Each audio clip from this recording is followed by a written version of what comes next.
Chapter 1. Knock, knock, knock. The knocking on the door woke Xianxia up from his sleep.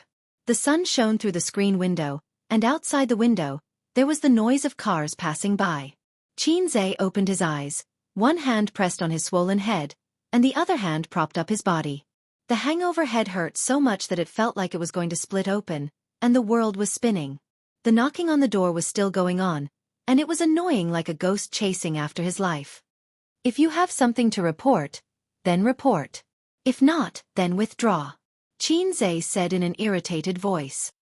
Your Majesty, your servant is hungry. A soft and slightly hoarse voice came from outside the door. I know. Xianxia responded weakly, and half opened his eyes to fumble for the clothes at the foot of the bed. Hurry up. The voice outside also sounded weak. Xianxia put on the clothes in a daze, and lost his balance. He knocked his head on the edge of the bed, and suddenly his mind went blank. In a daze, he heard a voice. Matching date, June 19, 2017. Matching space. Unknown. Matching host. Suitable host.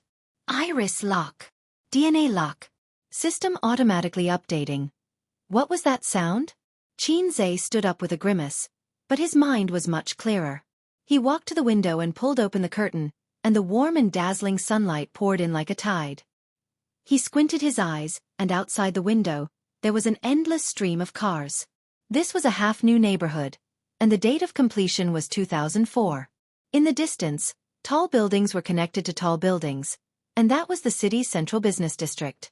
The time was 2017, midsummer of June, Shanghai. Xianxia faced the sunlight, and his unfocused eyes reflected the coming and going of cars. After a while, he remembered that today was Monday. In the living room, cups and plates were in a mess, and there was half a pizza left from last night on the table.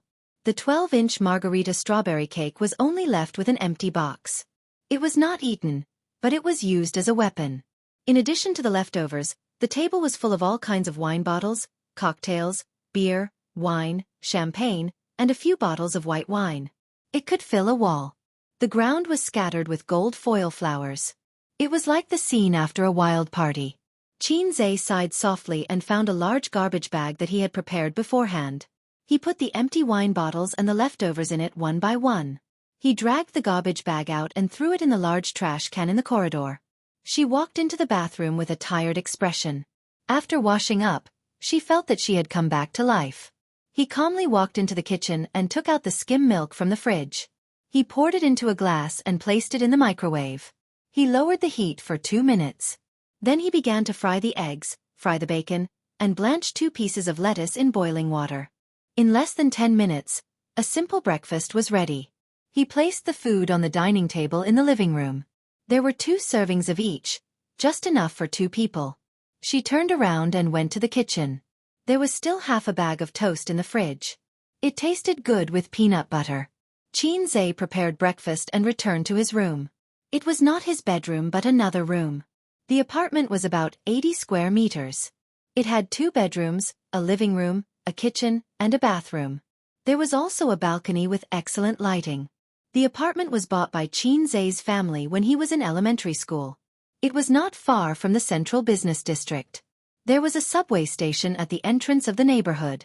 After 2 stations on the subway, they would arrive at the university town. Now, the elementary school where Xianxia studied when he was a child had been demolished for several years. This apartment had increased in value over the years. Xianxia's university was 2 stations away from the university town.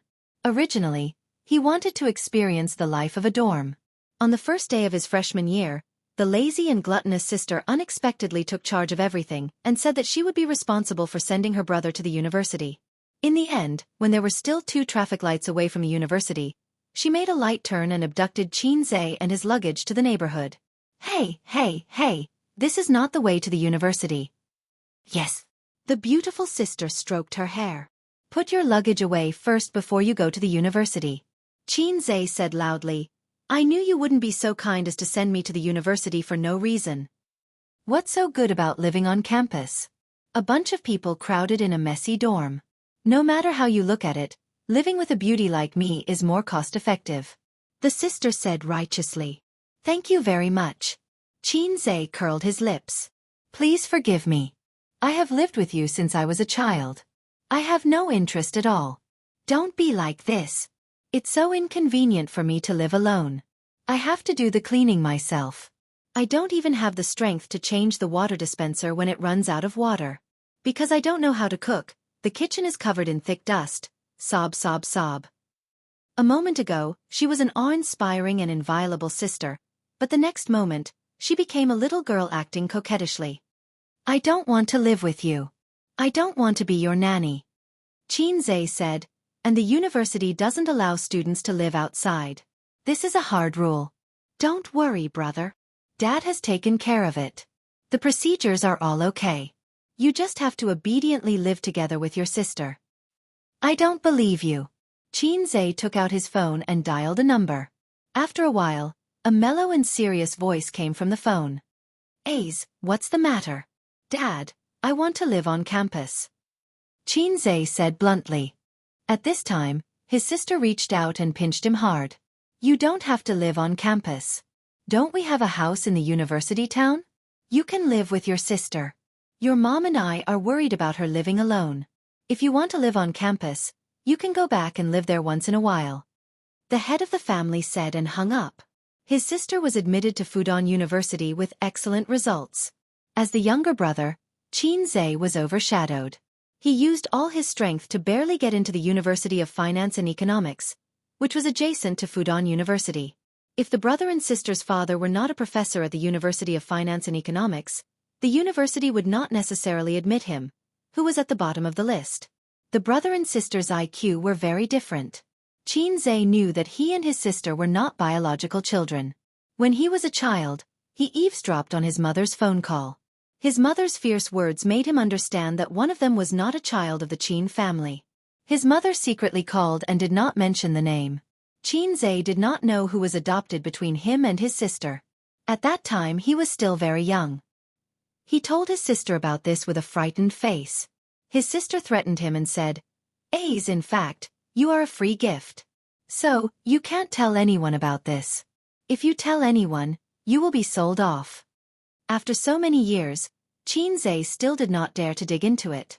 He was afraid that his family would be torn apart.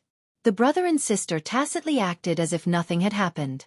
Since they were the children of teaching staff, it was not a problem for them not to live on campus in the first year. Xianxia sighed. In the blink of an eye, 3 years had passed. Xianxia was in his 3rd year of university. His sister was 2 years older than him. She graduated last year and worked as the secretary of the general manager of a foreign company. When he opened the door, the faint smell of perfume mixed with alcohol entered his nose. The room was dark, the curtains were closed, and the air conditioner was blowing cold air. A woman was lying on the bed, covered with a thin blanket. She stretched out her arms and legs, sprawled out on all fours. From the way she slept, it could be seen that this woman was very carefree.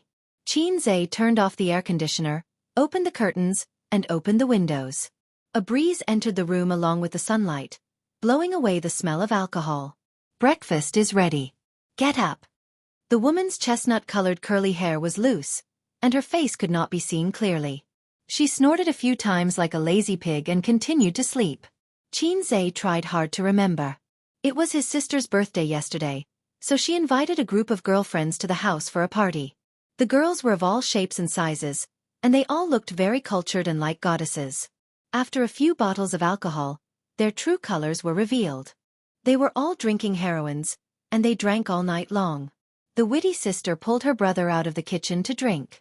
She seemed to have only drunk a few bottles of beer. Even I, who was drunk like a dead dog, got up. What right do you have to sleep in? Xianxia lifted the thin blanket and said loudly, Get up. Chapter 2. The most painful thing in winter was to get up early. You would want to be entangled with the quilt until the end of time. But this was clearly a hot summer. Xianxia silently chewed the bread, finished the bacon, and the poached egg. After waiting for 10 minutes, she finally came out. She was wearing loose teddy bear pajamas and slippers. Her eyes were half closed as she walked out. Last night, I was the one who was drunk to the point of being half dead by your group of female friends. What's with your overindulgent appearance? Xianxia said, puzzled. You're the one who's overindulging. His sister glanced at him listlessly and sat lazily on the chair. Her thin, moist lips pouted. After you lay down yesterday, they were almost done. I had to clean up the mess. Those who had boyfriends called them to collect the body. Those who were single, I took a taxi to send them back one by one. I didn't sleep until 3:30 in the morning. I woke up hungry this morning. You deserve it. Xianxia drank a mouthful of milk and slapped her hand away from the bacon. Go wash your face and brush your teeth. His sister stood up as if she had no bones. She quickly grabbed the bacon and stuffed it into her mouth. She ran into the bathroom in her slippers and stuck her head out to make a face at him. Xianxia made a gesture to hit her. She immediately retracted her head. His sister didn't act like an older sister, but he was used to it. Anyway, his younger brother didn't act like a younger brother. Probably because of his upbringing, his parents were strict with Xianxia since he was young. They were afraid that this little sapling would grow into a crooked tree in the future. They were obedient to his sister and doted on her. The treatment of the brother and sister was completely different. If the sister was born, the brother would be a gift. The reason given by the old man was a poor son and a rich daughter. But no matter how strict his parents were and how much they wanted their son to succeed, Xianxia was like a useless ado. He grew up mediocre until he was 22 years old. On the contrary, his sister, who was treated more leniently, was a top student since she was young. When she grew up, she was as smart as ever. She was admitted to Fudan University. If you were half as smart as Bao Bao, I would wake up laughing in my dreams. Father always lectured Xianxia like this. That's right, Bao Bao was his sister's name. Her full name was Qin Bao Bao, and she was 25 years old. Qin Bao Bao came out of the bathroom and cleaned herself up. In an instant, she seemed to be a different person. Her face was fair and delicate. It was said that in university, she was often called a foxy face by girls in private. It took me 10 minutes to wash my face and brush my teeth. It's 8:25 in the morning now. Even if you finish your breakfast in 5 minutes, go back to your room to change your clothes, put on your makeup, and take the subway. Forget it, don't take the subway. Drive. You're going to be late today. If you're late by 1 day, you'll lose the perfect attendance bonus and you'll lose 300 yuan. That's equivalent to a week's worth of food expenses. Xianxia calculated the financial losses caused by his sister's laziness in bed. I never put on makeup. Qin Bao Bao wrinkled her nose and acted like a spoiled little girl. Shouldn't the point be that you're going to be late for work? Xianxia was going crazy. I'm not going to work. I quit. Qin Bao Bao swallowed the poached egg and drank a mouthful of milk. Xianxia was shocked. When did that happen? I quit yesterday. Didn't I tell you? I don't remember it at all. Oh, there were too many things. I forgot to tell you. Why did you quit for no reason? Did your boss harass you? Qin Bao Bao's phoenix eyes suddenly lit up. She was delighted. Good idea. Just say that when Dad asks. Ridiculous. Do you think I'll keep it a secret for you? Your job is pretty good. You get a salary of 5,000 yuan during your internship. After you become a permanent employee, your monthly salary will be over 10,000 yuan. There's also a handsome bonus at the end of the year. If you quit, you'll have nothing to eat. Qin Bao Bao blinked her eyes and said cutely, I'll rely on you to take care of me in the future. Get lost, get lost. I haven't graduated yet. Xianxia snorted. Dad was still showing off to his relatives last year. Even though he had a smug look on his face, he acted like he didn't care. Ayaya, it's just a Fortune 500 company. Qin Bao Bao lowered her head and carefully smeared peanut butter on the toast. She mumbled, It was my birthday yesterday. Time is really a butcher's knife. Unknowingly, I'm almost 30. I can't go on like this. I don't want to waste my youth on some Fortune 500 company. I want to break free from the shackles. I want to be a brave girl chasing her dreams. You're a woman chasing her dreams, aren't you? Xianxia complained. Do you want to die? Qin Bao Bao glared at him. What do you want to do? Xianxia had an ominous feeling in his heart. My goal is to walk onto the big screen and become a superstar. I want to be the nation's goddess. Ho ho ho. Qin Bao Bao struck a pose of a slave turning over to become the master. Indeed. Qin Zhe covered his face silently. There was a huge stain in Qin Baobao's life. A huge regret. The so-called stain was her name. When she was in junior high school, she couldn't stand the mockery of her classmates and secretly took the household register to change her name. Because she couldn't give a good reason, an ugly name wasn't a reason.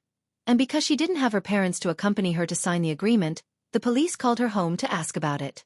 Without a second word, her father rushed to the police station and dragged her home by her ears. In Qin Zhe's memories, that was the first time her parents worked together to beat her up. The second time was when she was in high school. Because of her beautiful looks and extraordinary temperament, Qin Baobao was spotted by a talent scout. She didn't know what kind of pie that fella painted for her, but she had made it her life's dream to become a superstar. However, her father was old-fashioned and didn't want her daughter to enter the entertainment industry. Her mother was worried that the talent scout was a scammer who wanted to trick her daughter into selling her to brothels. Therefore, she beat her up again. This was the biggest regret of Qin Baobao's life.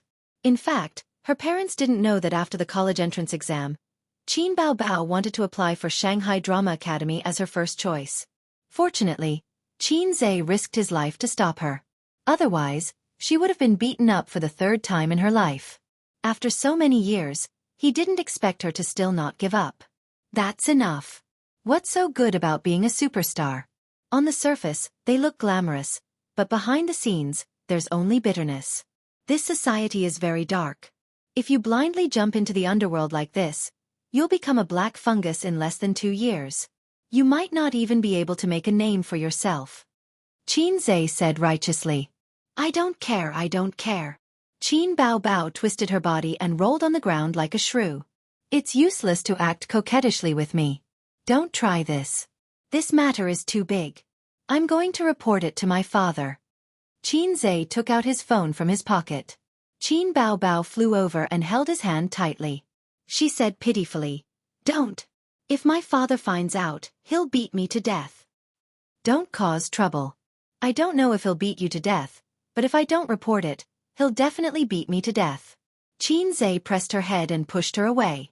At the same time, he took out his phone. At this moment, a mechanical voice sounded in his mind. Main mission. Assist Qin Baobao to sign a contract with Xianxia Entertainment Company. Limited. If successful, you'll be rewarded with 300 points. If failed, 100 points will be deducted. What's this? Qin Zhe was stunned. While he was distracted, Qin Baobao snatched the phone from his hand and hid it behind her back. Was she hallucinating? Was she still drunk? Give me the phone. Qin Zhe was furious. There was a more important matter at hand. He had to think of a way to dispel this woman's unrealistic thoughts. This seemed impossible. He knew how stubborn Qin Baobao was, but she was even more afraid of being beaten. In the past, her parents were still at home. Now that she had moved out, she was like a wild horse that had lost its reins. His father asked him to move in with his sister. Maybe he had the intention of taking care of his daughter. At the very least, he had to watch over her and not let her do anything rash. For example, she could resign and enter the entertainment industry. If he encountered this kind of thing, he should call the headquarters to report it. Otherwise, he would be derelict in his duty. He couldn't take the blame. Qin Baobao stuffed the phone into her 36D. She puffed out her chest and said, Come on, come on. If you dare to touch me, I'll tell my father that you touched my chest. That's enough. Qin Zhe's mind was full of shit. Sister, let's talk. Qin Zhe decided to use the conciliatory policy. It's not that I want to stop you from chasing your dreams. But you didn't walk the right path at your best age. It's too late now. You're already 25 years old. Your image as a pure girl is definitely not good. At your age, how can you enter the entertainment industry without relying on your ability? Everyone wants to enter the entertainment industry. Everyone wants to be famous. You can imagine how fierce the competition is. Please, you went to Fudan University. It's not an acting school. Can you compete with those fresh graduates with professional backgrounds? Do you know how to act? Do you have a solid foundation in acting? You're already 25 years old. Don't be so childish. I have a face. Qin Baobao raised her foxy face. What face do you have? Did you drink too much poisonous chicken soup? Does the entertainment industry rely on one's face? There are as many handsome men and beautiful women as you want on Earth. Xianxia said. Host, you're wrong. I've been to a parallel universe. The artists there don't have any acting skills. They can dominate the entertainment industry just by relying on their faces. The strange voice sounded again. Who is it? Xianxia jumped up. He looked around in horror like a cat with its hair standing on end. Chapter 3. Host, don't be nervous. I'm an intelligent system that travels through time and space. I've been to many different time and space. Now, I'm lodging in your brain. Parasite? Are you going to eat my brain? Xianxia was shocked. Not really. It's hard for an intelligent creature in a three-dimensional world to understand my definition. You can think of me as the golden finger of a male protagonist in a web novel. Oh. Xianxia nodded, then suddenly jumped up from the chair. I'd be a fool to believe you. I'm going to the hospital. But just as he stood up from the chair, he suddenly lost control of his body and sat back down. Qin Bao Bao looked at him blankly. What are you doing? Xianxia cried. Sister, save me. I think I should be saved. Are you crazy? Qin Bao Bao covered her phone with one hand and carefully touched his forehead with the other. Is there something wrong with your head? No, in my head. I'm fine. He couldn't help but say something that didn't mean. At the same time, a mechanical voice sounded in his mind. Host, please do not expose my existence. Otherwise, I'll be obliterated. What the hell are you? Xianxia roared in his heart. You can control my body? Don't tell me what system you're talking about. I can still distinguish between reality and fiction. I've been to many time and space and changed many masters. There are many like you. It's okay. I'll slowly accept it. Now your first task is to help Qin Bao Bao sign a contract with Star Art Entertainment. If you succeed, you'll be rewarded with points. If you fail, you'll be deducted. If your points are reset to 0. Xianxia trembled. Obliterated? That won't happen. I'll choose a new host. Have a good trip. But I've used up all my energy to travel to this time and space. I can only choose a new host in your world. If I leave the current host, I'll need to drain your body's energy. Are you sure you want to give up? My balls are in a sack. What will happen to me if my energy is drained? You'll become a vegetable. I love golden fingers. Are you sure you won't eat my brain? I won't. Then what should I do now? Mission begins. Time limit. 3 hours. Repeat mission. Help Qin Bao Bao sign a contract with Xianxia Entertainment. If you succeed, you will be rewarded 300 points. If you fail, you will be deducted 100 points. Sister, it's not impossible for you to enter the entertainment circle, but we have to make a long-term plan. Xianxia had a gentle smile on his face, like an old teacher who was patiently guiding his children. My brain is really damaged. I'll call 120 for you. Qin Bao Bao frowned and pulled out her phone to dial the number. 120, your sister. Xianxia pounced on his sister like a hungry tiger pouncing on a sheep. He hugged his sister's soft body and snatched back the phone. Qin Bao only thought that he wanted to snatch the phone to make a report. Like a mother hen protecting her chick, she wanted to fight with Xianxia desperately. She hung her 1.72-meter-tall body on him like a koala bear. Xianxia lifted her but with one hand and threw her on the sofa in the living room. While raising his head to avoid his sister's face-grabbing skill, he muttered, Stop fooling around. Let's get down to business. I agree that you can be a star. You're not lying? Qin Bao Bao's hair was disheveled. After the fierce struggle, her face was flushed and her watery red phoenix eyes stared. I'm not lying. Good brother, sister likes you the most. Qin Bao Bao suddenly beamed with joy and kissed Xianxia's face. But it's not that easy to enter an entertainment company. They won't want you just based on your face. Xianxia frowned. Let me think about it. You don't have to think about it. As long as you don't report it, I'm already prepared. Qin Bao Bao sat on the sofa. When I resigned, my boss asked me why I left. I said that I want to try the entertainment circle. He happens to have some connections in Star Art Entertainment and helped me get in touch. I just have to go for the interview at 10 o'clock today. Xianxia suddenly realized that the original path was already paved. His sister told him the truth because the two of them lived together and couldn't hide it from him. And the system's mission just happened to be Star Art Entertainment. This obviously wasn't a coincidence. Thinking about it, he was just a university student. How could he have the ability to help Qin Bao Bao sign with an entertainment company? This way, the mission's difficulty would be reduced by a lot. It was like a newbie who just came out of a novice village and the village chief said, "Brave warrior, help me kill the big boss." "Oh, the boss only has 1 drop of HP left." That made sense. The interview time was 10 o'clock and it was 8:30. There was still plenty of time. Qin Bao Bao hurriedly went to her room to change her clothes. When she came out, she looked like a completely different person. She wore a professional port suit with a pure white shirt inside. She didn't wear stockings and black high heels. It made her look like a capable career woman. She even put on exquisite makeup. Qin Bao Bao's facial features were already perfect. After the makeup, it was simply stunning. Qin Zhe hurriedly covered his eyes. "What are you doing?"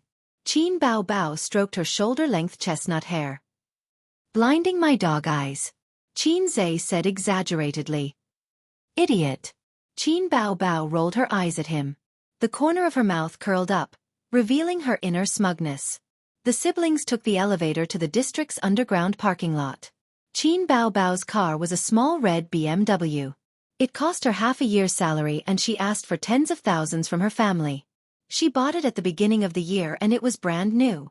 Qin Bao Bao kicked off her high heels in the car and threw them to Qin Zhe, who was in the front passenger seat. The little red horse backed out of the parking lot. After getting enough space, it sped away like a wisp of smoke. Star Art Entertainment was 20 kilometers away from Qin Zhe's district. There was a district in between. It was also rush hour now. The traffic in Shanghai was so congested that one would doubt life. After the little red horse drove out of the district, it passed 2 traffic lights and successfully drove onto the highway. It then started to drive at a speed of 30 to 40 kilometers per hour. Qin Zhe hugged his sister's high heels and leaned against the seat. He communicated with the system in his mind. "What exactly are you?" "Universe Calculation System." "What's that?" "It's very difficult for intelligent beings in the 3D world to understand my definition. My final goal in developing it is to calculate the universe." "Why are you in my brain?" Qin Zhe didn't understand and could only change the topic. "I randomly choose a host. The host I choose in every spacetime is random." "Every spacetime?" Qin Zhe said. "I don't understand, but it's awesome. Time and space are the universe's greatest mysteries. Time flows in one direction. Space is an endless superposition. The universe is so big that there are no borders. There are countless planets with intelligent life. My ability only involves space, so I've been to many spacetimes. Every intelligent being that became my host was a famous person in their time. Great God, please accept my kneeling." Qin Zhe ridiculed and said, "I've read novels. Can't you pluck the stars and the moon and live forever?" "I've been to a similar world." Qin Zhe was excited. "Then can I become an immortal? Can I live forever?" "Ridiculous. There is nothing eternal in the world. The sun will also end one day. According to my speculation, the universe is not eternal. Including me. Then can I live as long as the sun? Not really. The formation of a world depends on many factors. Every world is different. The laws of existence are also different. In the world you live in, humans can't fly in the sky and burrow into the ground. What's the use of having you?" Qin Zhe was very disappointed. Every boy had a fantasy. Qin Zhe, born in 1995. Your physique is average. Your intelligence is average. Your grades are average. You've been average since you were young. According to your current life trajectory, your sister Qin Bao Bao will be the most beautiful woman you've ever seen. You'll be mediocre for the rest of your life. But I can change your life and change your destiny. So I think I'm still useful. Hearing you say that, I really want to die." Qin Zhe covered his face. "What's the use of you?" Next is the beginner's tutorial time. Please open the system interface. How do I open it? At least give me a controller. Am I supposed to shout to the sky? System interface. Then it will jump out? Qin Zhe's voice fell. A blue virtual interface appeared in front of his eyes. It reminded him of the 3D projections he saw on the internet. On the top left corner of the virtual interface was the two words, Xianxia. Below that were two options. Mission, Point Store. Xianxia stretched out his finger and clicked on Mission. The virtual interface showed the details of the mission. Main mission. Help Qin Bao Bao sign a contract with Xing Entertainment. Success will reward 300 points. Failure will deduct 100 points. He clicked on the point store, but a notification popped up. This function has not been activated. System, what's in the point store? Something that can help you reach the peak of your life. It hasn't been activated because I currently have 0 points. Yes, please work hard. I want to ask, what the hell is this mission? Missions are not ghosts, but I can roughly understand what the host means. There is no free lunch in this world. If you want something, you have to work hard. If you want to use points to exchange for things in the store, you have to keep doing missions. What are the conditions for a mission to appear? Don't ask me to commit murder, arson, or molest young girls. The conditions for a mission are based on the host's current state, the people around you, and the desires in the host's heart. Then if I want to molest young girls, is it possible for a mission to molest young girls to appear? Yes. That's enough. Xianxia's mouth twitched. Who doesn't have a dark heart? If you encounter a similar mission, the host can choose to give up.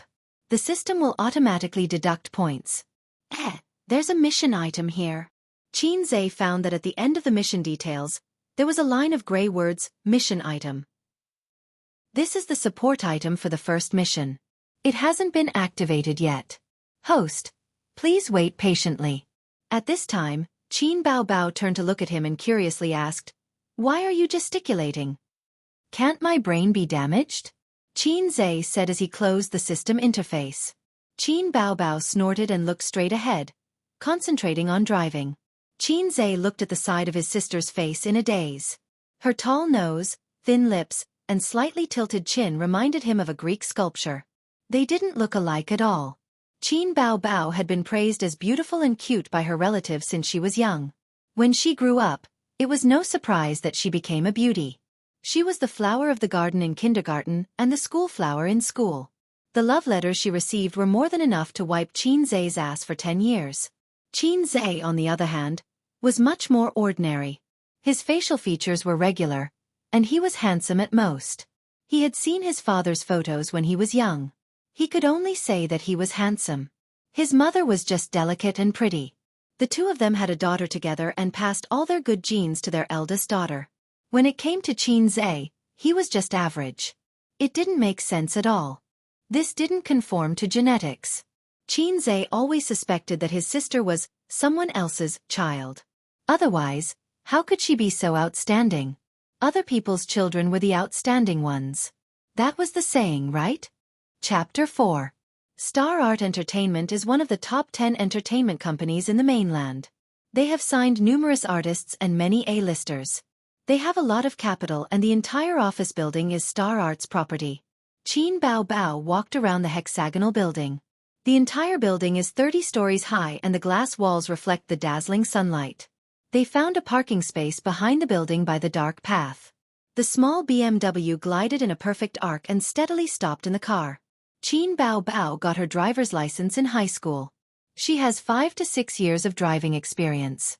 Unlike most students who lock their license in a drawer as a souvenir, she would drive her father's car during the winter, summer, and even weekends to drive Xianxia around. She would drive wherever she wanted. Then, she would cheat Xianxia of his living expenses and sit down under the afternoon sun to drink coffee and eat. Whenever that happened, Xianxia would feel uncomfortable. There would always be passers-by who were attracted by Qin Bao Bao's beauty. They would glance at her and feel like they were watching a panda. Before getting off the car, Xianxia looked at the time. It was 9:30 p.m. and they drove for an hour. The mission ended at 11:30 p.m. He still had 2 hours. It was the peak hour now. In front of Star Art Entertainment's office building, men in suits and fashionable women were walking in and out. The people who could work in this building were all white-collar workers and high-income people in the city. Qin Bao Bao was not surprised. Her high heels clacked loudly. However, Xianxia was a bit reserved. He was still a university student and had never come in contact with this kind of scene. Entering the lobby, he asked the receptionist for the location of the interview. It was at the second meeting room on the 7th floor. The two waited for 3 elevators before there was an empty seat. Originally, Xianxia wanted to directly squeeze in. But Qin Bao Bao rolled her eyes at him and said, "What if someone touches my butt?" Xianxia said in his heart, "That makes sense. I have nothing to say." In fact, Qin Bao Bao was once bitten, twice shy. When she was in junior high school, she took the subway home. It happened to be the peak hour and the passengers were jostling. There was an uncle who secretly took advantage of her. Without saying a word, Qin Bao Bao turned around and hit the idiot's vital point with her knee. From then on, her father would drive her to and from school or take a taxi. On the 7th floor, the receptionist opened the door for the two of them and asked for their purpose. She smiled and gave Qin Bao Bao a number and said, "The meeting room is on the left. Go straight." "Thank you." Qin Bao Bao put the number into her bag and led Xianxia inside. In the spacious and bright corridor, more than a dozen handsome men and beautiful women were either sitting or standing. A female staff member dressed simply in an office lady suit with a nameplate hanging around her neck stood at the door of the conference room. After seeing Qin Bao and Xianxia, she came up to them with a smile. She didn't even look at Xianxia. "Give me your resume and number." Qin Bao Bao took out the resume that he had prepared beforehand from his bag and handed it to her along with the number paper. The female assistant looked through it and confirmed that there was an interviewer called Qin Bao Bao. She politely said, "Please wait for a moment." Qin Bao Bao pulled Xianxia to a chair in the corridor and sat down. She lowered her head and played with her phone. Xianxia whispered, "I'm so angry." "Angry about what?" Qin Bao Bao tilted her head and looked at him curiously. "She didn't even look at me just now." Qin Bao Bao giggled. "It means that she has good eyesight." "You don't look too nervous." Xianxia poked his sister's waist. "You are very nervous," Qin Bao Bao said. "I'm not nervous. I just feel uncomfortable. They are all looking at you." Qin Bao Bao turned to look at the handsome men in formal suits. Some of them subconsciously avoided her gaze. Some of them felt good about themselves and smiled slightly. Qin Bao Bao smiled, making many men's hearts beat wildly. She retracted her gaze and snorted. "Ignore them. I'm used to it anyway." "But I'm not used to it. You're a panda wherever you go, and I'm the bamboo beside the panda." Xianxia said gloomily. "Bamboo also has dignity." Okay, bamboo. Let me, the panda, take a bite." As she said that, she moved her delicate face closer and wanted to bite Xianxia's face. Xianxia quickly pushed her away and whispered, "What are you doing? There are so many people watching." Qin Bao Bao snorted and continued to play with her phone. "I'm not nervous. There's nothing to be nervous about. If I don't pass the interview, I'll just change to another company. Entertainment companies have all kinds of ways to find new talent. There are many ways for ordinary people to become stars. There are also many singing variety shows." "Wang Li Hong. It's my turn? Come in." The first interviewee was a delicate and cute girl. Her head was down and her face was full of depression. She looked like she was about to cry. "How is it? Did you pass? What do you ask in an interview?" Immediately, someone came forward to ask. Everyone was talking at once. Xianxia also pricked up his ears. The girl shook her head. "They said I don't know how to sing, and I'm not a professional. I didn't meet the requirements." This was also a girl who wanted to rely on her face to enter the entertainment industry. Xianxia looked at the beauty beside him who also wanted to rely on her face to make a living. "What? My singing is not bad." The beauty glared at him. Time passed quickly. The interviewees took turns to enter. After about 5 minutes, some came back with a happy face, while others came out with a gloomy face. A handsome young man came out of the meeting room. He looked happy and arrogant. He glanced around the corridor and strode towards Qin Bao Bao. He sat down beside her and said politely, "Beauty, my name is Go Dai." Qin Bao Bao looked at him and smiled. "Hello. You're also here for the interview. I can guarantee that with your good qualifications, you can definitely sign with Star Art. We'll be colleagues from now on. Let's have lunch together?" The handsome young man was electrified by her smile. Qin Baobao rolled her eyes and hugged Qin Zai's arm. Hubby, let's have hot and spicy soup for lunch, okay? Okay, but no hot and spicy soup at night. I hate it. Go Dai left awkwardly. Qin Zai looked at his back and bared his teeth at Qin Baobao. Hot and spicy soup is too old. Change it next time. Qin Baobao. The female assistant shouted at the door. It's my turn. Qin Baobao handed her bag to Qin Zai. Her high heels clicked on the tiles as she twisted and turned flirtatiously. Pushing open the wooden door, a long conference table was placed beside the floor-to-ceiling window. The interviewers sat behind the table. There were 3 big-bellied uncles and 2 middle-aged women. When the uncles saw Qin Baobao come in, their eyes lit up. She was even prettier than in the photos. No wonder she had the confidence to enter the entertainment circle. Nowadays, if her looks were not up to standard, she would not have the courage to enter the entertainment circle. Qin Baobao was keenly aware of the blazing eyes that scanned her body from bottom to top like a scanner. Her heart skipped a beat. She remembered that Qin Zai had once told her about a popular method to distinguish men and boys on the internet. It was very simple. When a little boy saw a beautiful woman, his first reaction was to look at her face. After a little boy drove a few times, he would move his eyes down from the face and begin to pay attention to the body. One day, they would become experienced drivers who would always look at women from the bottom to the top. Qin Baobao asked at that time, "What's your level?" Qin Zai was very embarrassed. He insisted that he was already at the top level in theory.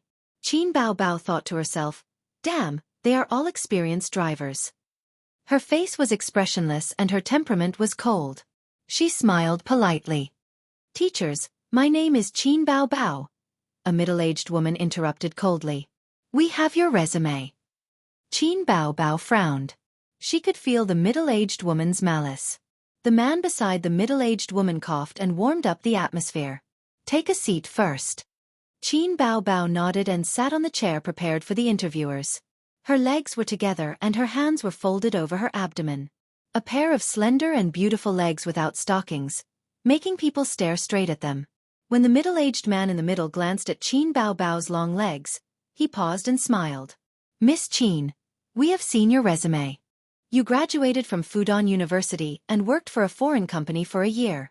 You were praised by the people around you for your studies and employment. You should have a better future. Why did you choose to be an artist?" Dozens of eyes looked at Qin Baobao in unison. She sat upright without any stage fright. "This is my dream." "You have the biggest dream?"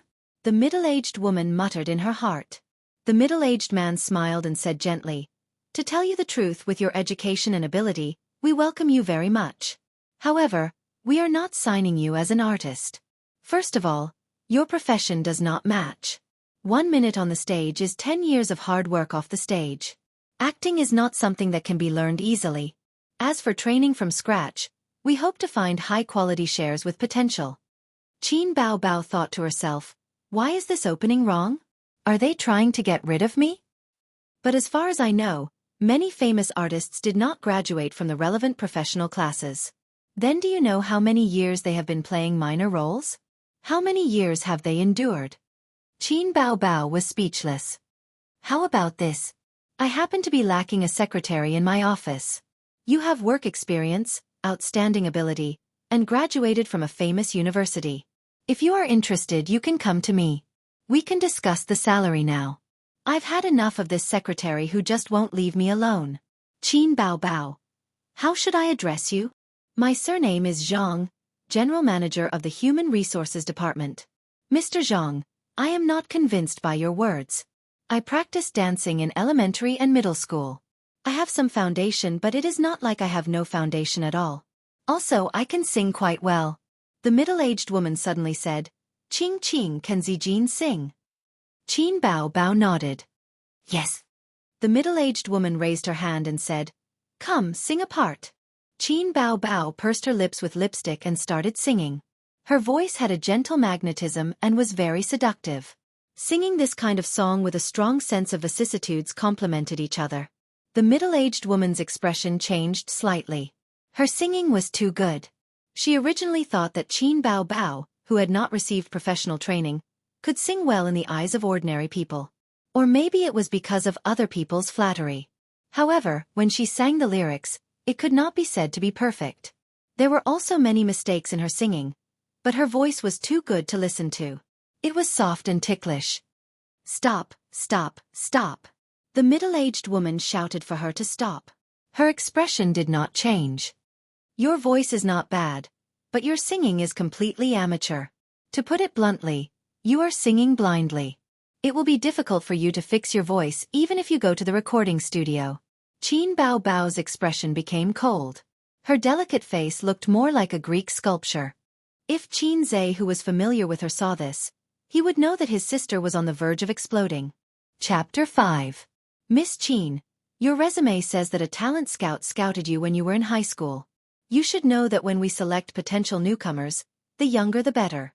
You're already 25 years old, so it's not easy to package you unless you have a group. But Star Art doesn't have any suitable girl group newcomers. Mr. Zhang paused and smiled bitterly. Unless you have some special talent that can catch our eye, the company's resources are limited, so it's hard to sign you. Another examiner added, when selecting artists, they have to be professional. They can act and have talent, regardless of age. On the other hand, they need to be young. Between 18 and 22 is the ideal age. Right now, the entertainment industry is becoming more and more popular. Someone like you is a bit awkward. Middle school dance doesn't count. Even my daughter can dance better than you. The middle-aged woman had a strange expression on her face. Qin Bao Bao felt like she was being underestimated. She told herself to calm down. This group of aunties and uncles wasn't worth her using her power. I know how to compose and write songs. Qin Bao Bao confidently threw out a heavy bomb. Mr. Zhang couldn't help but sit up straight and asked excitedly, "Can we listen?" The others looked at each other in dismay, half believing and half doubting. "I want to go to the washroom first," Qin Bao Bao said again. The middle-aged woman sneered. "Go, it's fine to come back after lunch. There's another group of interviewees in the afternoon anyways." Qin Bao Bao walked out of the meeting room. The interviewers behind her no longer suppressed their conversation. This girl's conditions are very good. Indeed, her looks and figure are outstanding. But the entertainment industry isn't just about looks. The middle-aged woman sneered. Girls these days have big hearts, especially those who are slightly prettier. They feel like they're the center of the world. In the end, they're biting off more than they can chew. The middle-aged woman was called Mei Zhonghong. Although women were jealous, she was a middle-aged woman and wouldn't make things difficult for Qin Bao Bao. In fact, she had her reasons for targeting Qin Bao Bao. The company only gave her 6 contracts, 3 C grade and 3 D grade. Over the past few days, they had signed a few rookies with potential. The interviewer still had 2 contracts left, 1 C grade and the other D grade. Mei Zhonghong had already reserved the C-level contract for her niece, who had just graduated from the drama school, so she wanted to reserve the D-level contract for her niece. She had already spoken to a few colleagues and made arrangements for all aspects. Although a few of them did not agree, they did not say anything. For example, CEO Zhang, in fact, tacitly agreed. But as soon as she saw Qin Bao Bao, she felt a knot in her heart. This little hoof was too outstanding. As soon as she came in, the eyes of the old men who were old enough to be her father lit up like light bulbs. Fortunately, this girl was just a flower vase. If this fox was talented, he wouldn't be able to keep the D-grade contract. In her opinion, Qin Bao Bao going to the bathroom was just an excuse to give her a way out.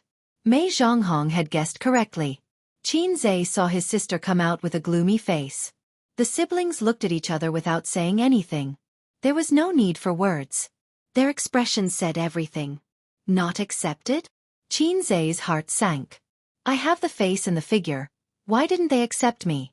Saying that I have no talent and no skills, and that I'm already so old? I'm only 25, okay? I'm young and tender, how am I old? Qin Bao Bao complained to her brother. I already said that you won't succeed. You're already 25, and you haven't received professional training or learned to sing. How can you enter the entertainment industry with just your face? There are plenty of beautiful women on earth. Qin Zhe's face turned pale. Why are you like them? Qin Bao Bao glared at him, feeling wronged. In a moment of anger, I told them that I know how to arrange and write songs. They expressed that they really wanted to worship my works. Fortunately, I was quick-witted and used the excuse of going to the bathroom to escape.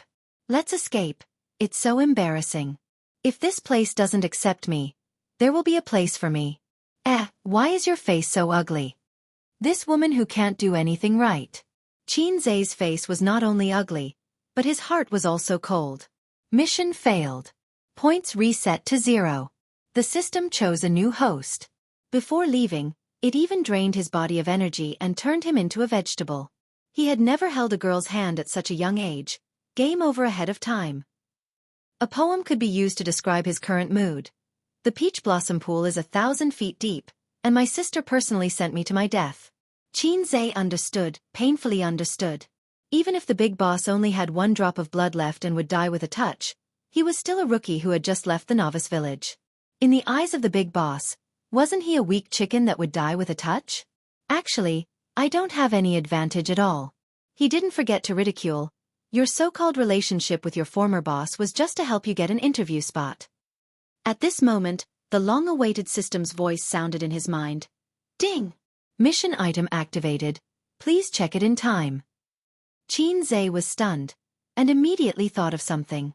With trembling hands, he opened the system interface and clicked on the mission item. This is... System, this is a song? Yes, a novice mission. Of course, it's not in the hell mode, the host can just lie down and win. Lie down and win.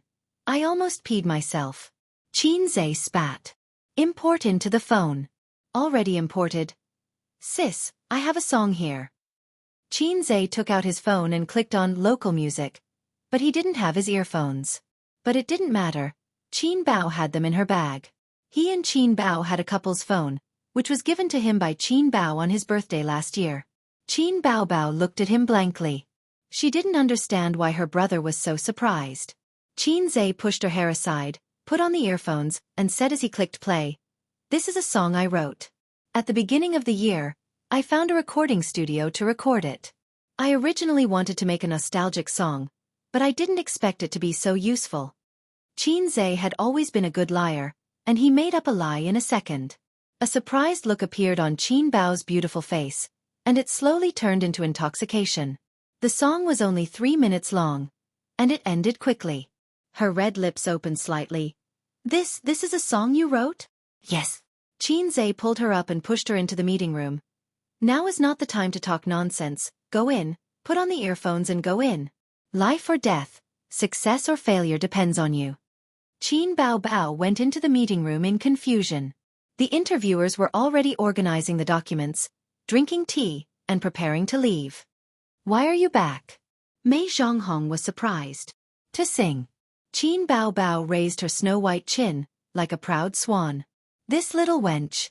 Mei Zhonghong hated her in her heart. The interviewers looked at each other in surprise. Mr. Zhang coughed.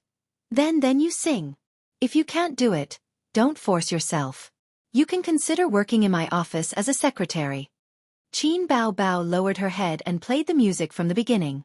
After a few seconds of the opening music, the ethereal and sweet female voice sounded in the earphones. At the same time, Qin Bao Bao also sang, "Every time I wander in loneliness, I'm strong every time even if I'm hurt.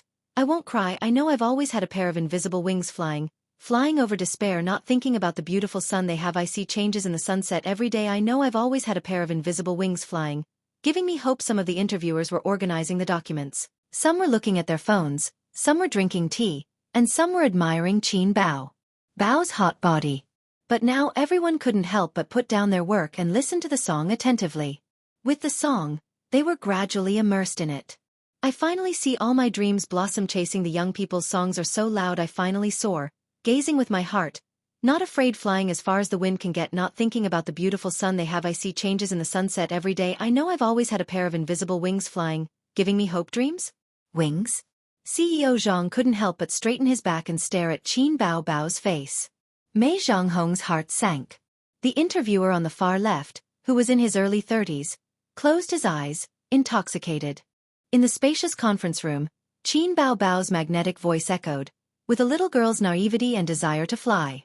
"I've finished singing. Qin Bao Bao finished the song and exhaled softly. Ah, finished singing? Good song. This doesn't sound like a song written by a layman at all. The lyrics are good, and the music is even better. Her voice is good too. With some training, she'll be a good seedling. Didn't you say she's not suitable for the entertainment industry?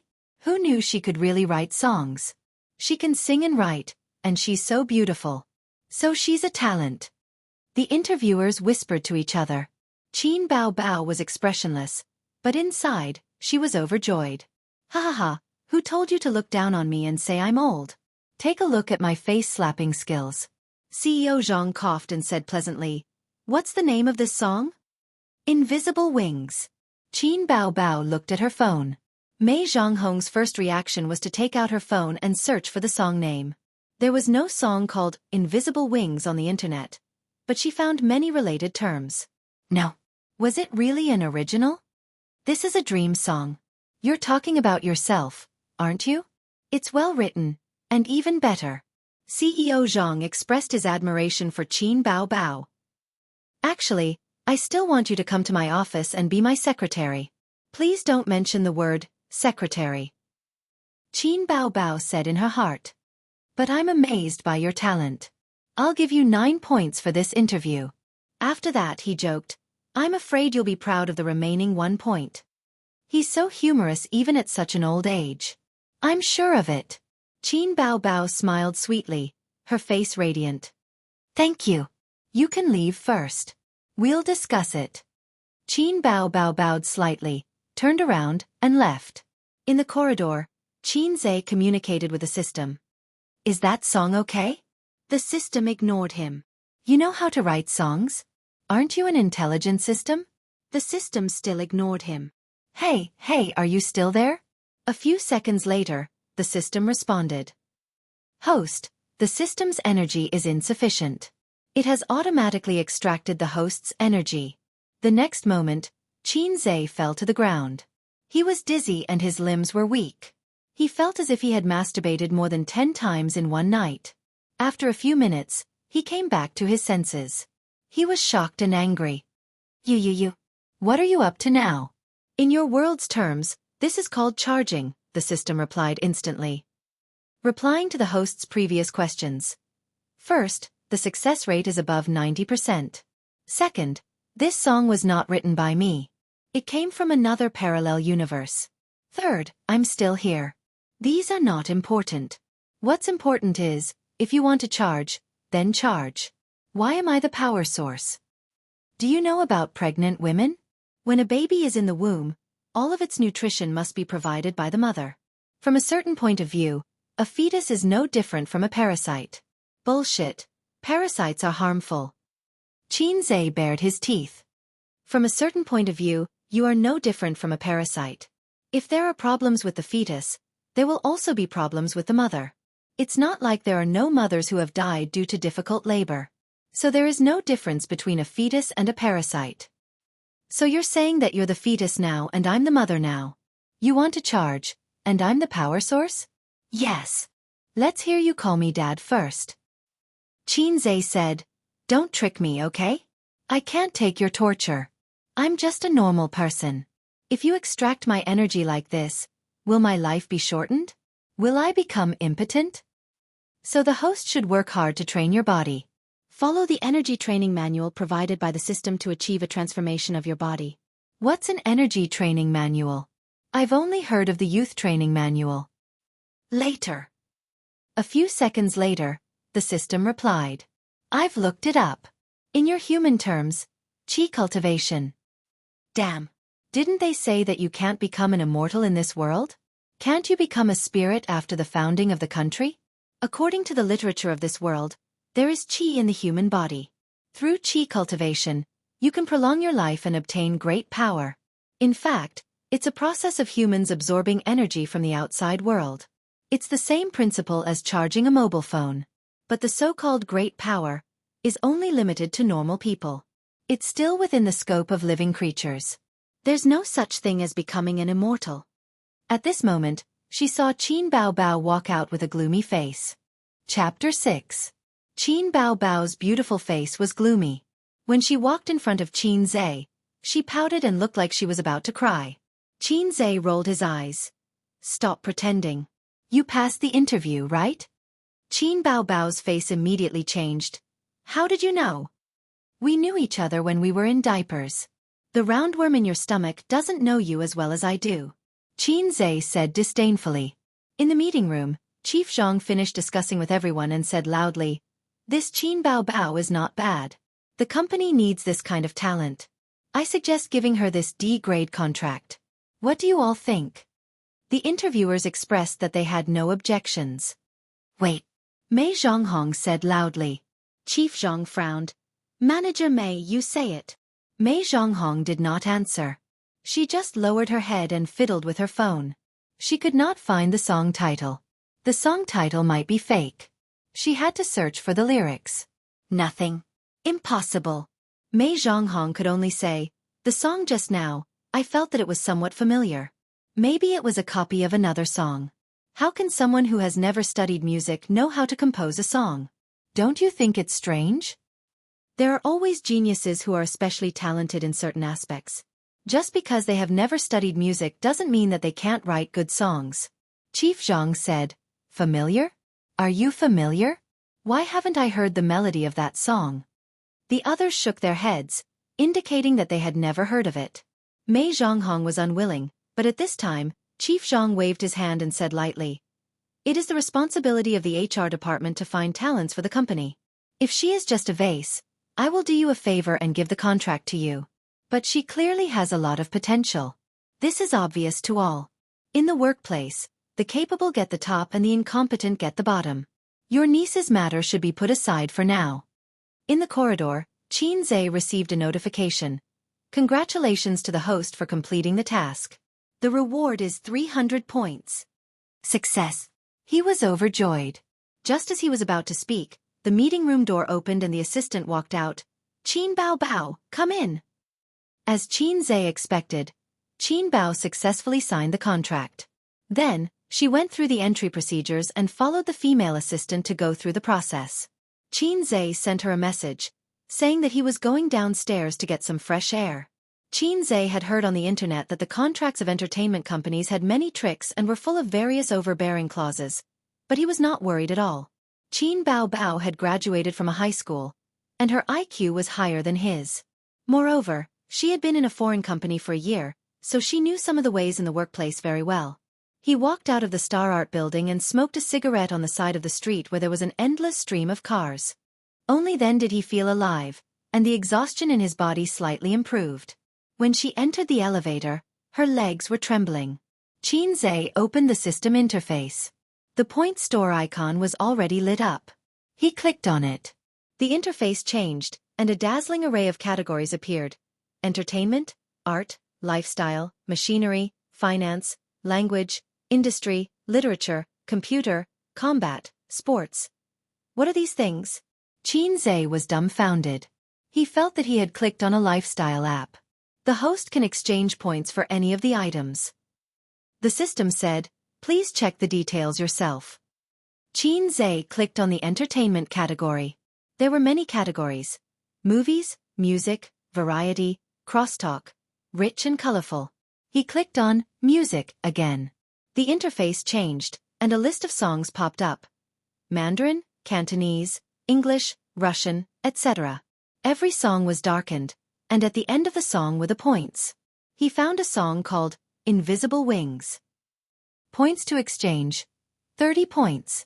Qin Zhe's mind suddenly echoed the words of the system. "I can change your life, change your destiny." After today, the trajectory of his life will be changed, and his future will be completely changed. No, not just his life. Qin Zhe was suddenly filled with pride. "I am a man who will change the world." Half an hour later, Qin Bao Bao came out of the building. Her face was full of joy. Qin Zhe waved at her. When she came closer, she put on a serious face. "What kind of demon are you? Show me your true form." As she spoke, she came up to grab Qin Zhe's neck. Qin Zhe pressed her smooth forehead and pushed her away. "You're not a fairy. You're more like a fairy. Tell me, where did that song come from? When did you know how to write songs?" Why didn't I know? Qin Bao Bao puffed up her cheeks. There are many things you don't know. Qin Zhe grinned. Do I have to tell you everything? Do I have to report to you when I'm in love? You are my sister, not my mother. Qin Bao Bao suddenly became alert. You're in love? Where did this vixen come from, daring to seduce my brother? I'm too lazy to talk to you. Qin Zhe took out a cigarette from his pocket and walked to the parking lot with it in his mouth. Qin Bao Bao trotted behind in high heels and carrying her bag. Qin Bao Bao started the car and smiled like a flower. I'm happy today, I'll take you to eat and drink. Qin Zhe was not interested. Let's order takeout, I'm not happy to eat out, I want to go home and rest. Her legs were still weak. Boring. Qin Bao Bao wrinkled her nose, rolled her eyes and shyly lowered her head. Good brother, you have done a great job today, I will reward you when I get home. Qin Zhe's body shook. You said it, no going back on your words. Qin Bao Bao nodded shyly. Okay. The little red horse drove out of the parking lot and galloped quickly. It was 11 o'clock in the morning. The traffic was not as dense as it was in the morning rush hour. After 40 minutes, the siblings arrived home. Qin Zhe held Qin Bao Bao's hand and rushed into the elevator, pressing the button hard. The elevator rose slowly and stopped on the 6th floor. Qin Zhe took out the key to open the door and inserted the key into the keyhole. He took a deep breath and looked at his charming sister. Sister, we are home. Qin Bao Bao lowered her head. Okay. I'm so excited, so nervous, I feel like my heart is going to jump out of my chest. Qin Zhe said. Stupid face. Qin Bao Bao rolled her eyes at her. The last time was half a month ago. Qin Zhe said excitedly. I have been holding back for half a month, you finally agreed today. Open the door quickly. Qin Bao Bao urged. Qin Zhe turned the key and pushed the door open. A few minutes later, the room was filled with sonorous music and Qin Zhe's shouts. Sister, heal me. Ouch, you should be more careful. The opponent's hammer hooked me, you even went to the river to set up an eye. Why are you playing support? Play AD with me and kill him. It's over. It's over. The opponent got a double kill. We are going to die at the bottom lane. Qin Bao Bao, shut up, I know how to play. Why are you jumping around? Come to my side, I will heal you. Ouch, I've been pinched by a clamp. Help. Your big move is hide in the grass. Look, the AD flashed and escaped. It's useless. I won't play with you next time. I just leveled up to silver, sob sob. At 3:30 in the afternoon, after the siblings lost 5 times in a row, they tacitly threw away the mouse. Qin Zhe stood by the table and Qin Bao Bao stood on the bed, criticizing and ridiculing each other. Qin Bao Bao's verbal skills were not as good as her brother's. She grabbed a pillow and hit him on the head. Qin Zhe angrily retaliated and grabbed another pillow to hit back. This pillow fight ended with Qin Bao Bao unexpectedly winning. She chased Qin Zhe from the room to the living room, then from the living room to the kitchen. In the end, Qin Zhe ran back to the room and locked the door. Qin Zhe threw himself on the bed and gasped for breath. He felt weak and weak. He had just been drained of energy by the system in the morning. Otherwise, he would be riding on Qin Bao Bao's body and showing off while his sister cried and begged for mercy. A wave of sleepiness hit him and he fell asleep. At 7 o'clock in the evening, Qin Bao Bao knocked on the door and asked him to wake up for dinner. Dinner was takeout. Qin Bao Bao did not know how to cook. After dinner, he went back to his room to sleep. At 4 o'clock in the morning, he woke up. He tossed and turned, unable to sleep. His spirit was surprisingly good. System, I can't sleep. Host, I don't have the ability to hypnotize. No, I want to learn that energy training manual. Today I was cheated badly by you. I don't want to try it again. Immediately prepare a training plan for the host. Please wait. After a few seconds, the system interface jumped out in front of Qin Zhe's eyes. On it was his training schedule. 1. Wake up at 6 o'clock every day and run for an hour. 2. Cultivate 12 Duanjin. I've only heard of Taoist Ba Duanjin. Qin Zhe said. 12 Duanjin is a method of training qi. If you don't like the name, you can call it Tai Chi. Okay, the name is not important. But I don't know what to do. Host, please pay 100 points. The system will automatically infuse it into your brain. So expensive. Xianxia complained in his heart. Then he chose to pay. Xianxia's mind trembled as if something had forcefully squeezed its way in. Then he lost consciousness. After an unknown period of time, his consciousness gradually returned. Xianxia opened his eyes and felt that he had somehow learned the 12 brocade swords. Damn, is this the Great Enlightenment method? Xianxia was shocked. What's the principle behind this? Humans store information through the brain. The system said a bunch of things. I don't understand, but it's awesome. Xianxia still did not understand, but he did not dwell on it. He put on his clothes and tiptoed out of the room. The living room was dark. Qin Bao Bao's door was closed. He put the key in his pocket. After he left, he took out the key and locked the door. It was 4:30 in the morning. The neighborhood was quiet. The streetlights stood alone. In the lobby, the security uncle was lying on the table, dozing off. He zipped up his jacket, lowered his head, and ran out of the residential building. After leaving the neighborhood, he walked left. 2 kilometers away was a park. The area where Xianxia lived used to have many old houses and an elementary school. When he was young, the park was very lively. There were old people exercising and strolling in the park at dawn and dusk. Elementary school students also came to play in the park after school. Now, the park was occupied by aunties dancing in the square. Once in the morning and in the evening, they twisted their fat bodies to the lively music. They were like blooming fat peonies. Chapter 7. The 2 kilometers of running and stopping made Xianxia extremely tired. Although he didn't like to exercise normally, it wasn't difficult for him to jog for 2 kilometers. One could imagine that the system had really drained his body during the day. The park was completely silent. The lush lawn, neatly trimmed shrubs, carefully cultivated flowers, and silent trees. The street lamps cast orange halos. Xianxia sat on the park bench and panted. Sweat dripped down his cheeks. His lungs were like old blowers. Huff, huff, huff. After resting for a few minutes, he got up and jogged in the park. Occasionally, cars sped by. Exercise had never been Xianxia's forte. He had a weak stomach since he was young and would vomit after strenuous exercise. Therefore, except for physical education classes, he basically did not do any physical exercise. When he was in school, he watched the boys on the basketball court while the girls cheered them on. With his body and skills, he was not qualified to show his face on the basketball court. Even if he was on the court, he would only be in the background and a passerby. Therefore, he could only sit on the lawn far away, holding a piece of grass in his mouth and looking up at the sky at a 45-degree angle to show that he did not like basketball and disdained the girls' cheers.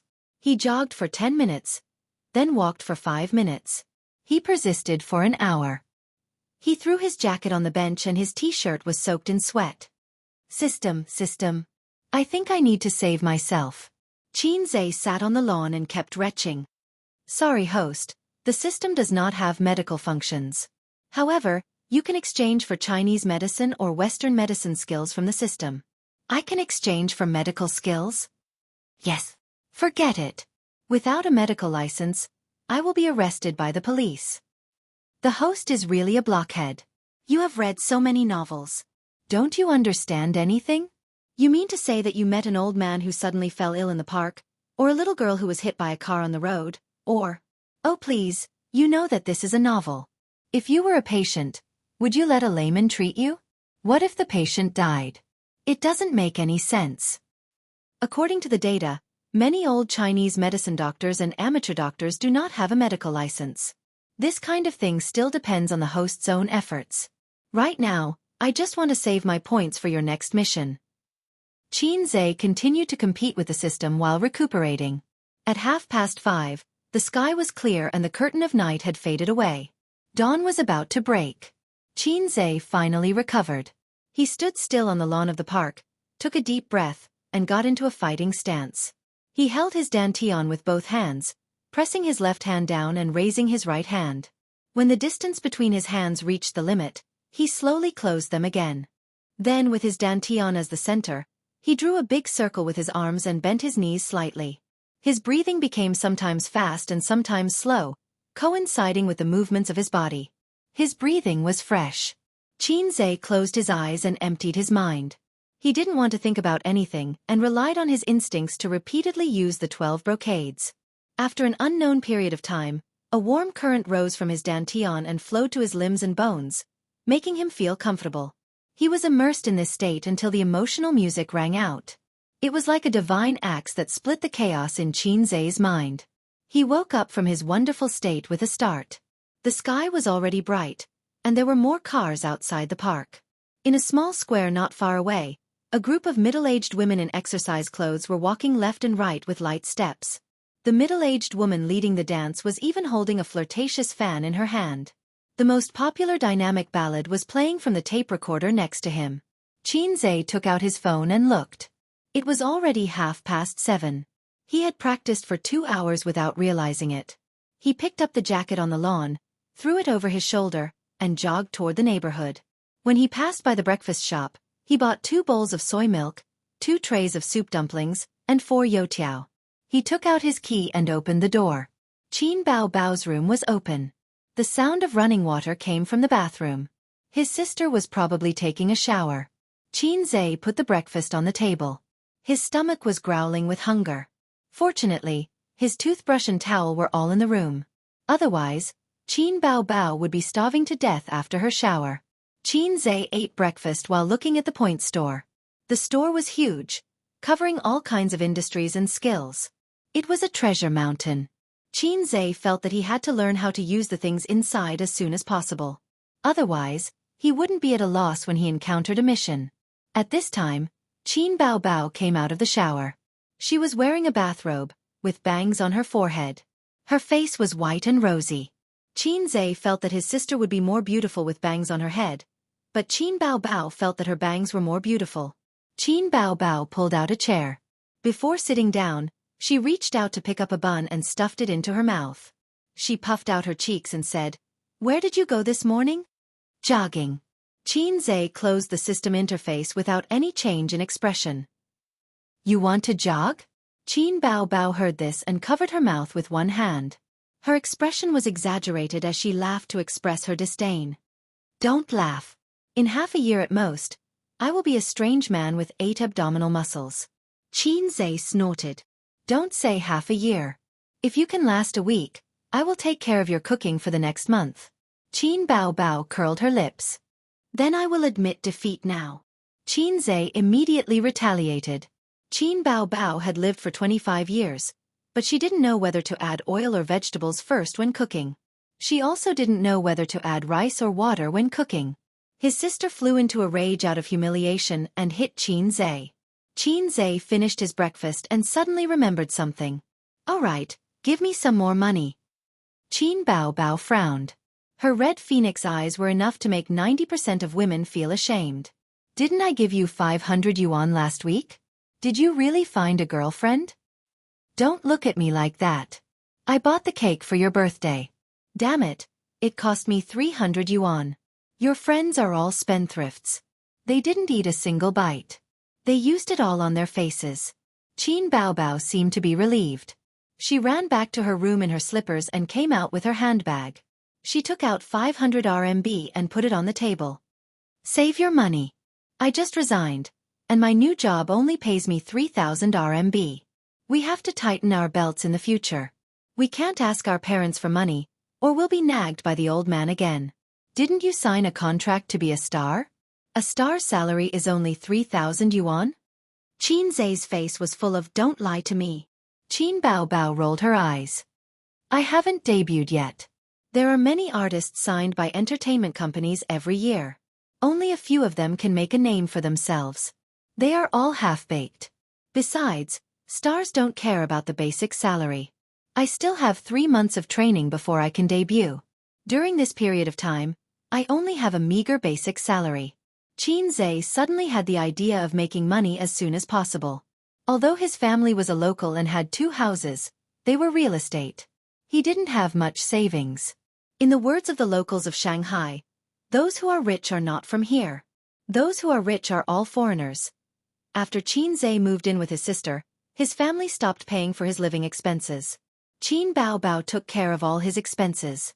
Qin Bao Bao bought him 3 sets of clothes, mobile phones, and laptops. Qin Zhe wanted to make money, but he wouldn't say it out loud. Qin Bao kicked Qin Bao Bao's leg. Then why are you still sitting there like an idiot? Hurry up and go to training. Don't come back to see me if you don't make a name for yourself. Qin Bao Bao was furious. She fought back under the table and gave him a Foshan shadowless kick. At 8:30 in the morning, Qin Bao Bao rushed to work. Qin Zhe went to the bathroom to take a shower. He quickly took off his t-shirt and pants. When he was about to throw them into the bamboo basket, he suddenly saw a pile of clothes lying in the basket. On top of the pile was the black lace underwear that Qin Bao Bao wore yesterday. Qin Zhe's first thought was, I heard that there are beauties selling original underwear on the internet. I wonder how much Qin Bao Bao's underwear can be sold for? At 10 o'clock in the morning, Qin Zhe carried the Hermes bag that his sister bought for him. He walked out of the neighborhood and took the subway to the university town. There were many famous universities in this university town. Fudan, Tongji, and the University of Science and Technology. The University of Finance and Economics was slightly inferior to these famous universities. To be honest, it was not bad. However, with his sister in front of him, Qin Zhe's results were not good. In the past, his father wanted to train his only son to be a top student at Fudan. However, his only son failed to live up to expectations. He had to settle for something like Tongji. But in the end, Qin Zhe went to the University of Finance and Economics. His father was disappointed, but he could not say anything. Because Qin Zhe said with righteous indignation, dragons give birth to dragons, phoenixes give birth to phoenixes, and mice give birth to children. His father was a professor at the University of Finance and Economics. Red walls, red roofs, and extravagant school gates. Qin Zhe walked briskly into the familiar campus with a shoulder bag. The wide two-way driveway was lined with trees on both sides. Scantily dressed girls were walking on the sidewalk with books in their hands. Some were walking in groups of 2 or 3, and some were walking alone. Sometimes, cars drove into the campus at low speeds. Qin Zhe was wearing a hoodie and carrying a shoulder bag. He looked like a high school student. He did not like carrying a shoulder bag, but he had to. After all, he was not a resident student. There were a lot of textbooks, and he had to memorize them. Moreover, this bag was bought by Qin Bao Bao. She spent all of her year-end bonus. This afternoon, there was an open class related to international finance. In the afternoon, there were 2 professional classes. Originally, he could have taken a nap at home and come to school after lunch. But the professor in charge of this class was famous for being narrow-minded. From time to time, he would give a test. The test results were directly linked to the final grades. Many students were cheated by him, so very few students skipped his class. The students had the same opinion about this professor. Wilted radish and spicy heart.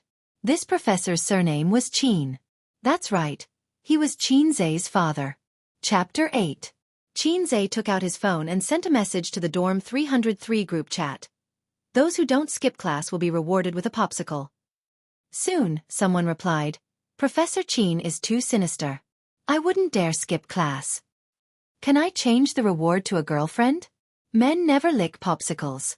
Please buy me an ice cream cone. Qin Zhe smiled as his fingers flew across the screen. How about an inflatable girlfriend? Then let's be more uniform. Everyone eats ice cream.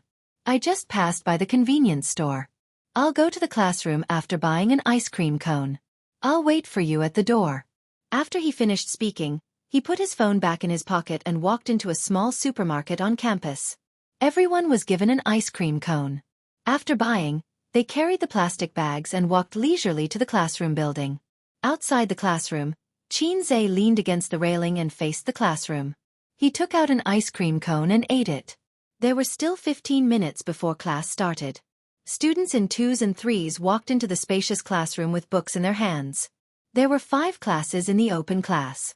The classroom could accommodate 500 people. Qin Zhe. Someone called out to him not far away. Qin Zhe turned his head and a smile appeared on his face.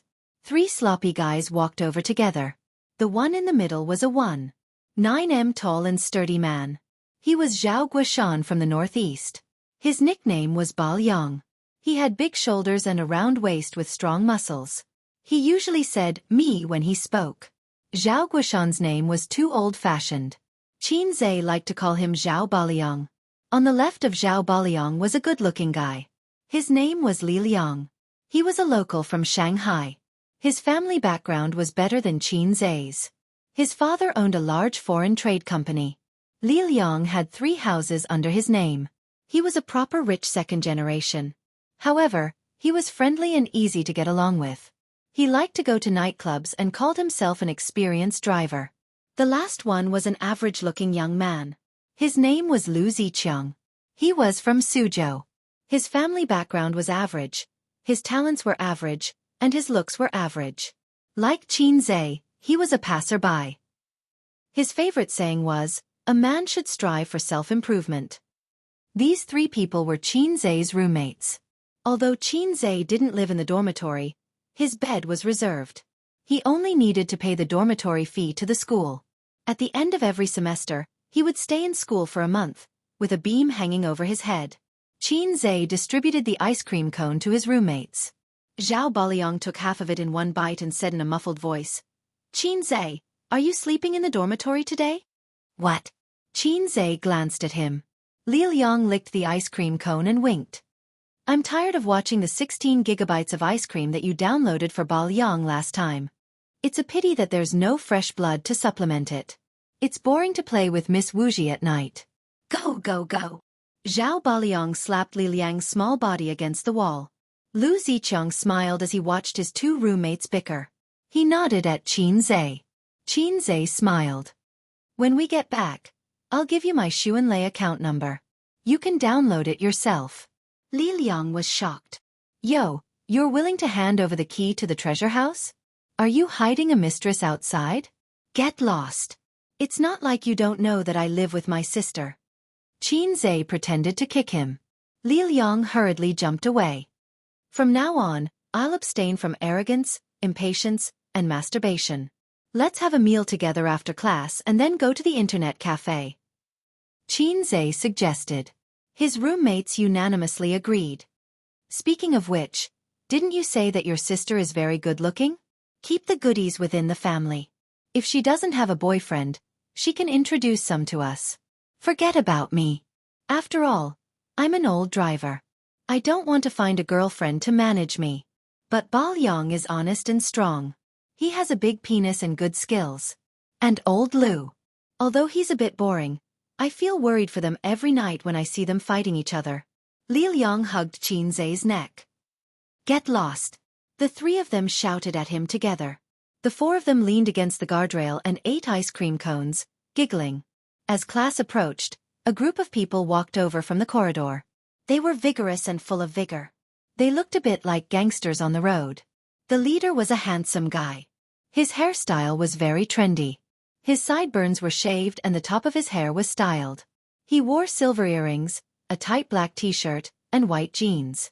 He was surrounded by a group of people as he walked over.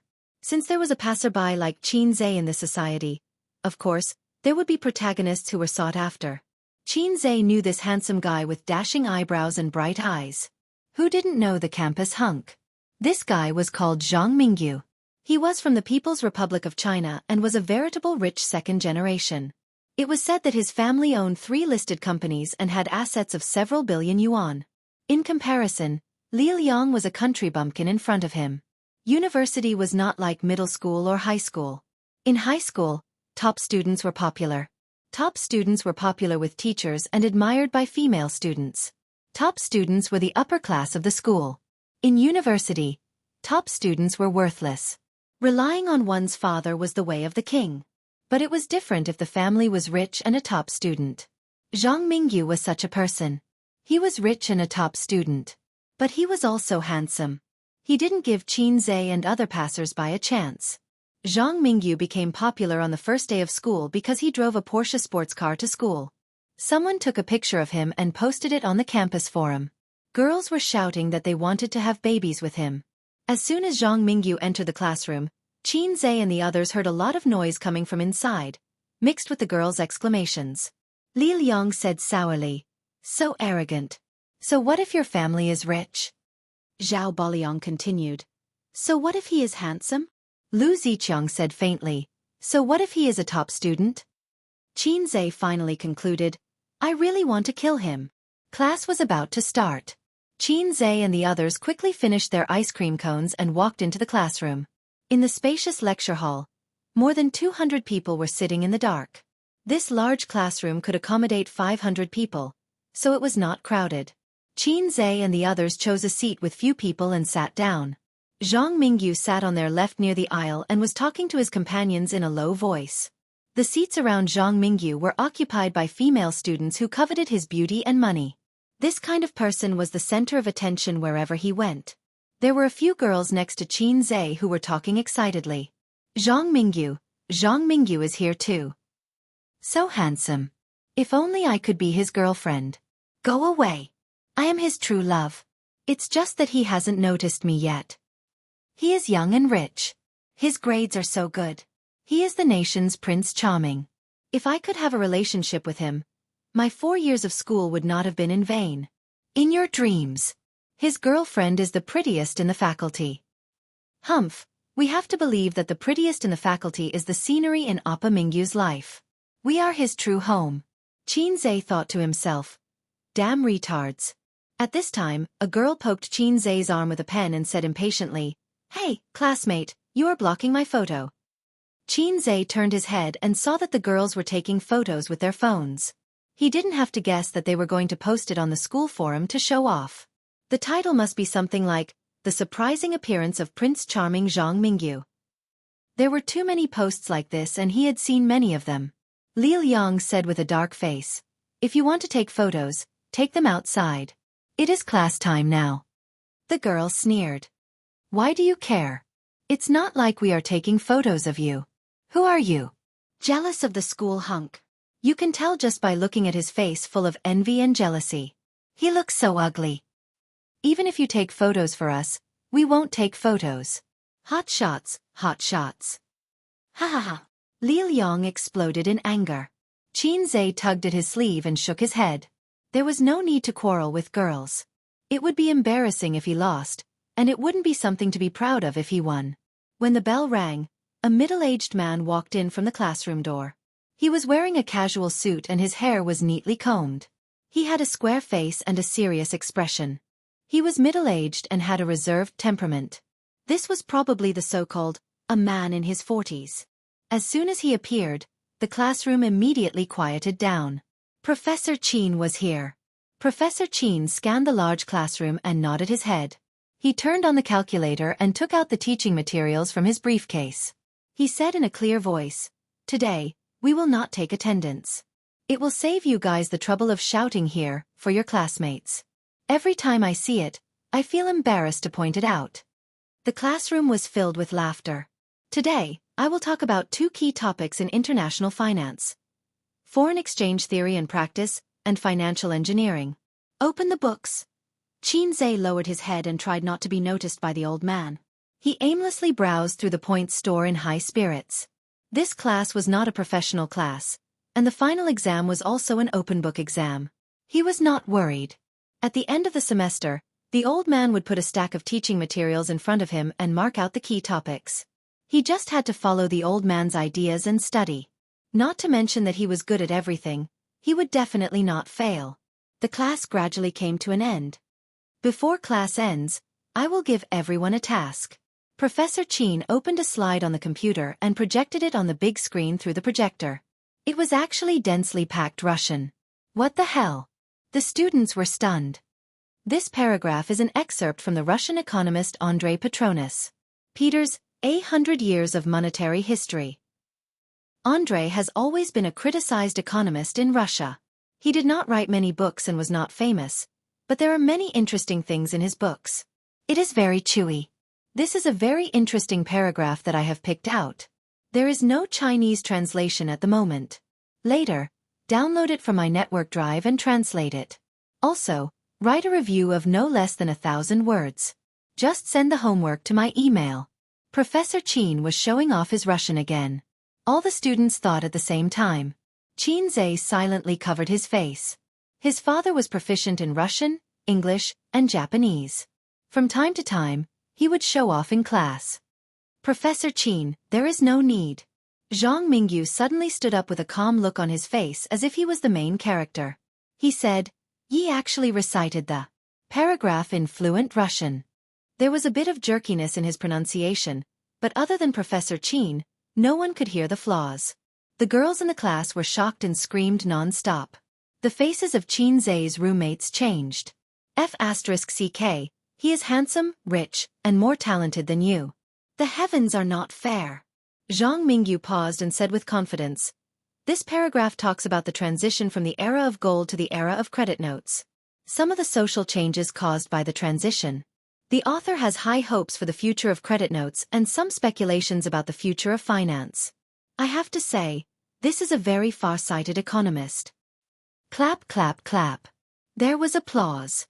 The girls were so excited that their faces turned red. At this time, Qin Zai received a message. "There is a task reminder. Please check it." Oh my god.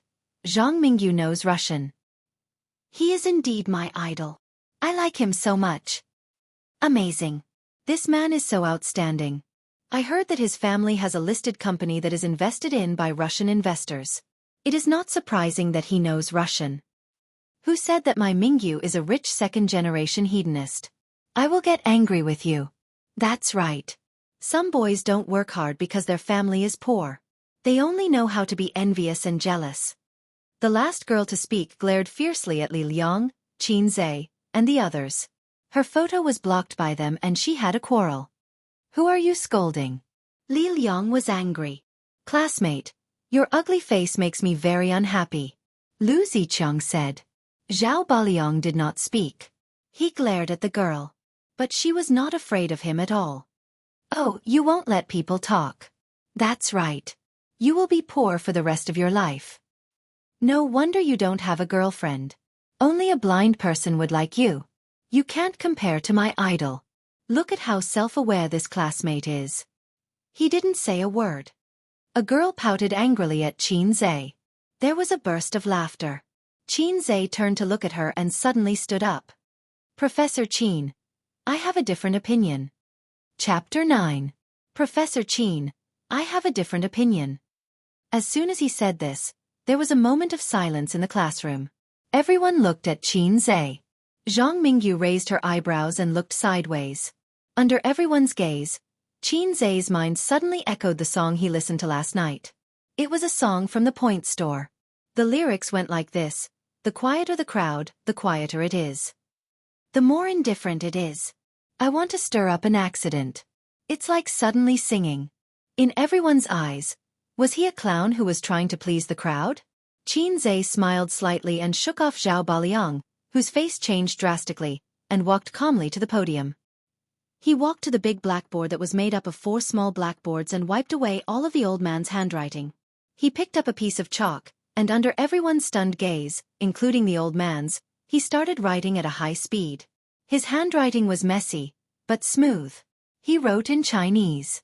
Some busybodies read after him. In the hundreds of years when the gold standard ruled the economy, the financial resources of all countries were flat and uniform. There were no ups and downs, no overnight riches, and no possibility of a meteoric rise. For many restless people, it was undoubtedly a desperate and difficult era. The advent of the era of credit notes gave more people the opportunity to change their lives, and also created the possibility of unlimited growth of the world's wealth. Human life will be completely changed, and life will be full of opportunities. But, Qin Zai paused and turned to look at Zhang Mingyu. He continued to write with disdain. Deflation and inflation are like women's menstruation. From time to time, it greets the lives of people all over the world. You can get rich overnight, but you can also lose all your wealth overnight. Yesterday, you could buy a car, but today, you can only buy a loaf of bread. If God opens his eyes and looks at the world, he will definitely admire the wisdom of the American government, no, the governments of the world. Qin Zai turned around and faced more than 200 students. He said firmly, "This excerpt is the author's apparent praise and derision of the American government and the governments of all countries around the world. He is ridiculing credit notes as the most ridiculous and shameless lie in the history of human currency." Of course, just as the Chinese language was broad and profound, there was a difference between a biological elder sister and a biological elder sister. There was also a difference between liking a younger sister and liking a younger sister. If you don't have a deep understanding of Russian, you won't be able to see the irony in the author's words. Zhang Mingyu's face instantly darkened. A biological sister and a biological sister are two different things. Professor Qin's mouth twitched. At this time, the bell rang, signaling the end of class. Qin Zhe did not dare to look at his father's face.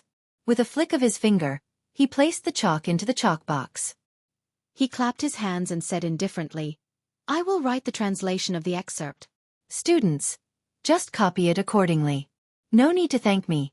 Please call me Lei Feng." Being able to read Russian and being able to translate Russian were two completely different things. In the silence, he walked out of the classroom with the bell ringing. Beautiful. I give myself full marks for acting tough. The chivalrous hero who killed a person in 10 steps without leaving a trace for 1,000 miles looked cool and unrestrained. In fact, he was afraid of being retaliated against or being arrested by the soldiers. This was called quitting while you were ahead. After Qin Zhe walked out of the classroom, he immediately quickened his pace. At the same time, the monotonous voice of the system sounded in his mind. Main mission, Divinity Show, completed. The host is rewarded with 200 points. Qin Zhe lowered his head and naturally opened the mission interface. This mission was not like the one with Qin Bao Bao, where the mission notification disappeared after completion. It was still there, main mission, Divinity Show 1/5. This is AF** King Chain mission? Qin Zhe understood. According to the host's inner desires, he desires to amaze the world with a single brilliant feat, be noticed by the crowd, be cheered by the girls, and be shocked by the same sex. Therefore, this mission is a chain mission. Then it's over. This kind of inner desire is endless. I can't finish it in my lifetime. The system did not respond. Qin Zhe. A voice called out from behind him. The 3 guys from room 303 rushed out of the classroom and chased after him. Qin Zhe stood still. Li Liang said, "God, please accept my kneeling." Lu Ziqiang said, "How do you know Russian?" "We don't know." Qin Zhe did not have any good points in his life, but he was good at talking and talking nonsense. His expression did not change. "It's not like you don't know who my dad is." The 3 guys immediately understood. Professor Qin and Qin Zhe were father and son. Not many people in the class knew about it, but Qin Zhe did not hide it from his roommates. After all, it was not a secret, but he did not want to publicize it. In this day and age, if you went to the student union and grabbed a student, it could be a student related to a teacher or leader. Professor Qin was a strange man who was proficient in Russian, English, and Japanese. It was understandable that his son knew a little Russian. Zhao Baliang patted Qin Zhe on the shoulder with his big hand, almost knocking him to the ground. "You don't even know how to support a wall." "I'm impressed." Li Liang was enraptured. "You didn't see Zhang Mingyu's face. He looked at you like you killed his father." That was a painful slap in the face, especially that sentence. Russian is not deep enough. "I understand now. A dog that doesn't bark bites," Lu Ziqiang said faintly. The 4 of them went down the school building and were about to go to the cafeteria together when Qin Zhe's phone rang. He took it out and saw a message, "Wait for me on the 2nd floor of the cafeteria." Caller ID, old man. Qin Zhe calmly put his phone back into his pocket and walked to the entrance of the cafeteria. He waved to his roommates. "My dad asked me to eat. You guys go ahead. We'll meet at the entrance of the cafeteria and play games together." The 2nd floor was the teacher's cafeteria. The flow of people was obviously much less than the 1st floor. It was not too cold or bustling. The environment was not bad. More importantly, the food was not on the same level. The old man was a more old-fashioned and serious person. He would not bring his son to improve the food every 2 or 3 days. He did not want to be special. In the past, it was Qin Zhe who shamelessly followed him to eat. Qin Zhe chose a seat by the window and waited silently. 10 minutes later, the old man walked slowly to the 2nd floor. He glanced around and walked to the window. He smiled and greeted the teachers he knew along the way. After a while, he sat opposite Qin Zhe with the food. There were 2 meat dishes, 2 vegetables, and 1 soup. The 2 bowls of rice were enough. The food looked more exquisite than the students' food. The old man did not have any rules when eating. He did not pay attention to eating or sleeping. He just chewed and swallowed slowly. Therefore, He looked very elegant. However, the siblings did not inherit any of the old man's good points. Usually, he and Qin Bao Bao would lie on the sofa with their bowls in their hands. They would watch TV while eating. Occasionally, they would snatch the food to eat. If they were at home, the old man would flip the table. When did you learn Russian? Grandpa Shang asked casually as he ate some rice with his chopsticks and chewed carefully. Here it comes. Qin Zhe lowered his head and ate the rice. His brain worked quickly. The next second he came up with an answer. I have learned Russian for more than half a year. When I am free, I will go to the foreign languages department and listen to their classes. When I am not in class, I will watch videos at home and learn pronunciation. Russian is actually quite interesting. I like Russian more than English. I think that when I graduate in the future, I will only have a bachelor's degree. There is nothing special about it. So, I want to pave the way for myself. It is always good to have more skills. In fact, he wanted to say, 100 points for the exchange. The task this time was, translate this paragraph in Russian and suppress Zhang Mingyu's arrogance. Achieve the effect of shocking everyone. Without the task item, he could only spend points to exchange for Russian proficiency. Fortunately, he had an in-depth understanding of the points store. Soon, he found the language department and chose to exchange for intermediate Russian proficiency. The task reward was 200 points. After deducting the points used for the exchange, he only earned 100 points. It is good that you have this understanding. What are you talking about? The old man was originally gratified. Suddenly, he realized that his son's words were not right. He was a professor at the school that gave out this lousy diploma. Qin Zhe pretended to be deaf and dumb. How is your sister these days? She is fine. She goes to work on time every day. After dinner, she watches TV and plays computer games. She is definitely in bed before 11 o'clock. On weekends, we go out for a walk, drink coffee, and occasionally eat hot pot. Qin Zhe added in his heart, then we play games to improve our points. Qin Zhe needed to report his sister's situation to the old man from time to time. Although his sister was very smart, she was too carefree in life. Even at 25 years old, she could not make his parents feel at ease. Qin Zhe was different. He was undoubtedly a failure in intelligence, but he was a good child since he was young. He was steady and mature. His parents were very reassured. You haven't been home for a month. Your mother misses you very much. Come back for dinner this weekend. The old man nodded, indicating that he understood. Mom won't arrange a blind date for her again, right? Qin Zhe asked tentatively. His mother was very anxious about Qin Bao Bao's marriage. Especially for decades, the neighbors all had grandchildren and married off their daughters. However, Qin Bao Bao did not even bring a boyfriend home. Her daughter was not living up to her expectations. As a mother, she had no choice but to be concerned. She searched all over the country for a rich husband for her daughter. For this reason, she even bought a DSLR camera and specially took photos of Qin Bao Bao. Every few days, she would arrange a blind date for her. Qin Bao Bao did not get tired of it. The number of times she came home became less and less. The last time she came home was last month. Qin Zhe said in his heart, Mom, if you put this thought on me, your son might have already been born. It's time for her to find a partner. The old man said. No rush, no rush. I don't even have a girlfriend. Qin Zhe said sourly. She is already 25.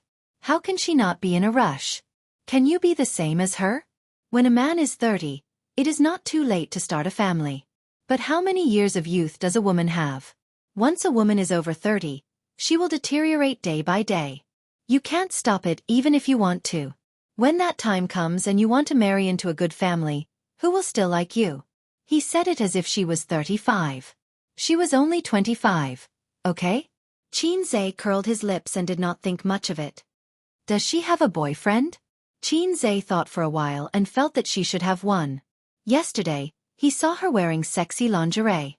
However, he did not dare to say this out loud. He was afraid that the old man would slap him to death. Chapter 10. Dad, are there any part-time jobs in our school? Qin Zhe suddenly asked. The old man frowned. Studying is a student's duty. You haven't graduated yet. Why are you thinking about this? Besides, Are you good at your studies? You don't do proper work. My sister wants to change her phone, but her salary isn't much. She still has to support our expenses. She can't save money, so I want to find a part-time job with more money to update my phone. Of course, Xianxia couldn't say that his sister had changed her job. They were in a financial crisis. The old man's brows immediately relaxed. He pondered for a moment. Professor Li, who works in the same office as me, recently accepted a job to help a private equity company with fund investment modeling. They are lacking an assistant.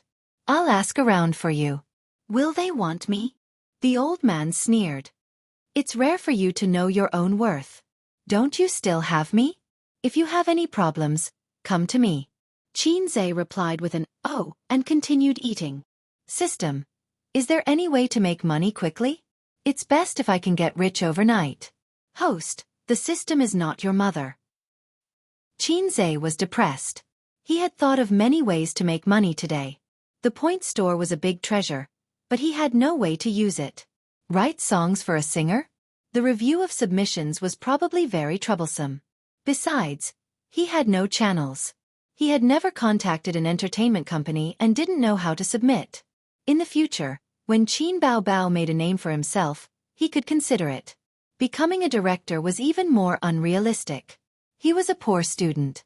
He had no manpower, funds, props and so on. Marketing plans in the exchange store? Start a company? That wouldn't work either. He still had no channels and no capital. The most important thing was that he didn't know how to attract investors.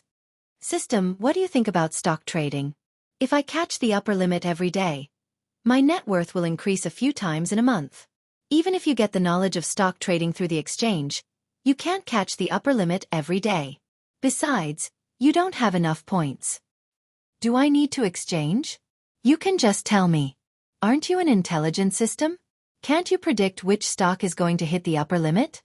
Ridiculous. First of all, the system doesn't have the ability to predict the future. Second, the stock market of your country can become rich through knowledge?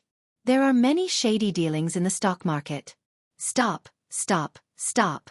There are some things that only you and I know. It's fine if we don't say it out loud. This society is very harmonious. You can't talk nonsense. Thank you for your reminder, host. As an intelligent system, I instantly understand what you mean.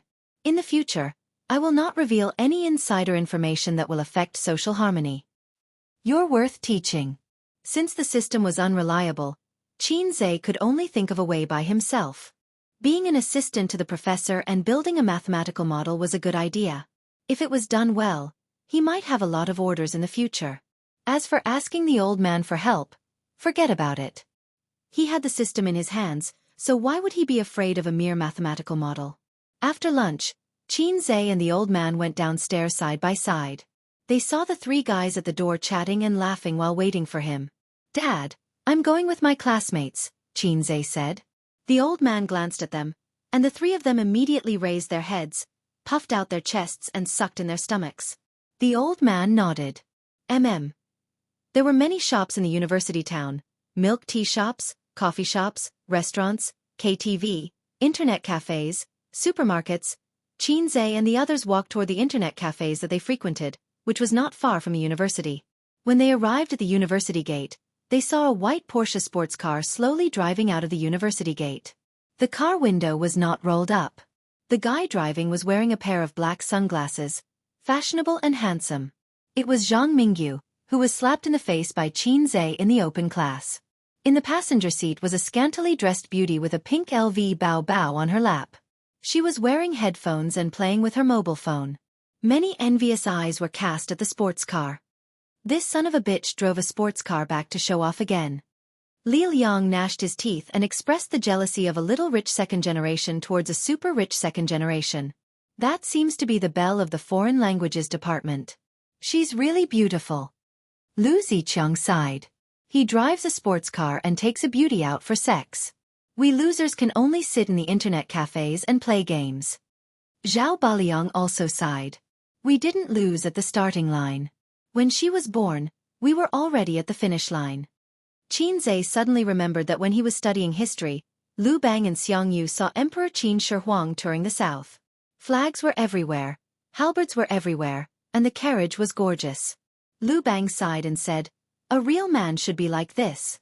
The internet cafes that they frequented were not big, and the facilities and environment were not as good as the neighboring ones. However, only this internet cafes allowed smoking. A real man could not smoke, but how could a real man who played games not smoke? The group turned on their computers. Amidst the clattering of the keyboard, they logged in their accounts and passwords. While waiting for a match, they smoked. The four of them had the same expression. Their eyes were disdainful, and the corners of their mouths were crooked, as if they were the most powerful people in the world. Who cared about the Porsche, the tall, rich and handsome men? Who cared about the belle of the department? Was the belle of the department more important than teammates? Was there a teammate who would stick with you through life and death? Teammates were the ones who risked their lives to save you. Only teammates were true love. Their battle had begun. No matter who was sitting on the other side of the computer, the heroes of Dormitory 303 were never afraid. To paraphrase the words of a great man, tactically, you must value the enemy. Strategically, you must look down on them. The four of them in Dormitory 303 each had their own characteristics. Zhao Baliang was the kind of person who had a bad temper and was more suited to play as a meat shield. Li Liang was more cunning and liked to play tricks and sneak attacks. He was in charge of jungling. Lu Ziqiang was good at playing as an AD. Qin Zai's hand speed was average, but he had an unparalleled view of the big picture. He was the core of the team, and he played as a support. The last person typed happily, "Wow, this is the first time I've seen a mid-laner that no one wanted." "Thank you, everyone." Li Liang replied cheekily, "You're welcome, son." The four of them found their way to the jungles on the opposite side and ambushed the jungles. The mid-laner stood under the tower and danced. Qin Zai placed a series of markings on him, but the other party was still indifferent. Li Liang placed an eye in the jungles. A moment later, the 5 people on the opposite side appeared in his field of vision. Qin Zai frowned. He placed a danger marker and led his people to retreat. If the other party had only one person in the jungles, this sneak attack would have been successful. However, the other party was obviously not a rookie and intended to fight a team battle. Qin Zai only had 4 people on his side. He couldn't and didn't dare to. If they were wiped out, there would be no need to play this game. What's this guy doing? Li Liang was a little angry. Qin Zai placed an eye in the river to prevent the other party from coming over to fish. Then, he helped Li Liang to start the fight. Level 3. Help the mid lane kill people first, Qin Zai said. Then, he went to the bottom lane to assist Lu Ziqiang. A moment later. Double kill. The opposing mid lane took 2 kills. What's going on? Qin Zai was dumbfounded. F***CK, this idiot. Li Liang yelled. I placed markings on him for a long time. Didn't he see it? F***CK. I ambushed the opposing mid laner and he was watching from the side. He only reacted when the opponent flashed away. He flashed to the bottom of the tower. F***CK. He wants to pass the tower at level 3? How did you die? I saw that the opponent was low on HP, so I flashed. Who knew that this guy had a healer? Qin Zai thought for a moment. Find a chance to catch another wave. If this guy can't be revived, you help him. Level 6. Come to the bottom lane and catch another wave. After a while, Li Liang ran directly to the top lane to catch people. The 2 of them cooperated well and successfully took a kill from the opposing team. They successfully took down the first kill, but the next moment, the opposing team retaliated. The mid lane was caught by the opposing jungler. With the 2 of them working together, they effortlessly took his life. Li Liang typed, "Mid lane is dirty." 2 minutes later, the mid lane was killed again. Li Liang typed again, F***CK, can you look at the map? A minute later, the mid lane tower was gone. Li Liang continued to type, primary school student? You're the primary school student. Your whole family are primary school students. The mid laner seemed to be very angry. Li Liang complained, you're F***king not a primary school student. I'll live stream myself eating H***T. Eat it. I'm a junior high school student. Who would believe that? I'm a girl. If you're a girl, I'll live stream myself eating H***T. 15 minutes later, the mid laner was killed 12 times. 0 kills and 0 assists. Xianxia glanced at the map. The junglers in the mid and bottom lanes were gone. He raised his eyebrows and marked Xiaolong's position. Sure enough, the opposing team's 3 people were trying to kill Xiaolong. In order to confuse the opponent, the jungler appeared in the top lane to catch Xiao Baliang. Our side's mid lane continued to kill minions. At Xiaolong's position, Xianxia's team and the opposing team's 3 people were in full swing. Xiao Baliang was struggling on the verge of death. After walking the dog for a round, he finally breathed his last. On Xiaolong's side, the outcome was already clear. While they were happily killing Xiaolong, Xianxia flashed in and locked the 3 people in place.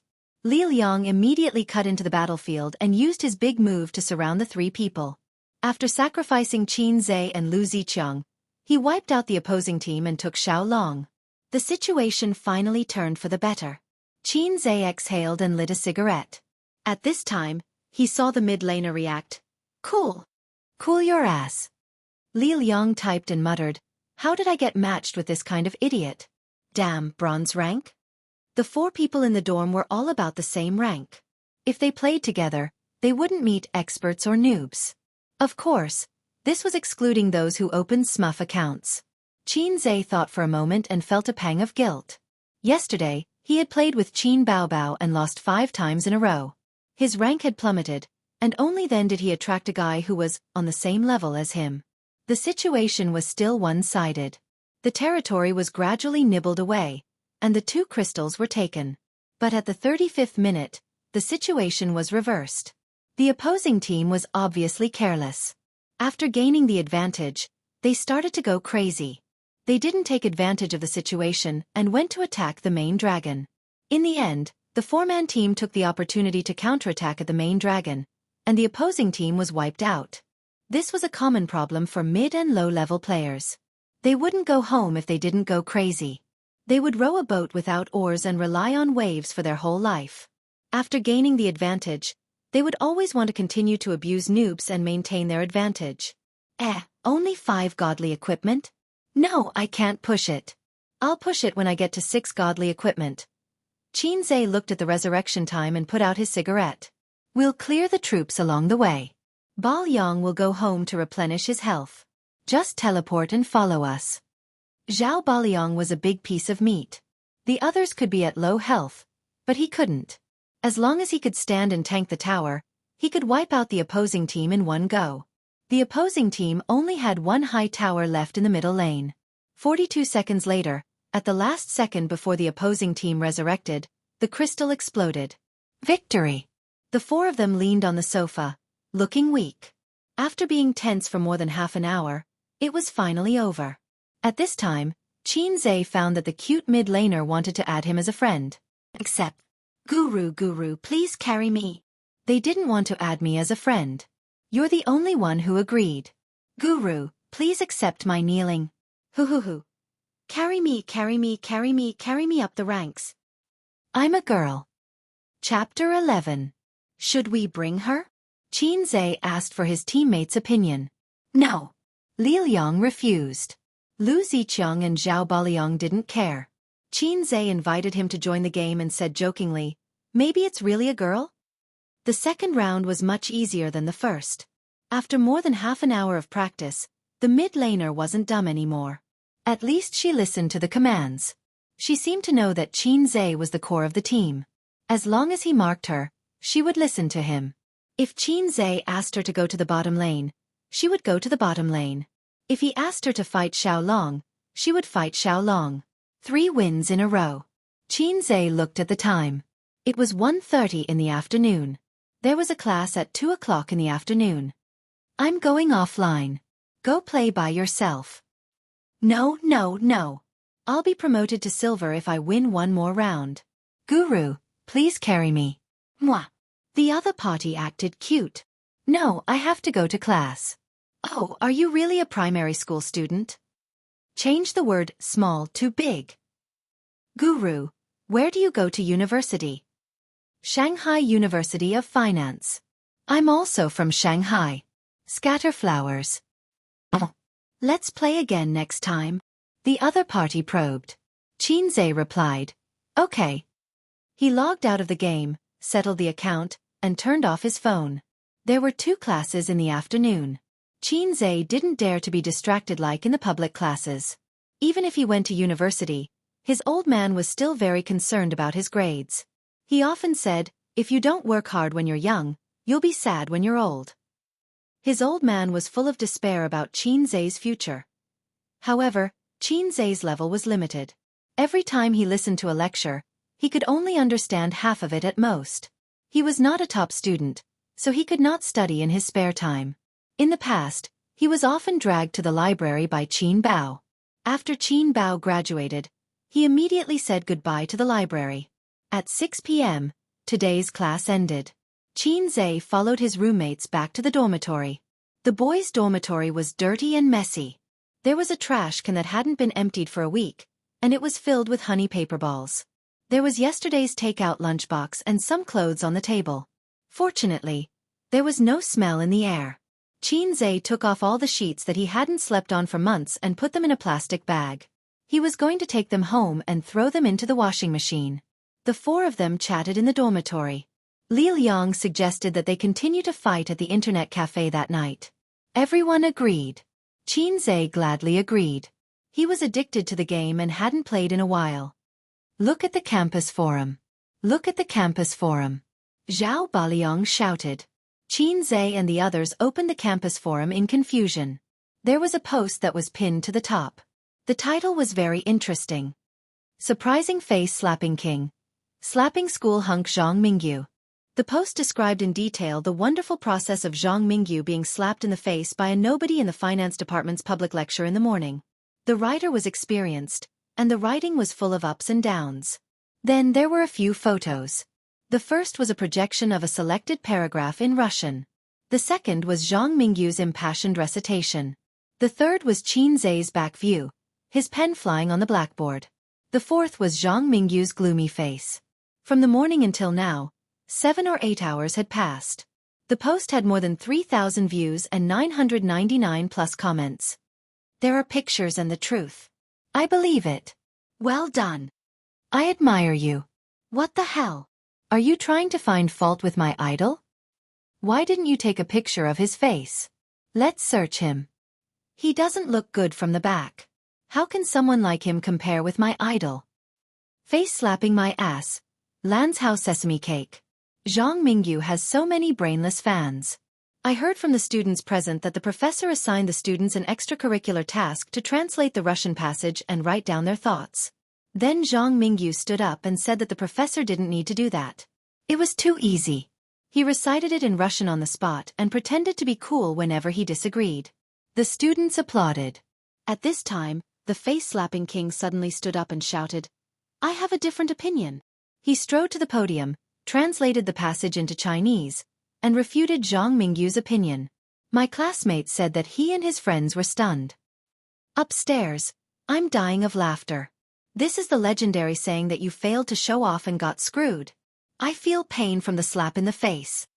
Zhang Mingyu excitedly put his right face forward. Please continue. There are so many awesome people in our university. Let's teach that rich second generation a lesson. There is always someone better than him. The original poster is an idiot. Long live Zhang Mingyu.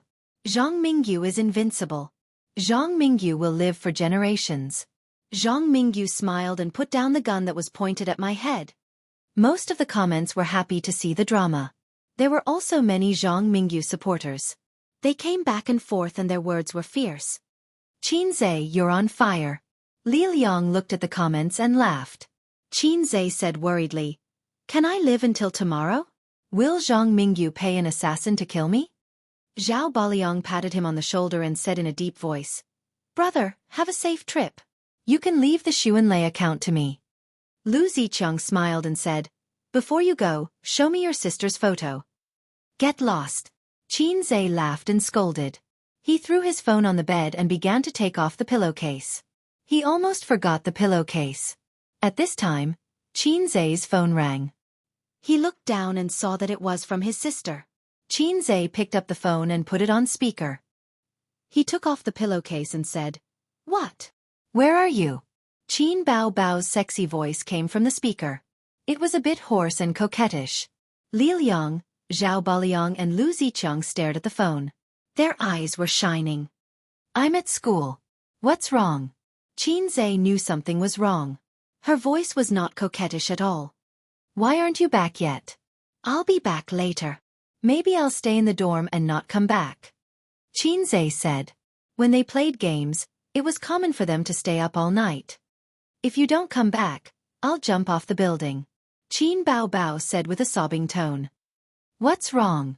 My period is here. Qin Bao Bao said with grievance. I'll be back soon. Qin Zhe hung up the phone decisively. He carried the plastic bag in his bag and strode out the door. My period is here. I'll be back soon. Damn, that was a lot of information. This guy really had a mistress in his house. He even pretended to be single and mingled around them. The three roommates rushed up. One hugged her waist, one hugged her legs and the last one turned around to close the door. Are you guys crazy? What are you doing? Qin Zhe was confused. You're not being honest. You didn't live on campus for 3 years. How could there be nothing fishy? Who's the girl? Damn, her voice is so coquettish and sexy. It's so shameful. Tell the truth and you'll be punished.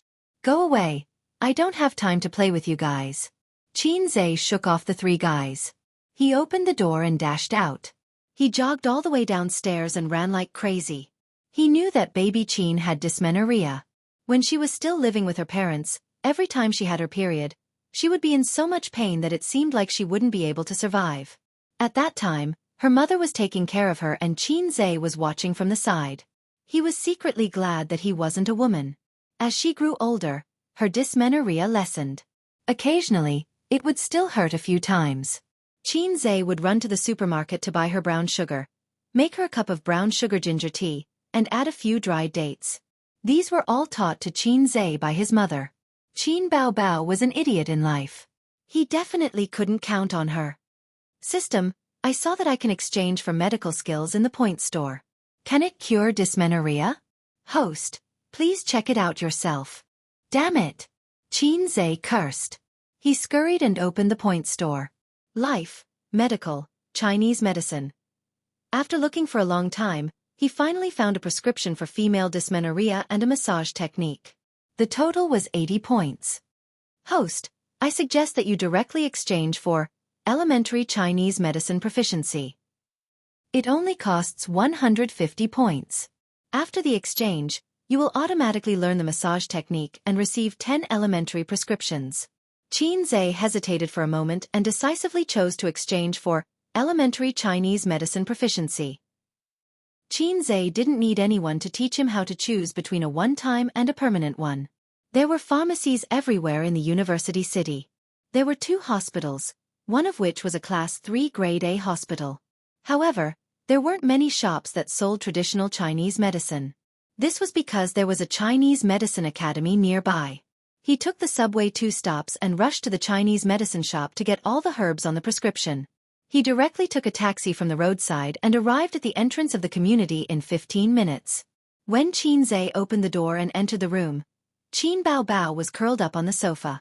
She didn't even take off her high heels. She was holding her stomach, frowning. Her face was pale and her forehead and the tip of her nose were oozing cold sweat. Why are you in pain again? Qin Zhe closed the door and threw the things in his hand on the sofa. He frowned and asked, Does it still hurt? Qin Bao Bao looked at him like a kitten. She didn't even have the strength to speak. Panting, she spat out a word, It hurts. Let's talk about it on the bed first. He grabbed Qin Bao Bao's stocking legs, took off her high heels, put his hands under her legs, and carried her back to the room. Ouch, be gentle. Do you want me to die from the pain? When Qin Zhe put her on the bed, he used a little more strength. Qin Bao Bao was shocked and almost burst into tears. Women are troublesome. Qin Zhe muttered in his heart. He reached out and unbuttoned Qin Bao Bao's chest. 36D was practically tearing her clothes apart. What are you doing? Qin Bao Bao was shocked. Although she was in great pain, she still subconsciously covered her chest. You want to take the opportunity to molest me? I didn't expect you to be like this, Qin Zhe. Sob, sob, sob. Sob your sister.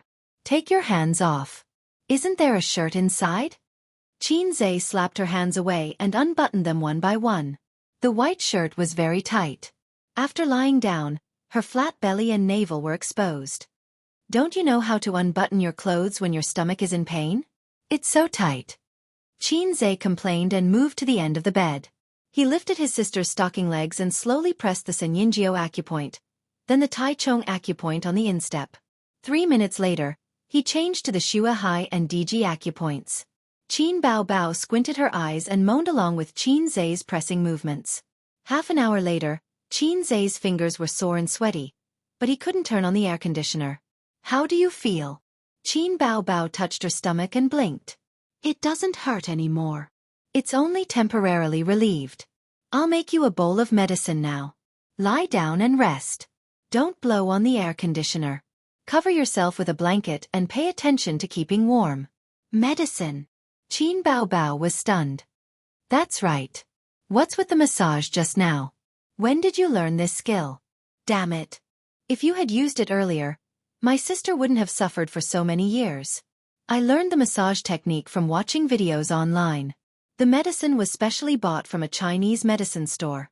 He said it's very effective for menstrual cramps. Xianxia said grumpily, it's all because of your old illness. I've learned it for more than half a month. Qin Bao Bao sat up. Her eyes sparkled and her smile bloomed like a flower. Suddenly she pouted. Good brother, give me a kiss. Kiss your head. Xianxia turned and walked out of the room. He took the medicine into the kitchen and washed it.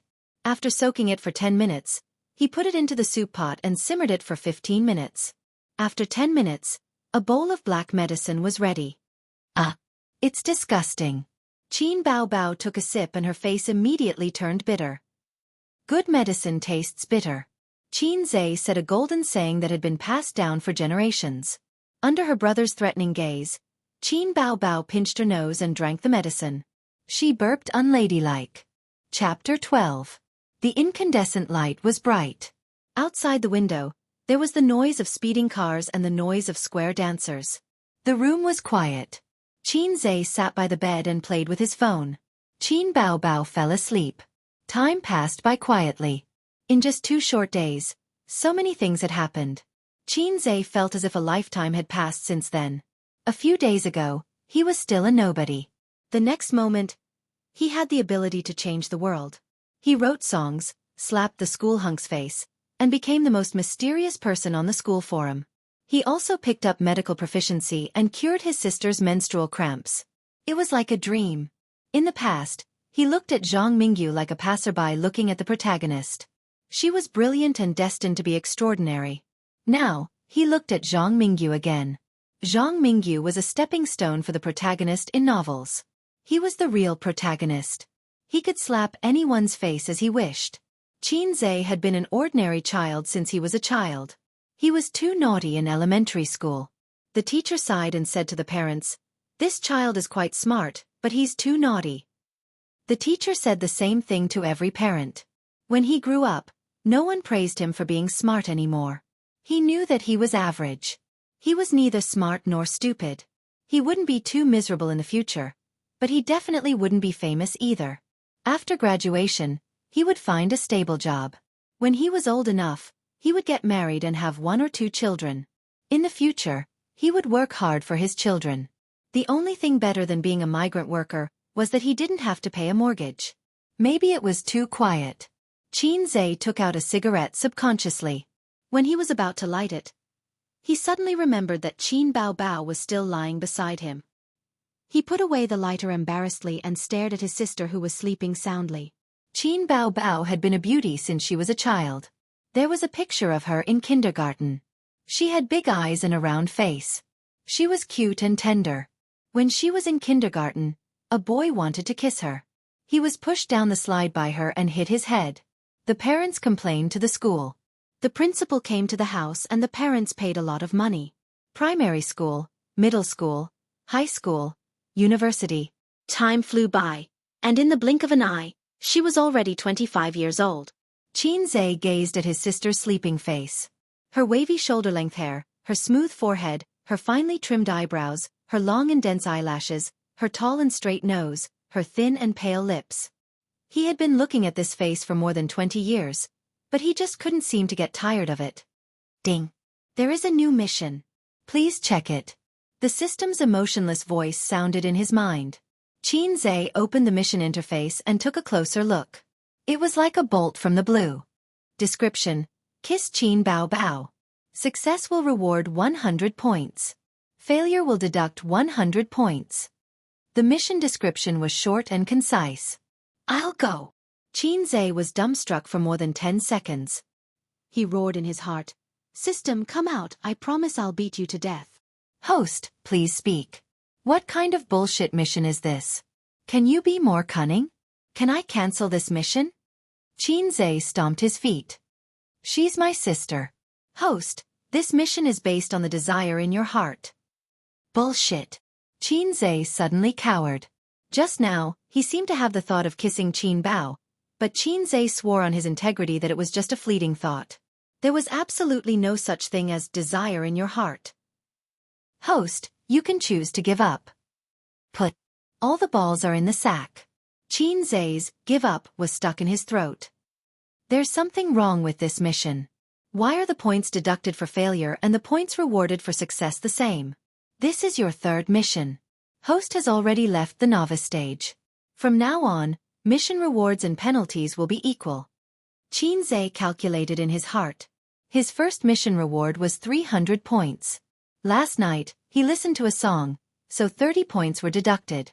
This morning, he spent 100 points to exchange for proficiency in Russian, so he was rewarded 200 points. At night, he spent 150 points to exchange for proficiency in Chinese medicine. In other words, he now only had 220 points. If he gave up this mission, 100 points would be deducted, and he would only have 120 points left. If the next mission was to molest a lowly, considering the higher difficulty of molesting a lowly, the points reward would increase, and so would the penalty. 120 points might not be enough to deduct. He had to bite the bullet and complete it. Otherwise, his points would be deducted, and his points would be reset to 0. Game over. Molesting a lowly would result in jail. Jail was a small matter, but if he was caught and beaten to death, kissing Qin Bao would only result in a beating at most, and with Qin Bao's current state, he was not afraid at all. Choosing the lesser of two evils, Xianxia shamelessly chose the latter. He lowered his head and quickly pecked Qin Bao's forehead. Qin Bao did not wake up, and the mission did not change. No? Xianxia's expression changed. Could it be mouth to mouth? Well, foreigners often did this kind of thing. It was no big deal. He quickly planted a kiss on his sister's cheek. Silence reigned in the room. That was too wicked. They really had to kiss. Xianxia's face darkened. He took a deep breath and slowly lowered his head. In the process, he stared at Qin Bao. If she suddenly opened her eyes, Xianxia would immediately turn his head and pretend to look at the scenery around him. Little by little, the two pairs of lips got closer and closer. Qin Bao was still sleeping soundly. She had no idea that her first kiss was about to be stolen by her little brother. Two pairs of lips pressed against each other. So fragrant, so soft. Xianxia stuck out his tongue and licked his sister's lips. Ugh! Qin Bao Bao seemed to have sensed it and turned her head slightly. Xianxia quickly straightened his back and panted. At the same time, he paid close attention to his sister's movements. He mainly looked at her eyelashes. People could pretend to be asleep, but eyelashes would not lie. Ding! Mission completed. Reward: 100 points. Please continue to work hard. For the first time in his life, Xianxia felt that it was not a good thing that his sister was too beautiful. Xianxia slowly walked out of his sister's room and gently closed the door. With a serious expression, he said, "System, do you have anything like Buddhist scriptures in your memory? I want to learn Buddhism." Kissing between relatives is a way to show intimacy. The host does not need to be too conflicted. Xianxia covered his face. This time I wanted to kiss her. What if I see her sexy underwear next time and want to have sex with her? Sob, sob, sob. The system was silent for a long time. It is recommended that the host mate with a female creature as soon as possible. After all, it is easy for the young to have such desires. The next day at 5:30, Xianxia woke up for a morning run and cultivated his inner strength. He reached home at 7:30. As soon as he entered the door, he heard Qin Bao Bao's clear voice. She was practicing her pronunciation. Xianxia knocked on her door and said, "It's time to eat." Then he turned around and went to the bathroom to wash up. When he came back, Qin Bao Bao was already sitting at the table and eating breakfast. She was wearing teddy bear pajamas and a pair of pink slippers. Her 10 smooth feet were moving happily. Xianxia looked down. "Are your feet cramping?" "Bah, I'm activating my blood and practicing the flexibility of my toes." Then I'll learn to dance. As a woman who aspires to be a big star, I must be able to sing and dance." "You haven't even learned how to sing and you want to learn to dance?" "I'll cultivate the body first. There's no rush. I have a feeling that when you show your face on the screen, it will be when our secret is exposed." "Do you think the old man will beat us to death?" Qin Bao Bao blinked. "It's okay. At worst you can run away from home. Sister will take care of you. You don't have to look at the old man's face." Xianxia curled his lips. "You're just all mouthy, king. You were practicing your pronunciation skills just now?" Qin Bao Bao pinched the fried dough sticks with her fingers and said vaguely, "Yes, pronunciation skills, breathing skills, singing skills, and voice control. These are all necessary skills for a singer. There's no way to speed up. You can only rely on practice." "Then how long will you have to practice?" Qin Bao Bao was proud. Her red phoenix eyes narrowed, and she was very charming. "With my talent, I can debut in 3 months if I'm fast, and half a year if I'm slow." Xianxia's heart moved. He had a mountain of treasures, but he had no funds or channels. All the good things were in his hands. He met the old man in the park, met a benefactor, and soared to the sky. This kind of thing was not reliable. For example, he had a large number of high-quality songs, movie scripts, variety show scripts, and so on. But he could not get in touch with people in the entertainment circle. At this time, he needed Qin Bao Bao to be the vanguard and open up a path for him. When Dad finds out, she will take the beating. If she makes a name for herself, I can show off my skills. Xianxia thought darkly in his heart. "Sister, work hard." Xianxia encouraged. Qin Bao Bao did not understand, but she nodded. "Yes, yes." In the morning, he got off the elevator with Qin Bao Bao. Since it was on the way, Qin Bao Bao drove him to the school gate. There were 2 compulsory professional classes in the morning, and an elective class in the afternoon. Xianxia had lunch with the old man. He asked the old man about Professor Li's office location. At around 1 o'clock in the afternoon, he reported on time. On the top floor of the teaching building, there was an empty classroom. There was no metal nameplate next to the door, indicating that this was an empty classroom. Xianxia knocked on the door. A few seconds later, someone opened the door. It was a good-looking girl wearing glasses. She looked at Xianxia suspiciously.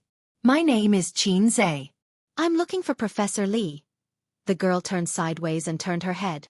"Professor Li, looking for you." Chapter 13. Xianxia looked in from the door. This classroom was no different from an ordinary classroom. The only difference was that the desks and chairs had been moved to the back of the classroom, leaving only 4 or 5 desks with notebooks on them. The students sitting at the desks either looked up or focused on their own work. Professor Li was in his 50s. He had white hair, slanted eyebrows, and a pair of old-fashioned round-rimmed glasses. He looked like a very serious and difficult old scholar. He looked away from the computer and turned his head. "Come in." Xianxia nodded and walked to the podium.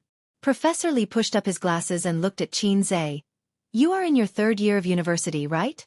You will be doing your internship in the second half of next year." "Yes, that's why I want to train myself in advance." After Xianxia finished speaking, he suddenly realized that he wasn't nervous at all. According to his usual character, he should have been a bit cautious when being scrutinized by the professor's sharp eyes. However, he was very calm. He was so calm that even he was surprised by himself. Professor Li nodded. "Although your father has told me about this, let's talk about it as it is. There should be a lot of tests." He took out a stack of A4 paper from the drawer. There were many problems listed on it. He picked out a few papers and handed them to Xianxia. This is a small part of the problems in mathematical modeling. It is relatively easy. Take it and have a look. I will give you 2 hours. You can pick any 2 problems and deduce the analytical equations. Xiao Lu, give him a pen. The female student who opened the door immediately handed a pen to him. Xianxia didn't speak any nonsense. He looked around and found that there weren't any extra seats, so he went to the back of the classroom and pulled out a desk on his own. He moved quietly, trying not to make too much noise. Xianxia threw himself on the draft paper to deduce the equations. He looked at the topic from time to time. There were several times when he was about to deduce the complete equation, but he had to start over again.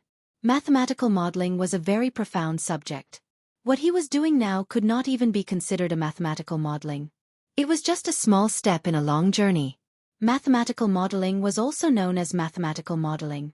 In essence, it was an important means to use mathematical tools to solve practical problems. In layman terms, it was to use mathematical language and methods to establish equations for certain things and phenomena. For example, if a mathematician wanted to predict the weather, he could collect data and build a huge mathematical model. Through the mathematical model, he could calculate the weather the next day. Of course, this was just a metaphor. The real weather prediction was far more complicated than this. But in fact, the Weather Bureau was a huge mathematical model. Economics and mathematics were inseparable. Mathematical modeling was also a very high-end and widespread application of it. Xianxia calculated for half an hour, his forehead gradually sweating, and finally felt the right direction. Or was it because his foundation in mathematics was too shallow? He had to rack his brains to think of many formulas. If Qin Bao Bao were here, she would definitely snort twice, push Xianxia's head and say, "Get out of my way, I'll take care of it in minutes." It was said that men were born logical and women were born emotional. Therefore, men were good at science and women were good at liberal arts. However, this rule was completely reversed when it came to the Qin siblings. Qin Bao Bao was a top student in mathematics since she was a child. Her grades had never dropped out of the top 3. She called herself the Queen of Science. Xianxia was better at liberal arts. His most glorious achievement was winning the 3rd prize in the National Middle School Essay Competition. Fortunately, he knew that he was not a smart person and that hard work could make up for it. He did not give up and was not stumped by the 2 questions that could block 50% of the students. Time flew by. With the help of his assistants, Professor Li pushed the modeling progress bit by bit.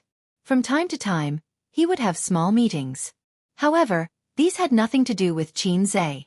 2 hours later, Professor Li seemed to remember Xianxia. He walked down from the podium and came to his desk.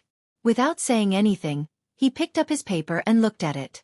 The answers to the equations were written neatly on the white paper. Professor Li liked the meticulousness at first sight. He looked at the draft paper and scribbled on it. The dense calculation formulas were not left out at all. Xianxia's mathematics was trained by his grandfather. Not bad. Professor Li nodded and put the paper back on the table. He turned and walked back to the podium. "Stop what you are doing." 5 or 6 assistants raised their heads. "Let me introduce a new member to everyone. He is Xianxia from the Finance Department's Class 7. He is your junior." Xianxia stood up and said politely, "Please take care of me." There was sparse applause. Professor Li said again, "Yang Chen, you will teach your junior for the next few days. Let him figure out our project this morning. I have a class later, so I will leave first." A boy in a blue t-shirt and white casual pants nodded and smiled. "Got it, Professor." Professor Li left. Before coming here, his grandfather had told Xianxia in detail that it was a huge mathematical model. It was impossible for Professor Li to do everything himself. Therefore, he needed assistance. The assistant's salary was 200 yuan per day for a week. After the mathematical model was completed, he would get 1,400 yuan. Professor Li was not willing to recruit students. Several of his assistants were 4th-year interns who would graduate next month. Because of his grandfather, he agreed to let Xianxia give it a try. Xianxia waited for a moment in his seat. When he saw Yang Chen working, he took the initiative to walk over and said, "Senior." Yang Chen looked at him and took out a stack of documents from the drawer. He said, "Take a look at it yourself." Xianxia took the documents and went back to his seat. He patiently read them. A good private equity company should have its own professional market analysts. It could be seen that the private equity company that commissioned Professor Lee was not large. To build a complete mathematical model, it required a lot of formulas and data. Mathematics was the most rational thing in the world. Every step needed to be carefully considered. Xianxia's group was responsible for the return and risk assessment. In addition to the not-too-detailed summary, there was a series of symbols and explanations. Xianxia looked a little tired. He took out his phone, searched the internet, and translated them one by one. In the blink of an eye, it was time to eat. The seniors in the classroom went to the cafeteria to solve the problem of food and clothing. Xianxia wanted to take out his spirit and immerse himself in studying, but he was kicked out by the senior who was in charge of the key to eat. Because time was limited, he ate a little and hurried back to the classroom. The classroom door was ajar, revealing a gap. Just as he was about to push the door open, he heard someone say, "Brother Chen, what's the new guy's background? We worked hard for a month to build this mathematical model. There's only a week left before the delivery time. Good Lord, he suddenly jumped in and earned our labor costs." The guy who spoke was also in Xianxia's group. Xianxia did not know his name. Yang Chen snorted. His dad and Professor Lee seemed to be in the same office. He's a relative, so he came to learn and get some pocket money. Our group only has a bonus of 10,000 yuan. He took more than 1,000 yuan. Mother****, it's enough for half a month's rent. Don't you still live in the dormitory? Then you can come to the healthcare twice. Don't worry, there's a task today. He doesn't even know the basic situation. When the time comes, I'll assign some tasks to him. If he can't complete them, Professor Lee will definitely not be happy. If he comes a few more times, maybe he'll be kicked out. Xianxia's face turned black. He thought to himself, these two little bastards. He silently went downstairs and strolled around the teaching building. He sighed in his heart. Sure enough, where there were people, there was Jianghu. This kind of fighting without swords became more and more cruel after going to college. No, there were fights everywhere in life. Elementary and middle school were no exception. It was just that at that time, he was young and liked to express it in violent ways. Xianxia did not like this kind of hidden-in-the-dark and extremely sinister intrigue. He had not adapted to it yet. 10 minutes later, he went upstairs into the classroom. The seniors were basically back. The senior named Xiao Lu smiled at him. Xianxia politely returned a smile. There was a professional class at 1:30 in the afternoon. After class, Xianxia refused his roommate's invitation to go online and play games. He plunged into the modeling data pile. Although he was not a gifted science expert like Qin Bao, he had one advantage that the old man praised. Every time there was a big event, he was calm. This was the old man's praise for him. At 5 o'clock in the afternoon, Professor Lee came back. Each group was assigned tasks. Before announcing the end of the day, he rarely thought of Xianxia. How's the information on the return rate and risk assessment coming along? I'm a person blindly guessing. I haven't fully grasped it yet. Xianxia said. Professor Lee suddenly frowned and looked at him. Didn't I ask you to bring him along? Yang Chen looked innocent. I gave him the information and let him ask me what he didn't understand, but he didn't have any problems all day. I thought that Xianxia had a thick foundation and had mastered it by himself. F***ck, when did you say that? Professor Lee looked at Xianxia and didn't say anything. He announced the end of the day's work. Professor Lee's carefree attitude made Yang Chen somewhat disappointed. Only Xianxia could vaguely guess his thoughts. In fact, the modeling was nearing the end. It was true that they lacked an assistant. But how could they invite a half-baked Xianxia to join them? It was mostly for the sake of the old man.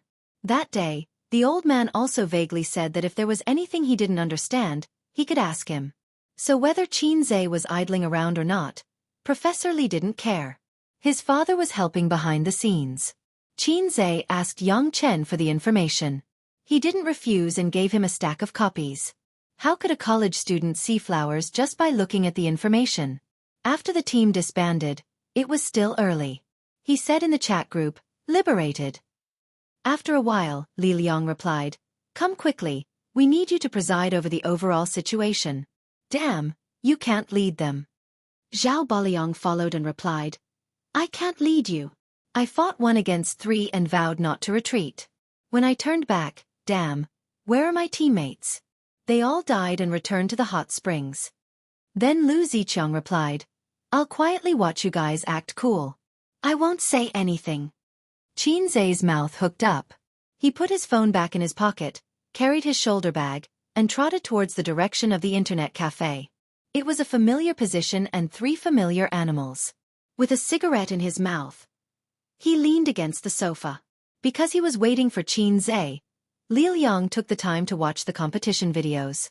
Zhao Baliang opened a small window to watch the Japanese president Lu Ziqiang play with his phone. Qin Zai habitually put a cigarette in his mouth, turned on his phone, and squinted his eyes to smoke. It's summer vacation at the end of the month. What are you doing? Be careful not to fail. Li Liang took a deep drag on his cigarette. I can't let my sister support me all the time to earn some pocket money. Qin Zai took out mineral water from his bag and gave a bottle to each of them. Investment modeling is not easy. There are too many factors to consider. How do you feel on the first day? Lu Ziqiang, who had the best results compared to the other 2, unscrewed the cap and took a sip. It doesn't matter if it's difficult or not. I'm just not in a good mood because I met a B*TCH today. Qin Zai complained. You have a story, but I don't have any alcohol. Tell me about it. Li Liang invited Qin Zai to join the game. He's just an idiot. I'll find a chance to deal with him. Qin Zai curled his lips. When the time comes, bring Baliang and use his human cannon to poke that idiot's ass. Li Liang had just finished his sentence when he suddenly shouted, Are you crazy? Why did you invite a newbie? A person with the ID, Canton Waist, sneaked into the team. She was the bronze newbie who had tricked them the other day. Canton Waist enthusiastically said in the room, Hooray! Hooray! Guru, you're finally online. Guru, are you guys playing a game? I've lost 3 rounds in a row today. I've lost again. Guru, bring me up and let me fly. I'll video call you. The 3 animals didn't want to talk to her. Even Zhao Baliang, who lacked love, didn't want to talk to her. These days, there were too many transvestites on the internet. She felt disgusted when she thought of the man on the other side of the screen. Qin Zai playfully replied, Do you want to chat naked? I hate you. The screen darkened and she entered the game. Chapter 14. Due to the presence of Canton Waist, who was a burden, every match was very difficult. Fortunately, the opponent's skill level also decreased accordingly. The 5 of them went through 81 difficulties and won 3 consecutive victories. Canton Waist cheered and said, We've advanced, we've advanced. Please accept my respect. In fact, Qin Zai's skill level was only above average, and he could not show off his amazing skills. What was good about him was his ability to see the big picture. He knew when to do what, how to deal with the situation, and how to command the team in an orderly manner. It was like the saying that a leader wolf leading a herd of sheep could defeat a pack of wolves led by a sheep. Most of the time, the opponent lost inexplicably. They had a huge advantage in the beginning, but in the middle and later stages of the game, they suddenly realized that they could not win. At 7:30 p.m., Qin Bao called him to go home. At 7:45 p.m., Qin Zai reached home. He took out his key and opened the door. He saw his sister curled up on the sofa and watching TV. Her light-colored jeans wrapped around her long legs, and there was a plate of washed grapes on the sofa. Under the blue reflection of the TV, her eyes were sparkling, watery, and exceptionally attractive. Even Qin Zai, who was used to his sister's beauty, could not help but take a few more glances at her. He sat down on the sofa and took out his phone to order takeout. Qin Bao kicked him and her eyes were fixed on the TV. Go, go, go. Go and cook. Cook. Qin Zai was stunned. Why cook? Let's just order takeout. Qin Bao picked up a grape and stuffed it into her red mouth. She then spat out the skin and rolled her eyes at him charmingly. Takeout is too expensive. We can't afford it. In the future, we'll be diligent and thrifty. We'll do it ourselves. I'll do it. Qin Zai curled his lips. Don't talk nonsense. I've bought the ingredients. I'll leave the cooking to you, Qin Bao said matter-of-factly. There was a piece of tofu, a fish, vegetables, and celery in the kitchen. It was just enough for 1 meat dish and 2 vegetables dish. Tofu and fish, garlic and vegetables, and celery stir-fried with meat. Xianxia's culinary skills were taught by his mother. However, he was lazy and would order takeout whenever he could. The aroma of the dishes wafted into the living room. Qin Bao was drooling. She stepped on her slippers and sneaked in to eat. Xianxia was full of resentment. He grabbed her hand and pushed it away. Qin Bao rubbed her belly and whined pitifully, "Bao, I'm hungry." Xianxia shuddered violently, goosebumps rising all over his body. She was already 25 years old, yet she was still imitating other young ladies and acting cute. During dinner, Xianxia looked at his sister, whose cheeks were bulging, and said, "Grandpa told me yesterday that he wants us to go home next week. Mom misses us." Qin Bao paused in eating. She raised her beautiful oval face from the bowl like a vigilant little fox and said vaguely, "What? Do you want me to go on a blind date again?" Grandpa said no, but I don't think we can trust his words. Xianxia shrugged. "You know how two-faced he is. I don't have time. I have to practice singing and dancing on weekends. You can go home by yourself. Just say that I'm working overtime." Qin Bao said. "I'm not going home either." Qin Bao was puzzled. "I have something to do on weekends." "Date." Qin Bao's aura changed. "Date my ass." Xianxia rolled his eyes. "I found a job. I'll probably have to work overtime on weekends. You can find a job during the summer. It's almost the end of the semester. You'd better settle down and study. Don't fail and get beaten by Dad with a feather duster." Qin Bao licked her lips and burped comfortably. "I won't save you if that happens." "When have you ever saved me?" "When Dad beats me. You're always there to watch the fun." "Qin Bao, you have a bad conscience." Xianxia was full of resentment. Qin Bao made a face at him. After dinner, Qin Bao was in charge of washing the dishes. Xianxia sat in the living room and studied his model.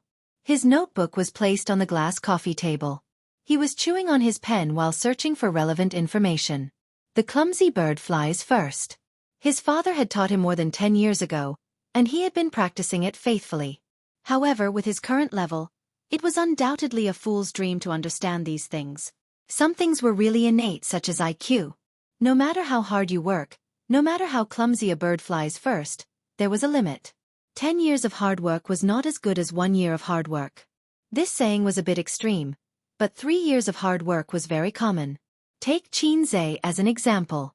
During his 3 years in high school, the old man had personally taught his son, who had failed to live up to expectations. But no matter how hard he had tried, Xianxia still only managed to get into a second-tier university. On the other hand, Qin Bao wasted her time in the first and second year of high school, dreaming of becoming a star. In the third year of high school, she casually worked hard and got into Fudan University. It was impossible not to be jealous. Thinking of this, Xianxia raised his head and angrily stared at Qin Bao, who was bending over to wipe the table. Her tight jeans wrapped around her extremely well-developed buttocks, just like a full moon. Xianxia's heart trembled. He silently said, "Color is emptiness, emptiness is color." He was afraid that a ding-dong message would appear in his mind. Touch Qin Bao's butt. It was time for him to find a girlfriend. Xianxia came up with this idea. In his life, he had very little experience in love. In elementary school, he held a girl's hand. In junior high school, all his classmates were in love. In order to catch up with fashion, he made an appointment with his desk mate. If someone asked, "You are my girlfriend, and I am your boyfriend." So, they were boyfriend and girlfriend in name for 2 years. They didn't even hold hands. In high school, the workload was heavy, so he didn't think about it at all. In the second year of college, he pursued a girl. She was a pretty and gentle girl. Unfortunately, it didn't take long for him to fall in love. Clicking on the campus forum, there was a post that was always in the most conspicuous position. The title was, "Summary of the Beauties of the University of Finance and Economics." In the post, there were photos of beautiful women taken by students secretly or openly. After photoshopping, they were all beautiful and extraordinary. Xianxia had seen it before, but he didn't look at it carefully. It was mainly because his taste was ruined by Qin Bao. It was really difficult for ordinary beauties to enter his eyes. Xianxia carefully browsed through the beautiful photos of the campus beauties. He thought, today is different from the past. There will be money and a house. It's time to find beauties and pick up girls.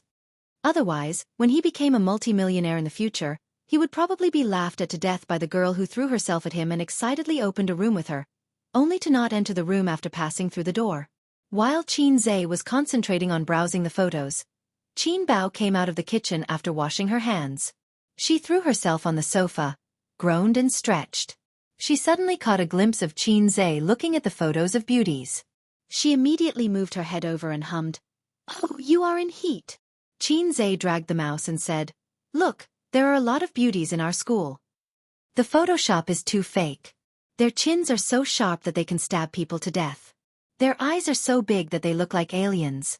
Xianxia wanted to say that she was jealous, but when he turned his head and saw his sister's beautiful face, he changed his words and said, "That's because they have a good foundation. As long as they are delicate and pretty, I like them. The beauties are all taken. It's not your turn to make a move."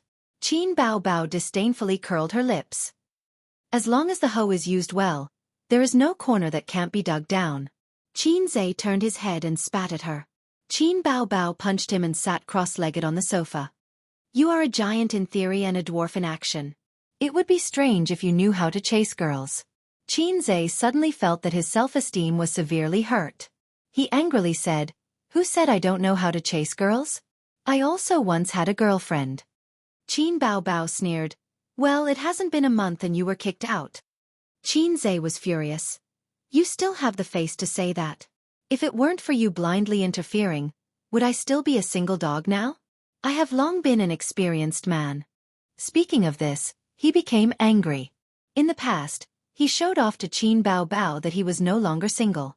When Qin Bao heard that her brother finally found a girlfriend, she was also very happy and invited him out for a meal to check. Therefore, Xianxia asked the newly won water spirit cabbage out. They agreed to meet at the entrance of the restaurant. That day, Qin Bao was particularly well dressed, like a superstar. Many people turned their heads to look at her. When Xianxia saw his girlfriend coming, he excitedly waved his hand. Qin Bao showed her killer move, a sword to the throat. She hugged Xianxia's arm and said coquettishly, "Hubby, this is the little bitch you have outside. She doesn't look that good." Xianxia was petrified on the spot. Of course, the meal was not finished. His girlfriend left in anger and embarrassment. Since then, she never talked to Xianxia. She blocked his phone number and the chat app. From then on, they were like strangers. "I am helping you test her character and your relationship. Real love should be firm and immortal." After that, Qin Bao said with conviction, "I am helping you." Sure enough, Qin Bao still said the same thing. Xianxia spat at her face again. "Bullshit, it's been so long. I have already figured it out. You are just jealous that I found a girlfriend. Because you are still single. You are just jealous." Qin Bao choked. "Humph, I hit the nail on the head, didn't I? You're speechless now, aren't you?" Xianxia felt like he was one of those legendary swordsmen. He didn't make a move, but once he made a move, he would definitely kill. Qin Bao suddenly stood up, grabbed the anime peripheral that Xianxia bought, Rem pillow, and smashed it on his head. "The other party doesn't want to talk to you." She threw Rem at you. She walked into the room in her slippers and slammed the door with a bang. "Ridiculous." Xianxia muttered and opened the point store. "System, I want to exchange professional knowledge about fund investment." Chapter 15. The next day, Xianxia trained his body as usual. With his personality, it was hard for him to imagine waking up at 5 o'clock every day to run under the half-lit sky and cultivate his inner strength. Perhaps it was because he had been ordinary for too many years and had been a foil to his sister, Qin Bao, that he had accumulated too much gloominess and unwillingness in his heart. Suddenly one day, a salted fish saw the hope of turning over a new leaf, just like a chick meeting a ladder connected to branches. The ambition in his heart was suddenly aroused. He arrived home at 7:30 and brought breakfast for Qin Bao. His sister was playing with her phone while eating, her slender white fingers poking at the screen. Xianxia was writing and drawing on a piece of draft paper while eating a bun. Neither of them spoke, but the atmosphere was not awkward at all. It was like an old couple who had experienced years of peace and tranquility. I won't send you to school today. I have to rush to the company early. Qin Bao Bao finished her breakfast and wiped her mouth with a piece of tissue. The company invited a second-tier singer to train us. Guess who it is? Not interested. Qin Zhe wrote a formula on the paper without looking up. Qin Bao Bao pouted and walked back to her room. A moment later, Qin Bao Bao finished changing and came out. She wasn't wearing an office lady suit today. Instead, she was wearing a pleated short skirt, a V-neck dark blue knitted sweater, and a blue unlined blouse underneath.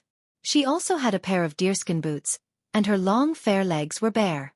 She wasn't wearing any stockings, and she had silver four-leaf clover earrings on her ears. Qin Zhe suddenly felt as if he had been blinded by his titanium alloy dog eyes. He was a complete fan of short skirts, but not black stockings. There were many girls with long legs. If they did not wear stockings, their legs would be more or less defective, or their skin would be defective. In Qin Zhe's 22 years of life, he had seen countless beauties. Occasionally, he would search for pictures of beautiful women on the internet when he was overwhelmed by emotions. It was rare to see a beauty with legs comparable to Qin Bao Bao's. It seemed that only Qin Bao Bao had the confidence to wear a short skirt without stockings. Her legs were fair, slender, and well-proportioned. The more he looked at them, the more he had the urge to touch them.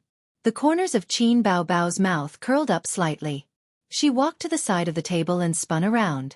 Her pleated skirt fluttered as she said proudly, "How is it?" Qin Zhe said indifferently, "Just so. Wipe off your saliva first, you pervert." "Who are you calling a pervert?" Qin Zhe was furious and wiped the corner of his mouth guiltily. Qin Bao Bao glared at her. She bent down and brought that vixen's face closer to hers. She snorted and said, "You're looking at your own sister's thighs with such lust.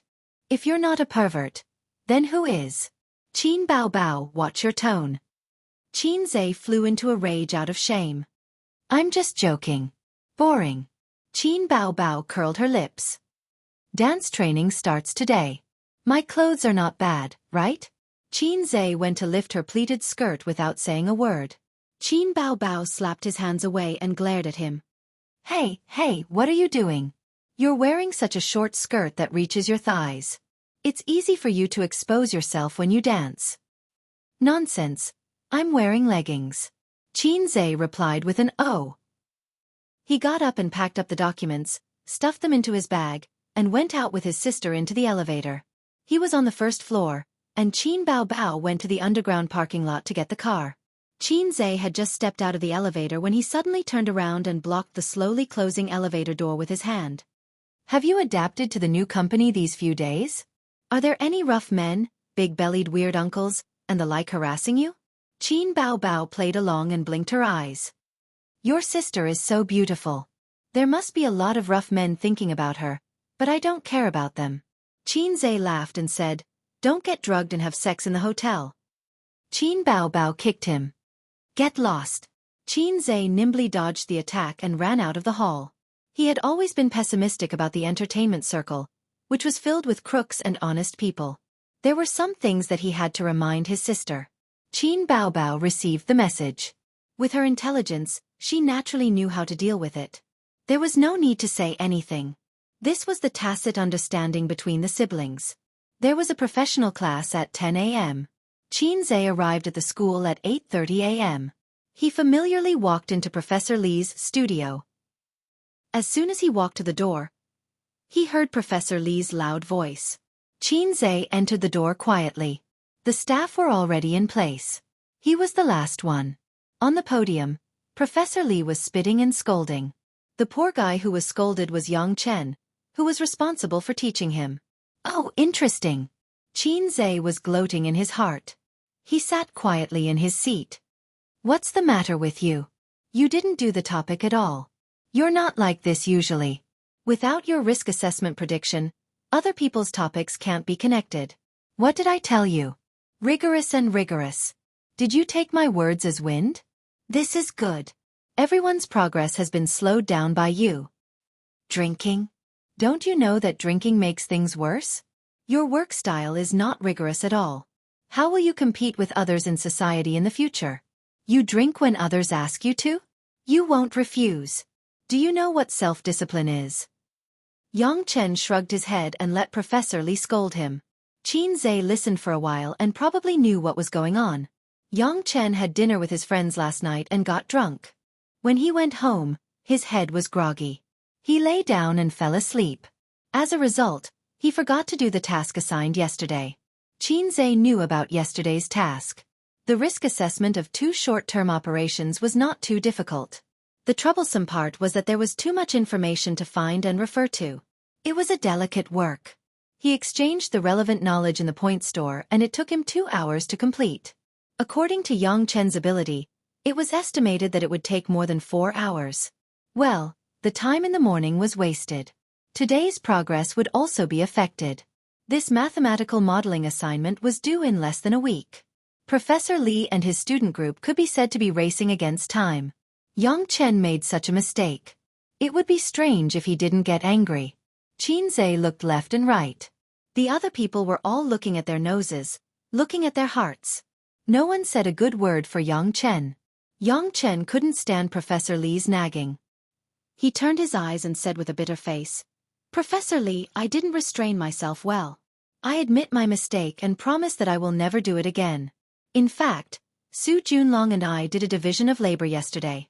His work has been completed. Originally, there were 3 people in each group. Even if I make a small mistake, I can quickly make up for it.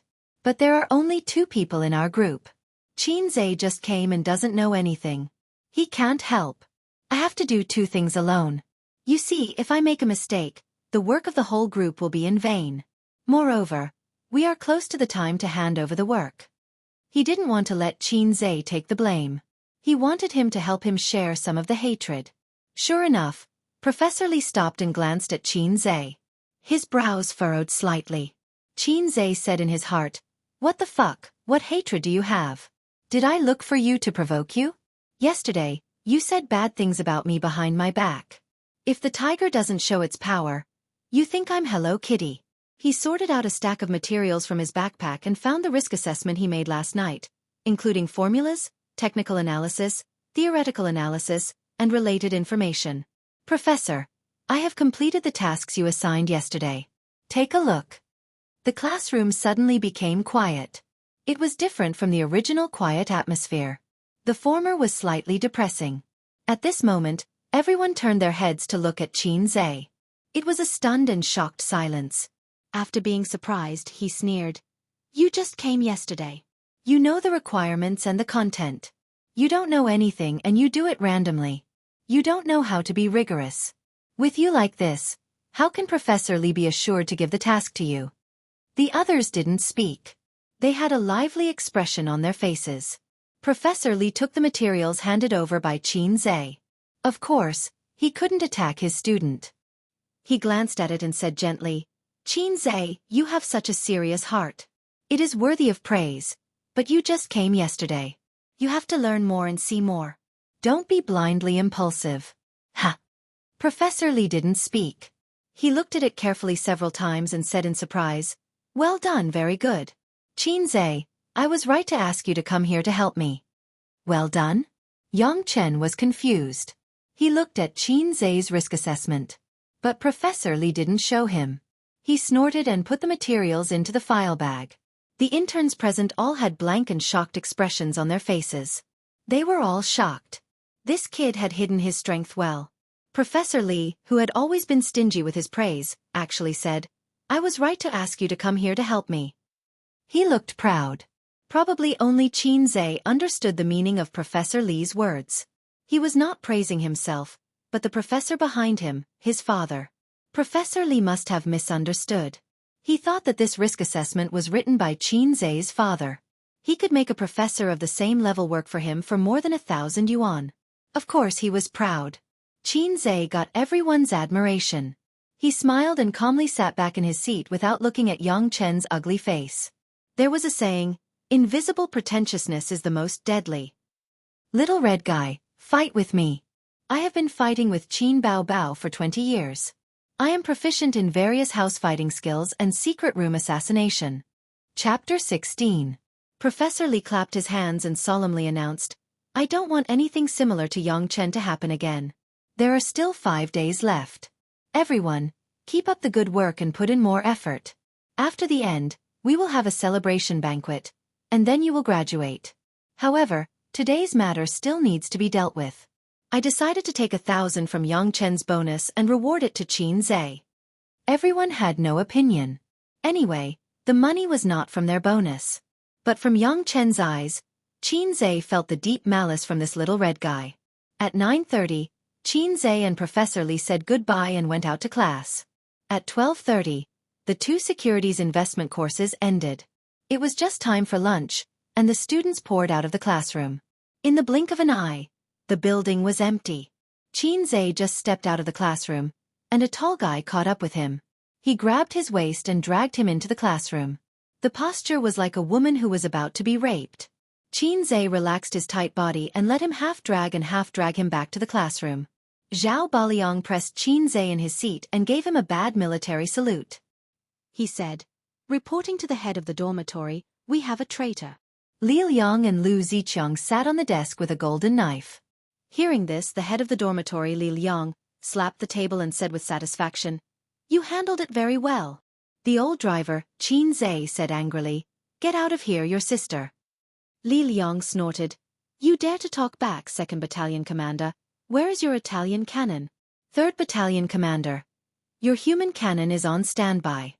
Lu Ziqiang unbuckled his belt with an indifferent face. Zhao Baliang laughed strangely. Xianxia said helplessly, "Why is the organization looking for me? I have joined the underground party for 3 years. I have been cautious in my work, vowed to protect the motherland, and obeyed the organization's arrangements. I have never taken a needle or a thread from the people." Although he didn't know what his roommates were up to, he cooperated with them tacitly. "Okay, then let me ask you, what are the rules of room 303? Li Liang used the book as a gavel and slammed it down hard. Xianxia hesitated for a moment, and then said honestly, "For men are of one mind, and a gay friend's status is as heavy as a mountain. I will only love the 5th young lady in my life.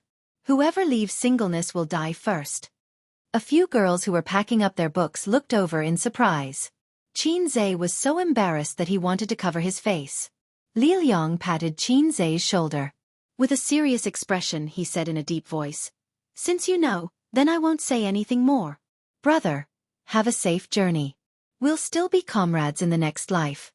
Lu Ziqiang was about to pull out his Italian cannon. Xianxia was shocked. "Please, Jutebag, the organization is clear. I didn't violate the rules of room 303. I'm innocent. I'm still a single dog. We're all single dogs. Why should a single dog make things difficult for a single dog? Hey, you're really taking it out." Long Outyen am not convinced." Li Liang sneered. "Then tell me what happened on the phone yesterday.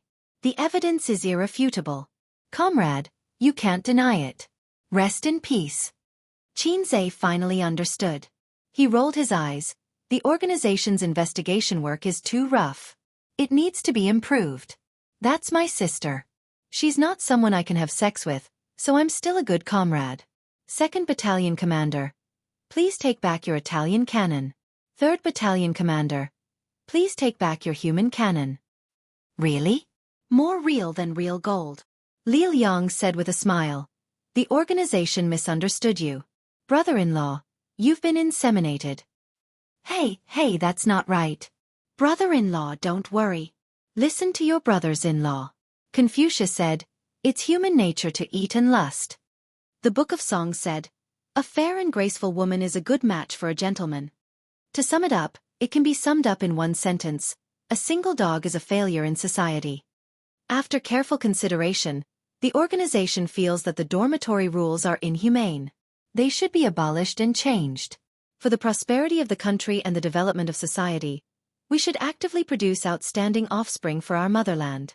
Comrade Xianxia, for the sake of the motherland and the people, you should actively recommend outstanding girls with big buttocks and long legs to the organization. Dormitory leader's words make sense. I second the motion. I second the motion too. Zhao Baliang and Lu Ziqiang voted in favor. I'll go. Xianxia was stunned. He suddenly came back to his senses. F***ck, I've been tricked again. Reporting to the organization, I have something to say. Contributing everything to the organization is the consciousness that we should have. However, dormitory leader, you're known as an experienced driver. You've had sex with countless girls from bad families. You're a proper scum. How can I push my sister into the fire pit? Li Liang was furious. You dare say I'm a scum? 2nd Battalion Commander. Where's your F*King Italian cannon? No. Don't misunderstand. I'm not targeting you.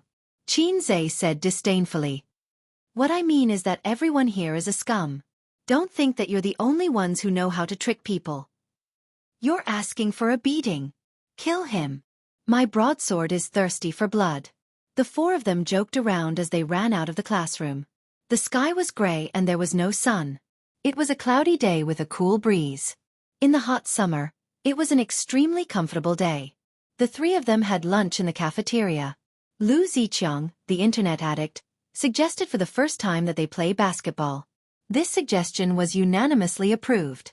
In dormitory 303, other than Zhao Baliang who insisted on morning jogging every day, the other 3 were not sports-loving youths.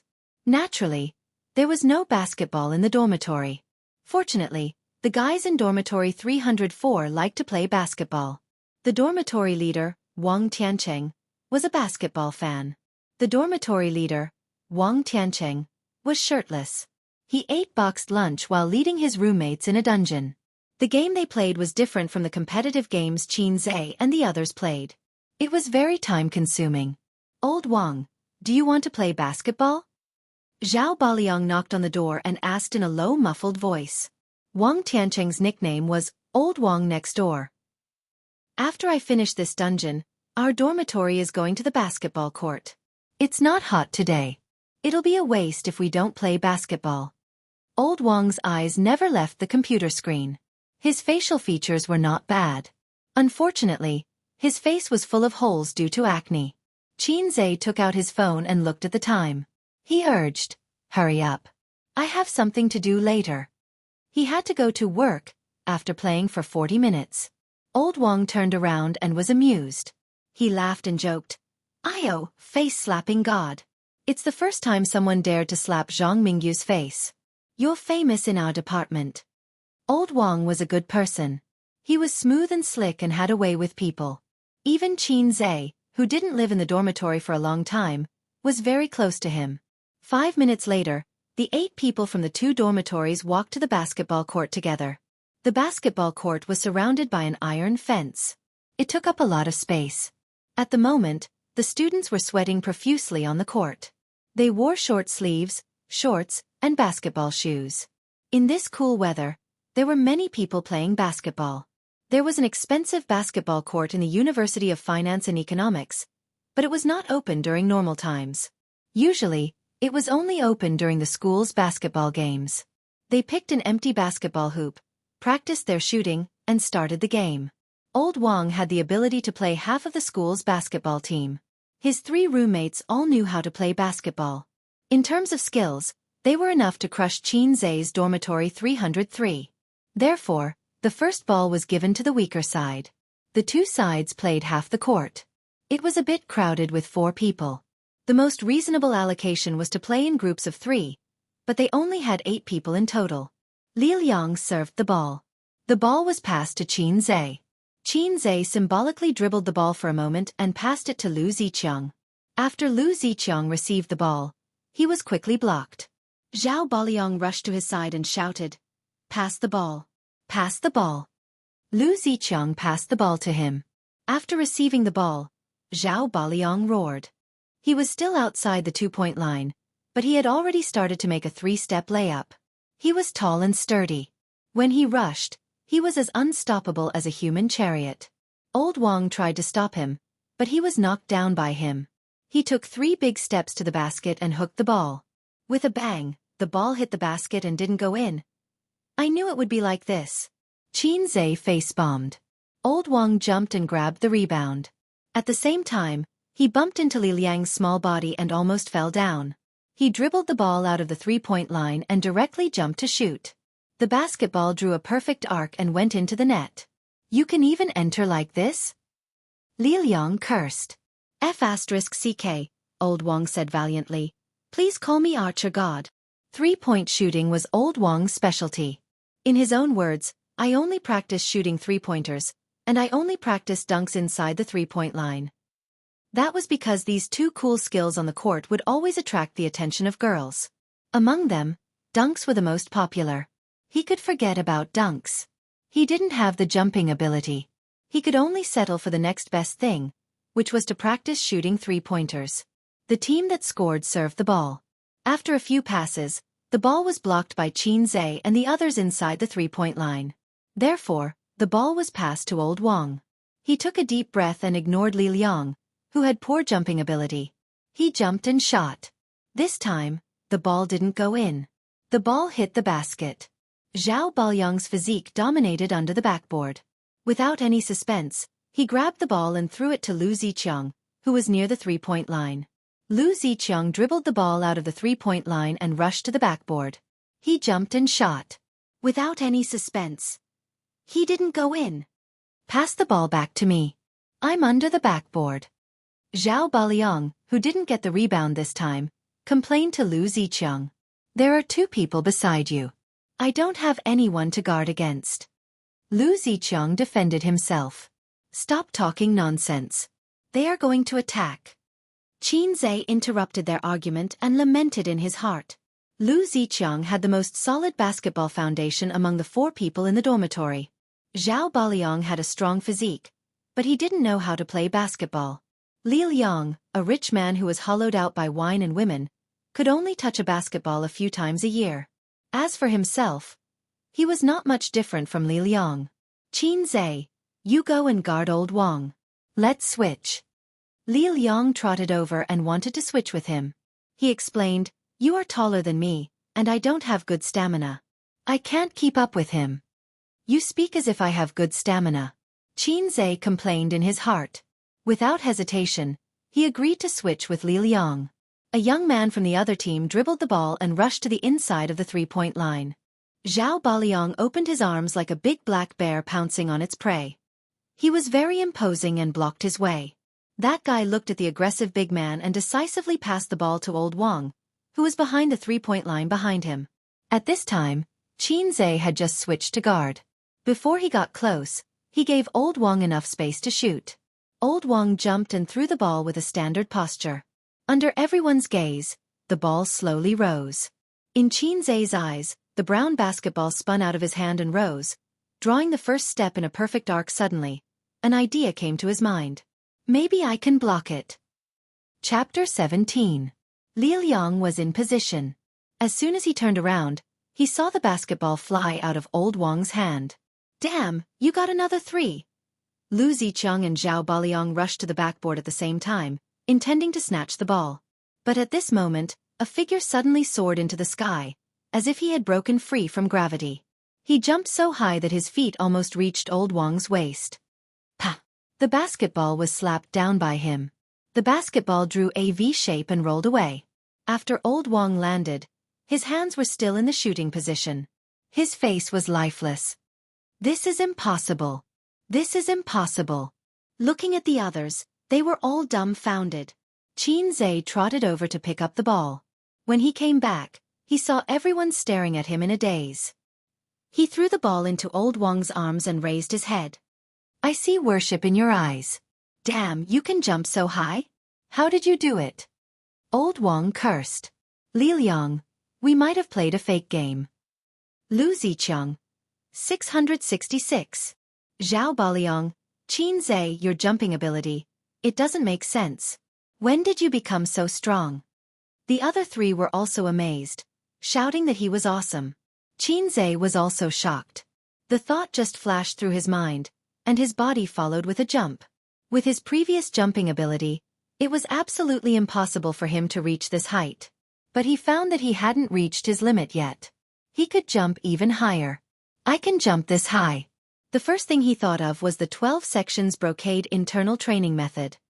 He had been training his body for the past few days, but even so, it was impossible for it to bring about earth-shaking changes to his body.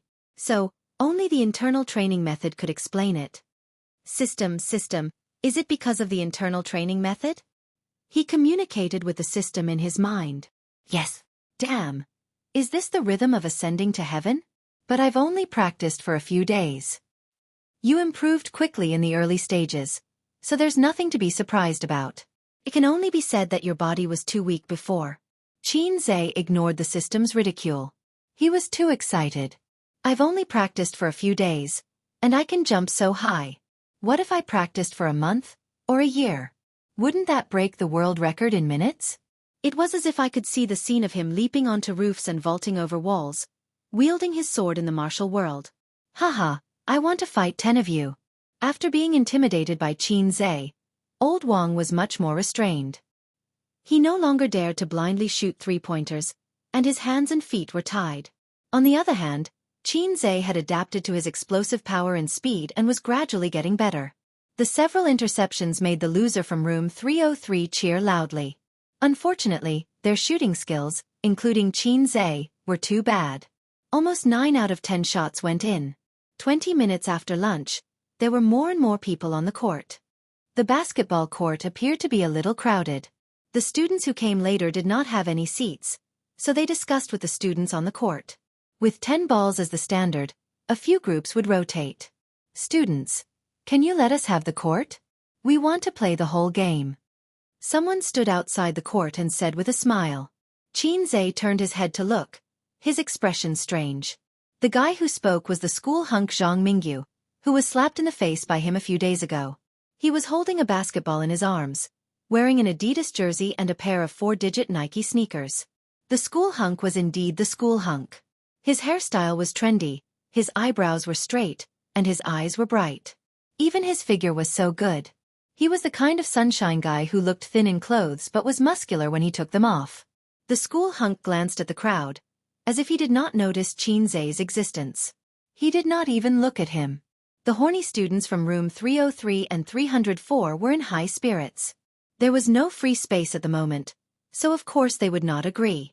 Zhang Mingyu was followed by a group of strong men in basketball uniforms. One of them, a guy with a crew cut, walked to the basket and grabbed the basketball that didn't go in. He muttered, "We are a basketball team. We need to train. Give us the court." His tone was loud, and he was not polite at all. He was very domineering. Old Wang raised his eyebrows. "Where is the coach? The basketball team's practice time is not now." Old Wang had a buddy who was also on the basketball team. He did not see him at the moment. "It's none of your business. Our basketball team can practice whenever we want." The crew-cut young man glared at him. "I don't care who your basketball team is." Zhao Baliang was strong and muscular. He pointed at the basketball in the crew-cut young man's hand. "Give the ball back and get out of here." Northeastern men were simple and rough, and they were not afraid in the face of trouble. Needless to say, his figure was quite intimidating. Forget it. Let's play the first half." Zhang Mingyu, persuaded in time, took the ball from the crew-cut young man's hand and threw it to Zhao Baliang. Then, he led the basketball team to the opposite basket. After playing for a few more minutes, Xianxia and the others were sweating and panting. Although there was no sun today, it was the end of June. The weather was hot and humid, and they lost a lot of water. Xianxia wiped his sweat and looked at Zhang Mingyu and the others who were playing hard. The school hunk was not only handsome, but he was also very good at basketball. He dribbled the ball smoothly, and his shooting posture was standard. He must have been a hero in high school. In high school, he was handsome and good at basketball. He was very popular with girls. If he was a straight-A student, 9 out of 10 girls would want to have his babies. Xianxia was a passerby. He could only look up to the protagonist. "Let's stop for a while. I'll go buy a few bottles of water. You guys practice shooting," Xianxia said and ran out of the court. The school supermarket was not far from here. It only took 5 minutes to go back and forth. Xianxia bought everyone a bottle of energy drink and ran back with a plastic bag. He could play for about 20 minutes before he went to the classroom to study the mathematical modeling fund with Professor Li. When Xianxia returned to the court, he saw a conspiracy that had been planned for a long time. The arrogant and domineering crew-cut young man glanced at Zhao Baliang and the others. He smiled and threw the basketball.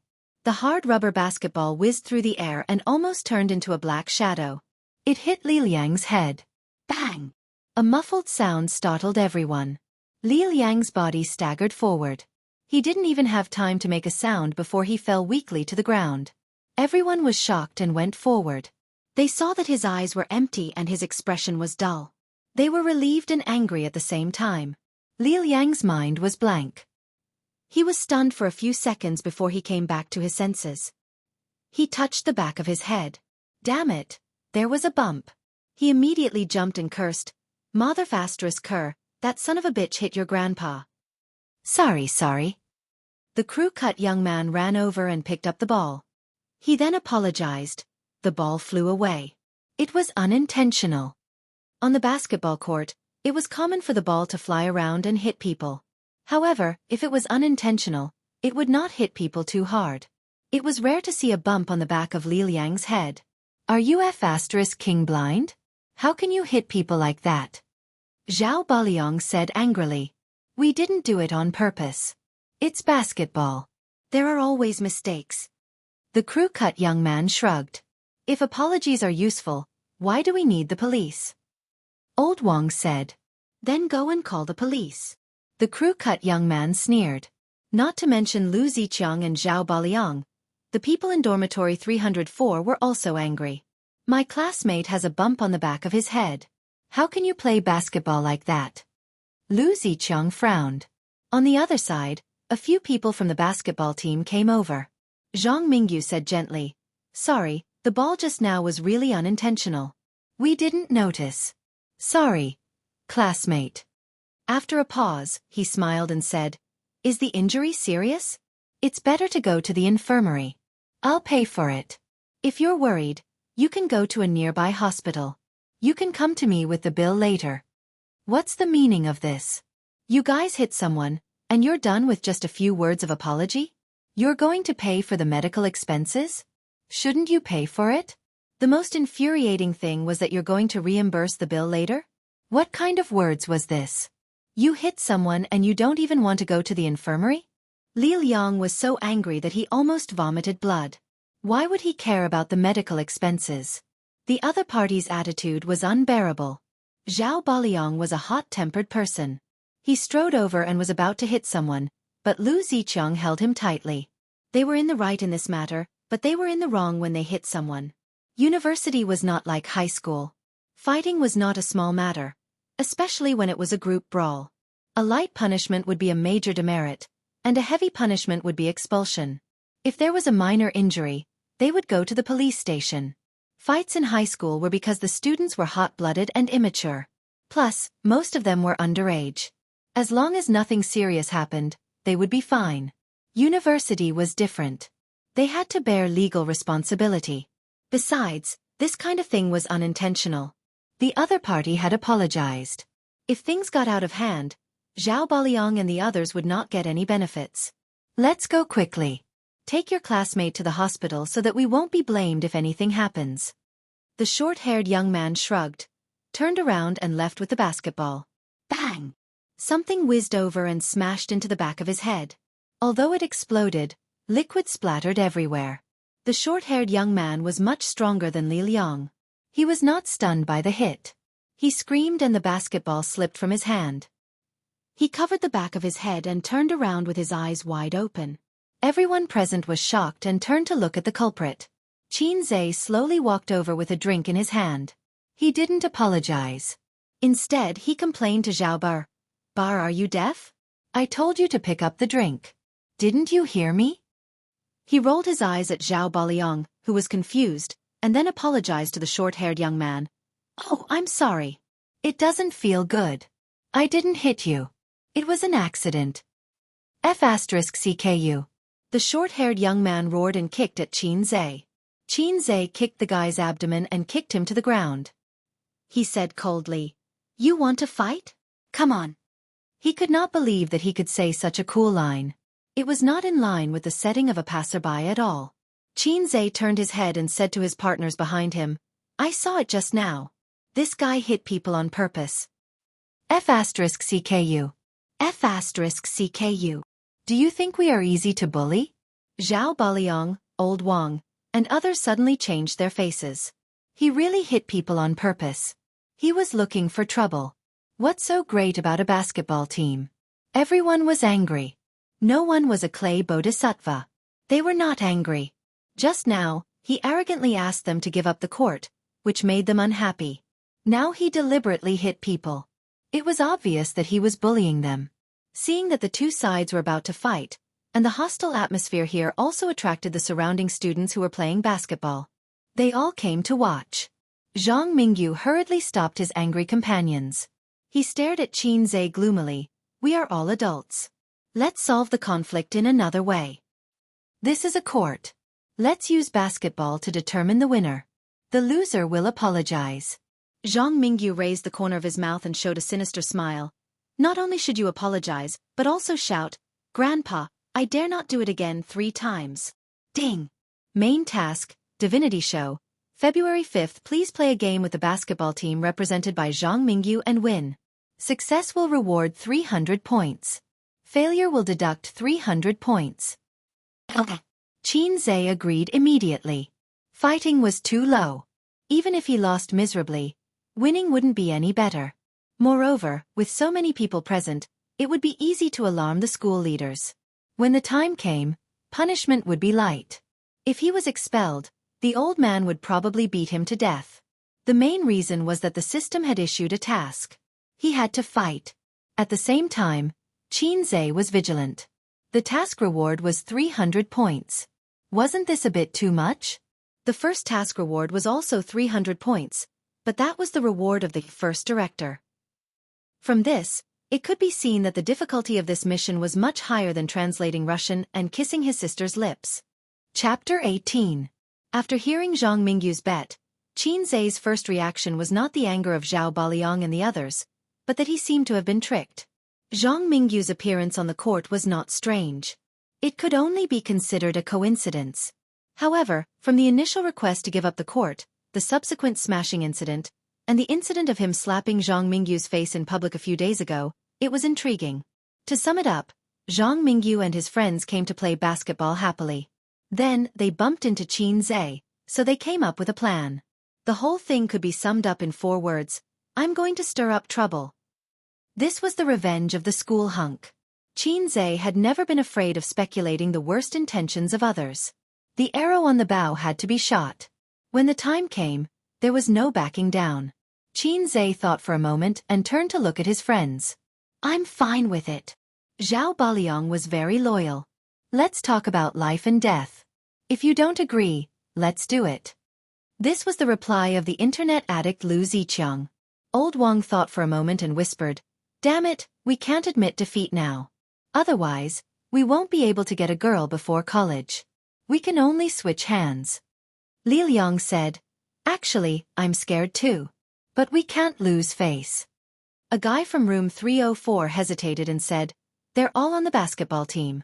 The founding emperor said not to fight an unprepared battle. Old Wang glared at him.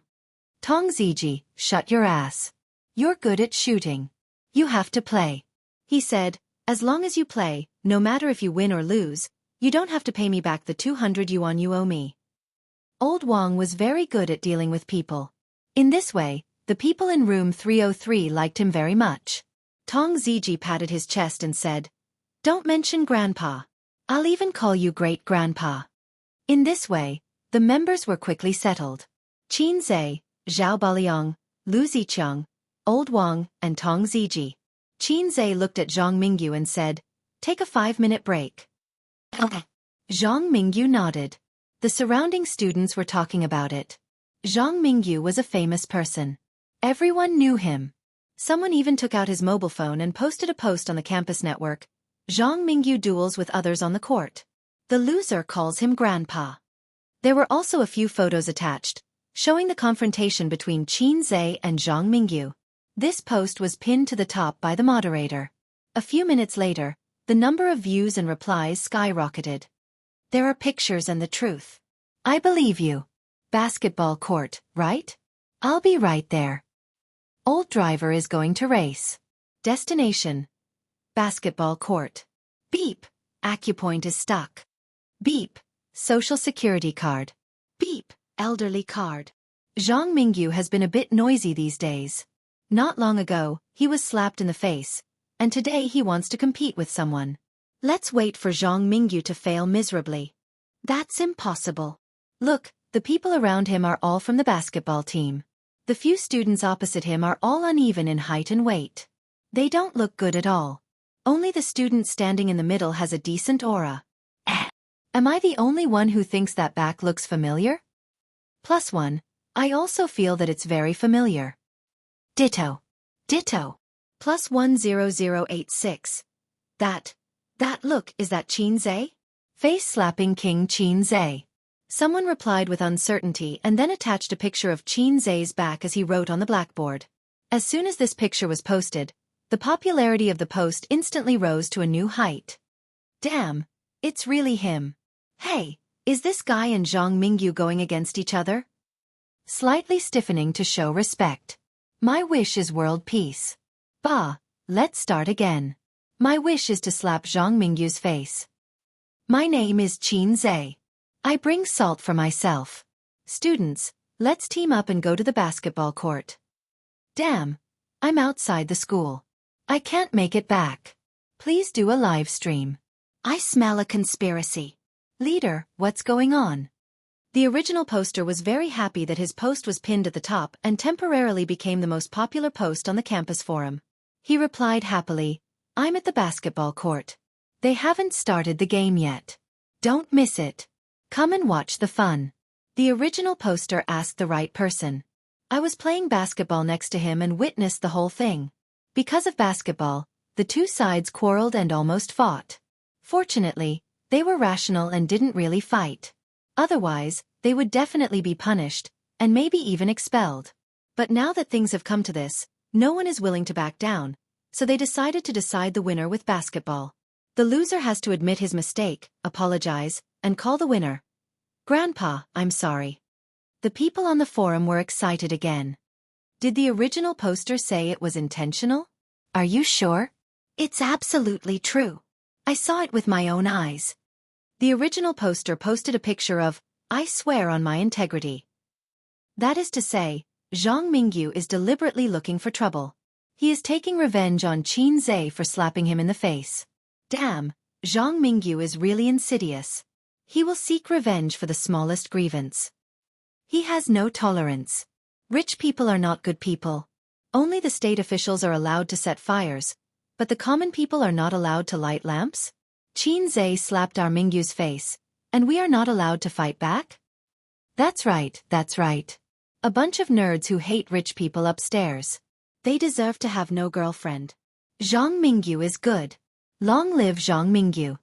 There was a lot of quarreling in the forum, and it quickly went off topic. Xianxia and the others sat under the basket, drinking and resting. Their faces were calm, but their words exposed the anxiety in their hearts. Zhang Baliang looked around and whispered, Why do I feel that there are more and more people? I don't think so. Li Liang rubbed the back of his head and grimaced. Take a look at the campus forum. Old Wang handed his phone to Zhao Baliang. They passed it around, and Zhao Baliang was dumbfounded. Damn, that wicked guy posted it. He's roasting us on a bonfire. If we lose, our reputation will be ruined, and we won't be able to raise our heads again, Lu Zicheng said faintly. More and more people came to watch, and the basketball court was packed. As time passed, the number of people was still increasing. Tong Ziji was unafraid. What's there to be afraid of? Of course you don't care. You're just a nobody. If you lose face, so be it. Who knows who you are? Old Wang rolled his eyes. The most embarrassing one is Xianxia. He is the main character of this incident. This is Zhang Mingyu's revenge. If he is really forced to call him grandpa, it will be much worse than being slapped in the face in class. Everyone looked at Xianxia. Xianxia was expressionless. He glanced at the excited audience outside the court, at Zhang Mingyu and the others who were eyeing him covetously in the distance, and finally at his companions' faces.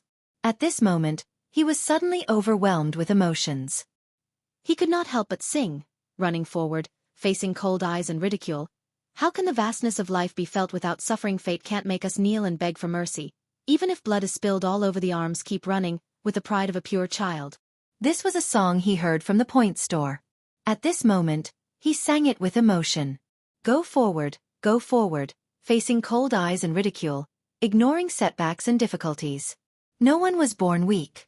Small people also had their own roars and roars. Zhao Baliang suddenly felt his blood boiling. He clenched his fists, and blue veins popped out. He raised his head and let out a roar. Run forward, facing cold eyes and ridicule. Old Wang stood up suddenly. I want to surpass God. Lu Ziqiang punched the basketball hoop. Tong Ziji said, F***CK, the basketball team is great, the schoolbow is great, but in front of 200 yuan, they are all fleeting clouds. The game began. Chapter 19. The whole basketball court was in an uproar. They swarmed over, and the heat was no less than the school basketball game. The private basketball competition between students was nothing, but it was about Zhang Mingyu, and it was such a competitive game with stakes. That was interesting. What was more eye-catching was that the other side of the competition with Zhang Mingyu was Qin Zhe, who became popular on the campus BBS a few days ago. As long as one was not a fool, one could see that this was the revenge of the school hunk. Did Zhang Mingyu succeed in his revenge, or did Qin Zhe beat the school hunk again? It was very interesting. Hurry up, take a video and broadcast it live. Post it on the campus BBS. Qin Zhe is really good. He tried to step on Zhang Mingyu several times. I think he is finished this time. No. This time it was Zhang Mingyu who started it first. He is taking revenge for being slapped in the face 3 days ago. Qin Zhe is bound to lose. Zhang Mingyu's team is full of basketball players. They will be totally defeated. Zhang Mingyu is going to get back one game. I told you that it is not so easy to become famous by stepping on the school hunk. Revenge is coming. The bet is to call him Grandpa. I get excited when I think of it. What a shame. I'm afraid that they will not admit it and run away with their tails between their legs. But anyway, it's a shame. The game began. After discussion, it was decided that 50 points would be the end point. Whoever got 50 points first would win. Qin Zhe and the short-haired young man were responsible for fighting for the ball. Qin Zhe's amazing jumping ability made his teammates unanimously recommend him. The ball was thrown high. Qin Zhe and the short-haired young man jumped up at the same time to fight for the ball. The jumping ability they showed at the beginning surprised the onlookers outside the court, especially Qin Zhe, who jumped more than 10 centimeters higher than the short-haired young man. He easily pushed the ball to Lao Wang on the left side. As soon as the ball was in their hands, the players changed from being still as virgins to moving like rabbits and ran quickly. After Lao Wang got the ball, Tong Ziji immediately rushed to the basket and raised his left hand high.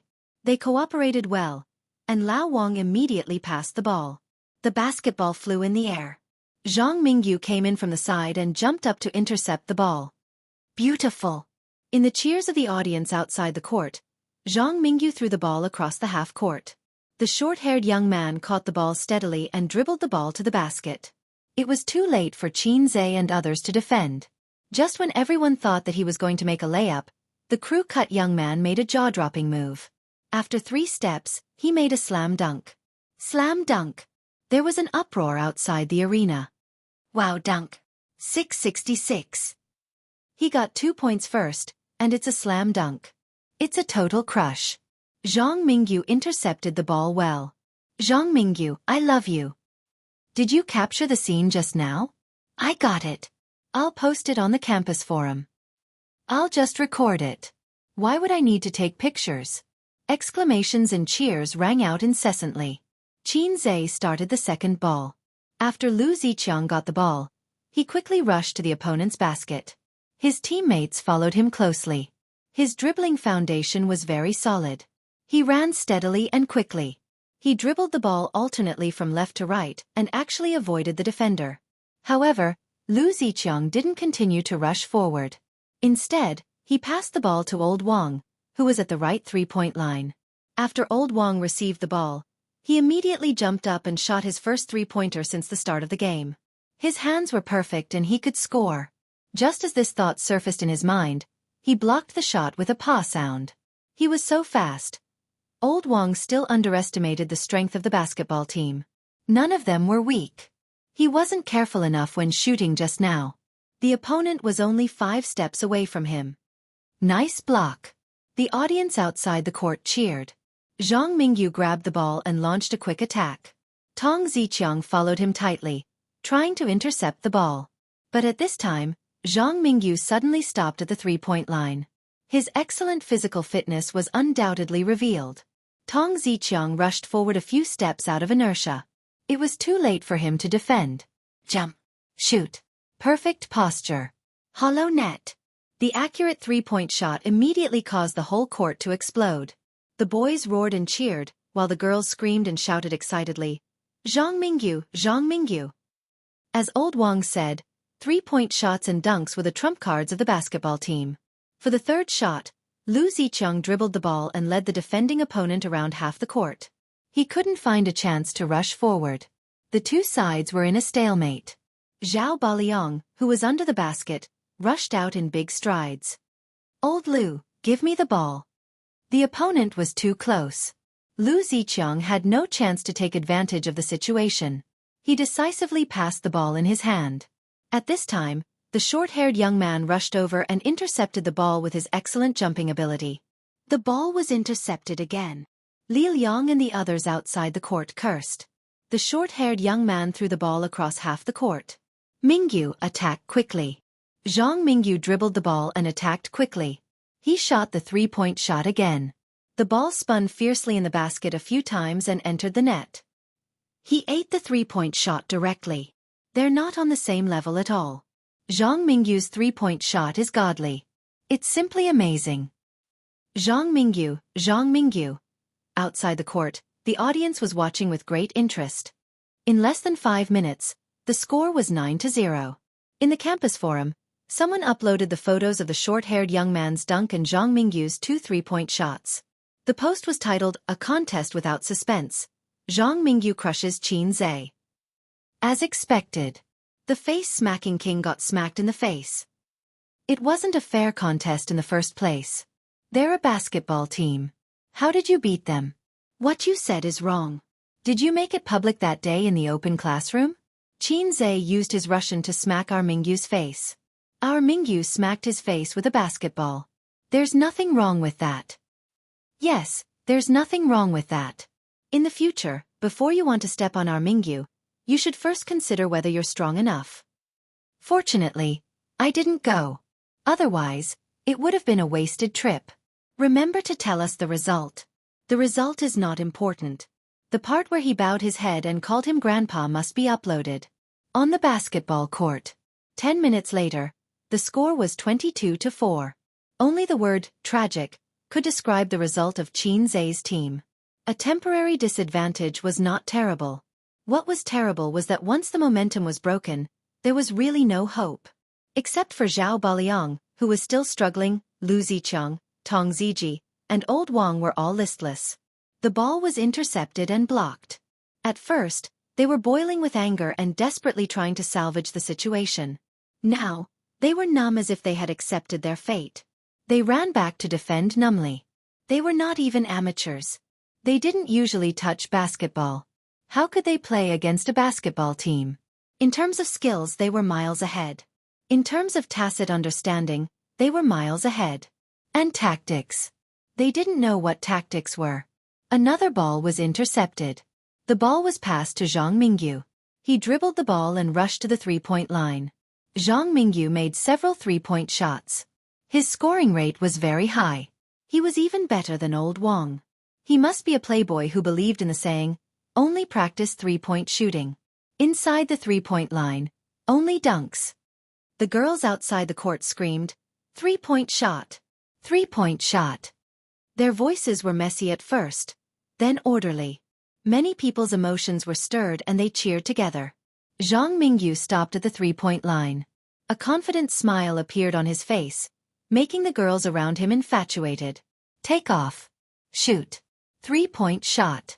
In the cheers of the whole court, the 3-point shot that Zhao Baliang and the others were like nightmares was shot again. However, at this time, a figure rushed to the sky. He jumped so high that he seemed to have escaped from gravity. His short black hair danced in the air and his t-shirt was shaking. 3-point shot. accompanied by his roar. Pa! A slap on the spinning basketball echoed throughout the court. The basketball hit the ground with a whistling sound and flew to the audience outside the court. It happened to hit the girls who were cheering the most. The cheers suddenly turned into exclamations and screams. Then the whole court was silent. From the beginning of the game, Xianxia had been in a passive state. He ran back and forth with the ball and did useless work. He had never intercepted the ball or made a basket, let alone such a powerful hot pot. The audience outside the court didn't react for a while. Why did he suddenly block the shot? Why did this unknown guy suddenly explode? Zhao Ba suddenly let out a roar and shook his arms excitedly. Old Wang, Lu Ziqiang, and Tong Ziji were also very excited. The shot was blocked. Finally, the shot was blocked. Xianxia exploded. That's right. With Xianxia's speed and jumping ability before, how could he be unknown? You think you're so great just because you can shoot three-point shots? Do you really think you're the prince of basketball, invincible? Xianxia turned to his teammates and shouted, "Cheer up, the game has just begun."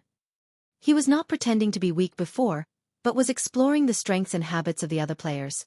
He didn't start with the details, but focused on the overall situation, which was very in line with his style of playing games. He had to pay close attention to the top, middle, and bottom, analyzing the enemy's habits, playing style, as well as their strengths and weaknesses. Only in this way could he support his teammates at the right time and gank the enemy. After playing games with Xianxia for a long time, it was easy to find his style. He always exploded in the middle and backcourt, and was unknown in the early game. If he still couldn't win, then he would curse Qin Bao Bao to be a virgin for the rest of his life. At this time, the audience outside the court exclaimed in hindsight, "That shot is so fierce. My God, how can he jump so high? That's amazing." His momentum suddenly increased. His jumping ability is unparalleled. Who took a picture of that scene just now? Quick, post it on the forum. Who had time to take a picture? But it's all in the video. Watch it later. Zhang Mingyu took a deep breath, suppressed the anger and embarrassment in his heart, and glanced coldly at Xianxia. Xianxia looked at him without fear, walked to his side and whispered, "Grandson, wait for me to call you Grandpa later." Zhang Mingyu sneered. Zhang Mingyu's team was not affected much. They just blocked the shot, which could not change the result. The ball was passed between them, approaching the basket at a moderate speed. The short-haired young man sprinted to the left, quickly distanced himself from old Wang, who was marking him, and rushed to the basket. At the same time, he raised a hand to signal the ball handler to pass the ball. He created a gap with his powerful explosive power, and the ball handler passed the ball to him without hesitation. A few meters away, Xianxia suddenly rushed out and intercepted the ball. Then he threw the ball across the half-court to the last player. The ball was intercepted beautifully. The boy dribbled the ball wildly, made a three-step layup, and scored. Well done. Xianxia ran over and high-fived the boy. Chapter 20. The short-haired young man controlled the ball and called out to his teammates, "Play hard. They have no hope. The gap is too big. Everyone, pass the ball to Mingyu and let him shoot from the three-point line. We have to pull away from them by a number that will make them despair. Even if that Xianxia." He was about to say, "Even if that Xianxia is good at intercepting the ball, it's useless." Suddenly, he heard his teammates exclaim, "Behind you!" As soon as he finished speaking, he heard the sound of wind behind him. His heart skipped a beat and he instinctively dribbled to avoid it. Where was the ball? Shocked, he turned around and saw Xianxia dribbling the ball toward his own basket. Behind him was Zhang Mingyu, who was trying to intercept him. Xianxia took the lead. When he finally reached the basket, he turned around and threw the ball to old Wang, who was far away from the three-point line. Old Wang had no one to defend him. They all ran to intercept Xianxia. He took a deep breath, jumped, and shot a three-point shot. "Now, there's no one to cover for me." The ball bounced back and forth on the rim a few times and went into the net. F***CK. The short-haired young man cursed. Old Wang, Xianxia, and the others high-fived one after another, enjoying the applause of the audience outside the court. At this time, their morale had finally recovered and they were in high spirits again. The basketball team dribbled the ball again. This time they used a strategy. After Zhang Mingyu received the ball, he ran crazily to half the court. Several players gave up on marking him and blocked Qin Zhe. As expected, they created an opening for Zhang Mingyu. He shot the ball without hesitation. The basketball spun as it flew out of his hand. Before it could draw a perfect arc, a crisp "pa" rang out. The basketball whistled through the air. This time, it didn't fly out of the court. Instead, it was caught by Zhao Baoyang. Another block. There was an uproar outside the court, accompanied by the sound of shutters. I got it, haha. I got it too. I'll post it on the campus forum. Look at the picture. Qin Zhe jumped so high. If he participates in the school sports meet, he might break the high jump record. Zhang Mingyu was proud of his good upbringing, but at this moment, he couldn't help but want to swear. Wasn't he blocked? How did he do it? Zhao Baoyang aggressively rushed to the basket, made a 3-step layup, hit the board, and scored another 2 points. The current score was 22-11. There was still a huge disparity between the two sides. On Zhang Mingyu's side, he made a subtle gesture to his teammate. The player in possession of the ball hesitated for a moment and passed the ball to him at close range. He really didn't dare to pass the ball from a long distance, for fear that it would be intercepted by Qin Zhe again. After Zhang Mingyu got the ball, he jumped high in front of Qin Zhe. At the same time, he leaned back and threw the ball again. I don't believe you can block a shot. A backward jump shot from the 3-point line. That's too difficult, the audience exclaimed. If he doesn't take a backward jump shot, he might get blocked by Qin Zhe again. F***ck, he has already been promoted from the face-smacking king to the block king. Ah, Zhang Mingyu's pose is so cool, I love you. Pa! In response to the audience's cheers, there was a clear and familiar sound. It was the sound of a blocked shot. Qin Zhe leaped into the air. His jumping power was out of control. Once again, he threw out a powerful slap, sending the basketball flying. The girls' cheers came to an abrupt end, followed by the sound of gasps. A block! A block again! Do you have to be like this? Are you born to block shots? Zhang Mingyu's eyes were dull. The boy grabbed the ball and ran away, and he got another 2 points. The score was getting closer and closer, and the balance of victory and defeat was slowly tilting.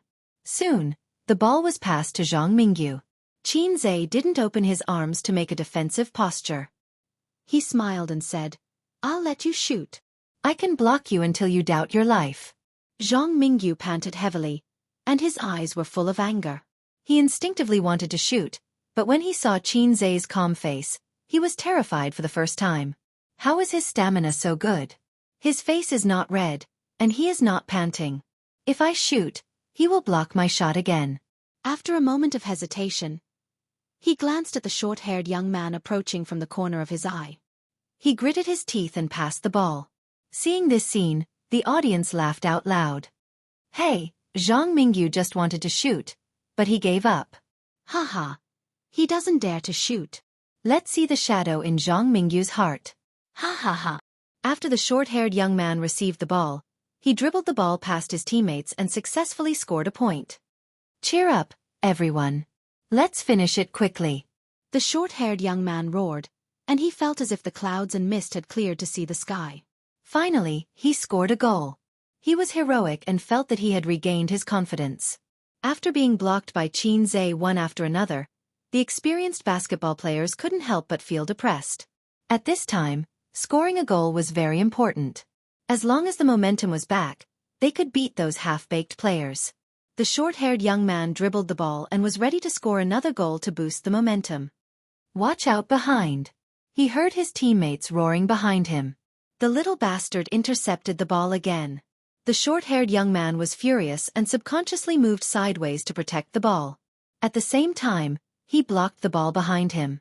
Hey, where is the ball? A figure passed by him, and the breeze brushed the corner of his eyes and eyebrows. Then the ball disappeared. Damn, are you a dog? The short-haired young man cursed. The ball was intercepted again.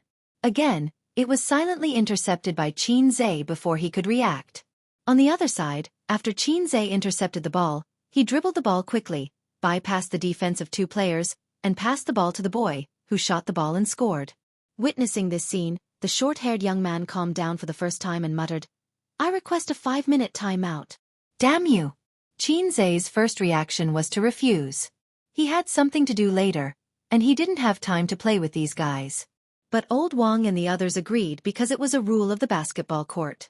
Any party could ask for a timeout. What's wrong? Why do you want a timeout? Zhang Mingyu asked the short-haired young man.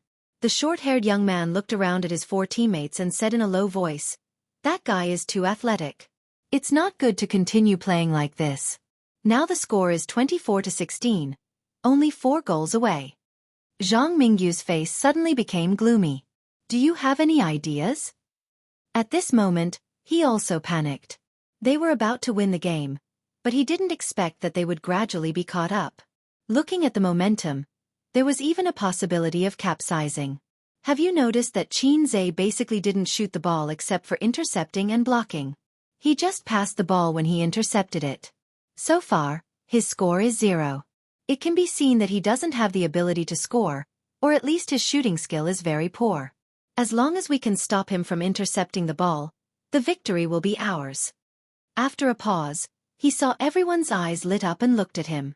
The short-haired young man smiled proudly. I have an idea. At this time on the campus forum, someone posted the pictures of Qin Zai blocking several shots.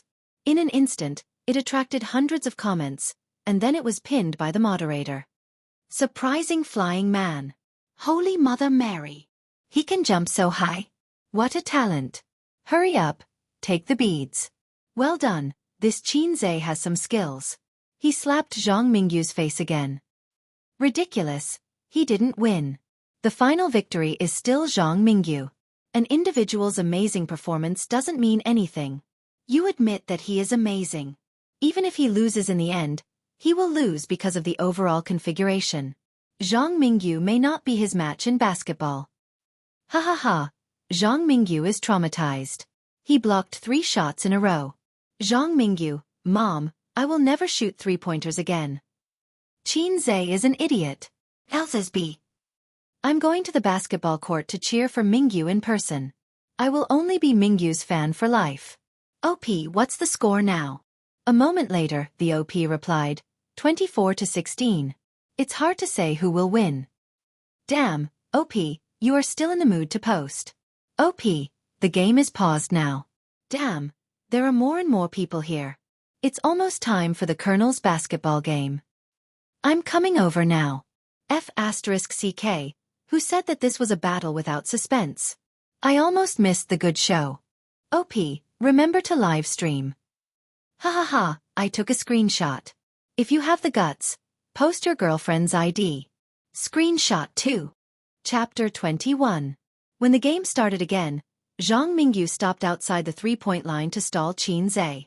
If Qin Zai entered the lane to steal the ball, they would pass the ball to Zhang Mingyu, who would then shoot a 3-point shot without anyone guarding him. The tactical effect was immediate. Zhang Mingyu successfully scored a 3-point shot, and the buzzcut youth and the other player each scored 2 points. At this time, the score on the court was 31-22. The score was still closing, but looking at the momentum, it was extremely difficult to overtake them before the end of the game. This is tricky. Zhao Baliang grimaced, sweating profusely. Qin Zai nodded. This was the so-called a lone tree cannot hold up the whole tree. In a team competition, no matter how outstanding an individual's ability was, it was only a highlight. It was easy to be targeted and suppressed. This was the principle Qin Zai learned in the game. Unless it was a king god who abused the brass, but these basketball teams were obviously not rookies. System: exchange 3-point shooting skills. Qin Zai silently communicated with the system. A few meters away, the ball was moving in the hands of the opponent. As long as Qin Zai guarded against Zhang Mingyu, they would not let the ball go to him. Qin Zai moved his feet, and the powerful explosive force pushed his whole body forward. He intercepted the ball like a gust of wind and dribbled the ball to attack. The moment the ball was in his hands, there was no longer the previous jerkiness and stagnation. Instead, there was a smooth feeling as if he was the innate king of the court. Zhang Mingyu ran wildly, chasing after his back, and at the same time shouted to his companions, "Keep an eye on your own people, don't let them catch the ball and shoot." Qin Zai himself could not shoot. He had been assisting. This was the judgment of Zhang Mingyu and the others. If they guarded against those guys, They would also guard against Xianxia. Xianxia, who had rushed to the three-point line, made an unexpected move. He made a sudden stop, jumped up, and shot.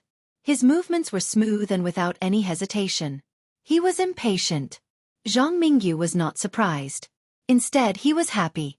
Whether it was a match between two masters or two armies, as long as one side was anxious and impatient, it would not be far from failure. In this case, the more Xianxia shot, the more mistakes he made. At most, he could win with 10 goals, and the difference between the two sides was close to 10 points. The explosive power and jumping ability that he was so proud of were countered by us. It would be strange if he wasn't anxious. Joy surged from the bottom of her heart. Zhang Mingyu's eyes followed the spinning ball as it rose and fell at the highest point. After the basketball drew a perfect half-arc, it entered the net.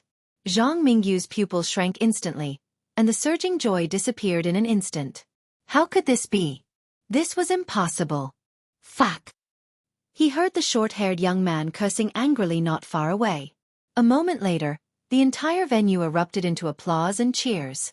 Three-pointers would cause cheers no matter where they were. Xianxia's lips curled into a confident smile. What I'm proud of is not my jumping ability or my explosive power, but the great enlightenment, river crab, technique. So what if you are max-level players? Can you block my hack? This time, Zhang Mingyu served the ball. After being suppressed by Xianxia several times, he gave up the idea of being active on the basketball court. If he was not active, it would be difficult for Xianxia, who was guarding him, to be active. Our side is full of masters, while your side is full of rookies. Thinking of this, Zhang Mingyu felt a little better. He thought that the goal just now was a stroke of luck, a stroke of luck. A group of people rushed from their own basketball court to Xianxia's basketball court. Using tacit cooperation, they easily scored. The short-haired young man applauded and said loudly, "Good." Next, it was Tong Ziji's turn to serve. He passed the ball to Lu Ziqiang based on the principle of proximity. Lu Ziqiang dribbled the ball wildly and was intercepted by two people under the basket. Xianxia came around from the three-point line and shouted, "Here!" Lu Ziqiang hesitated for a moment. It was not easy for him to break into the inside line.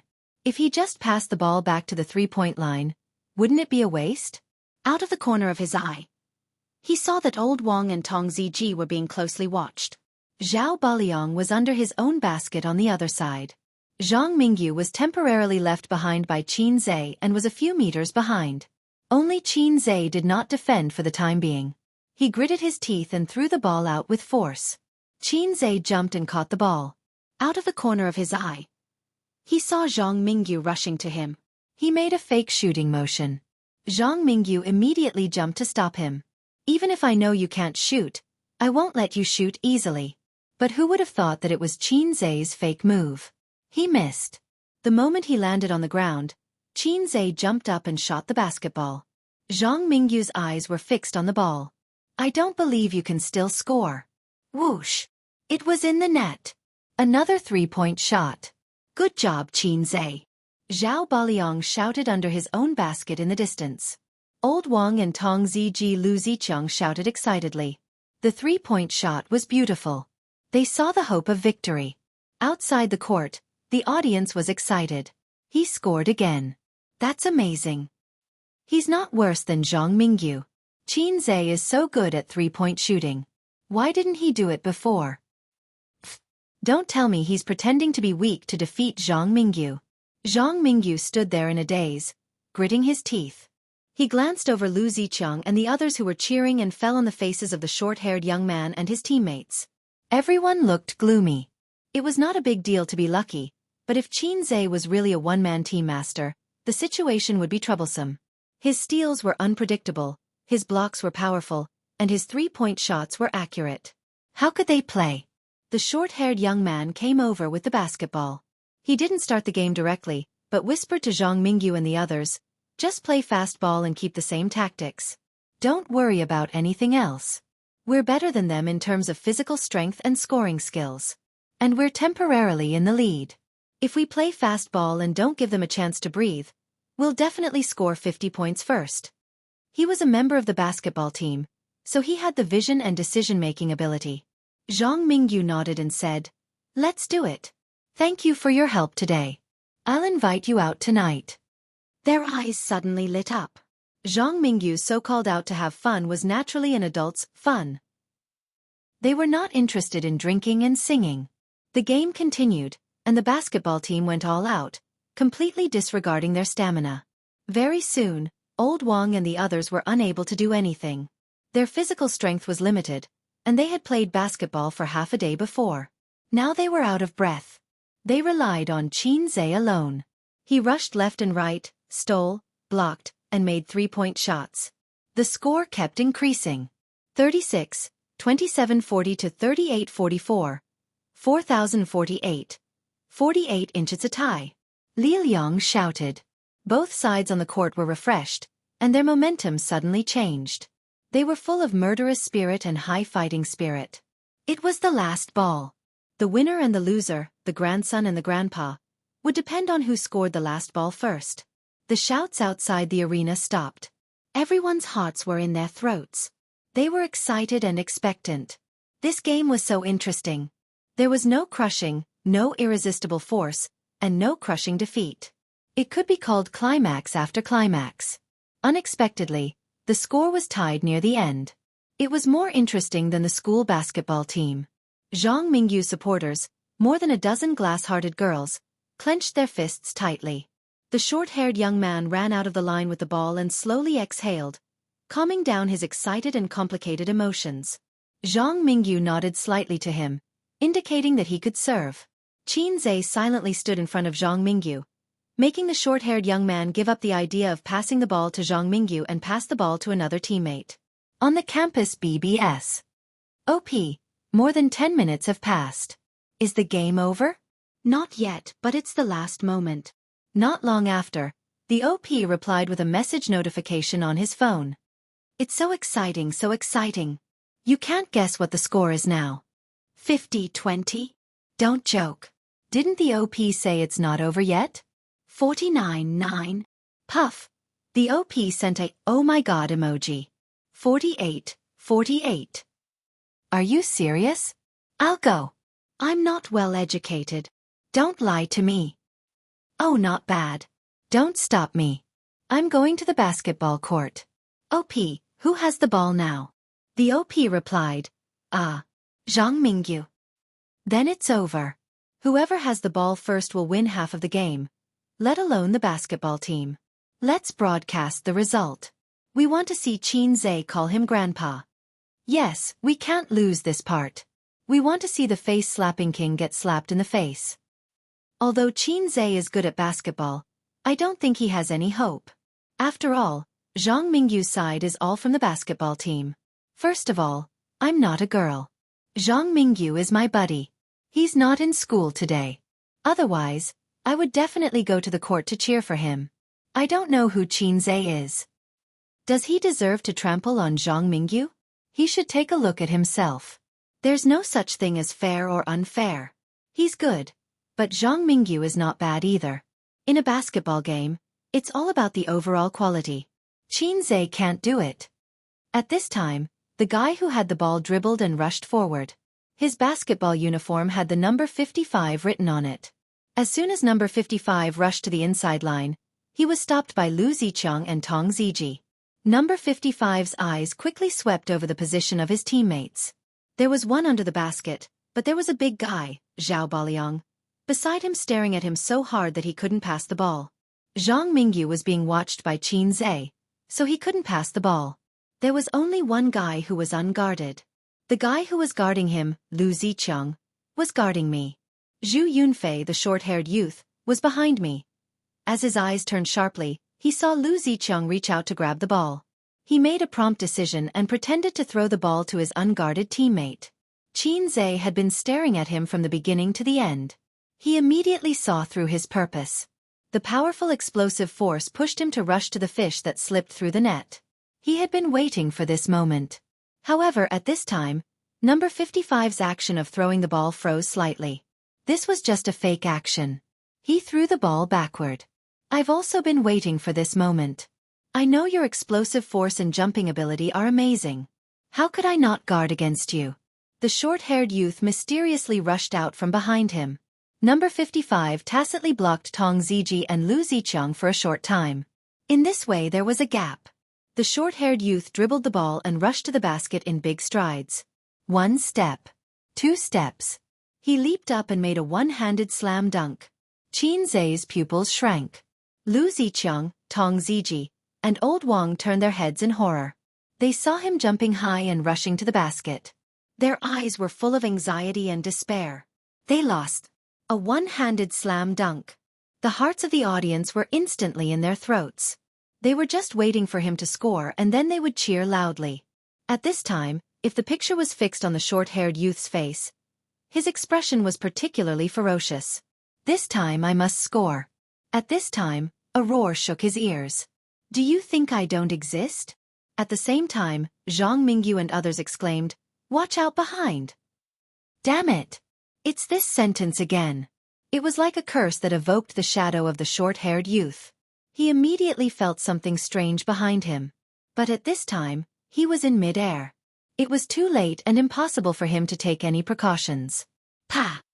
A hand came from above and slapped away the basketball in his hand. Oh my God!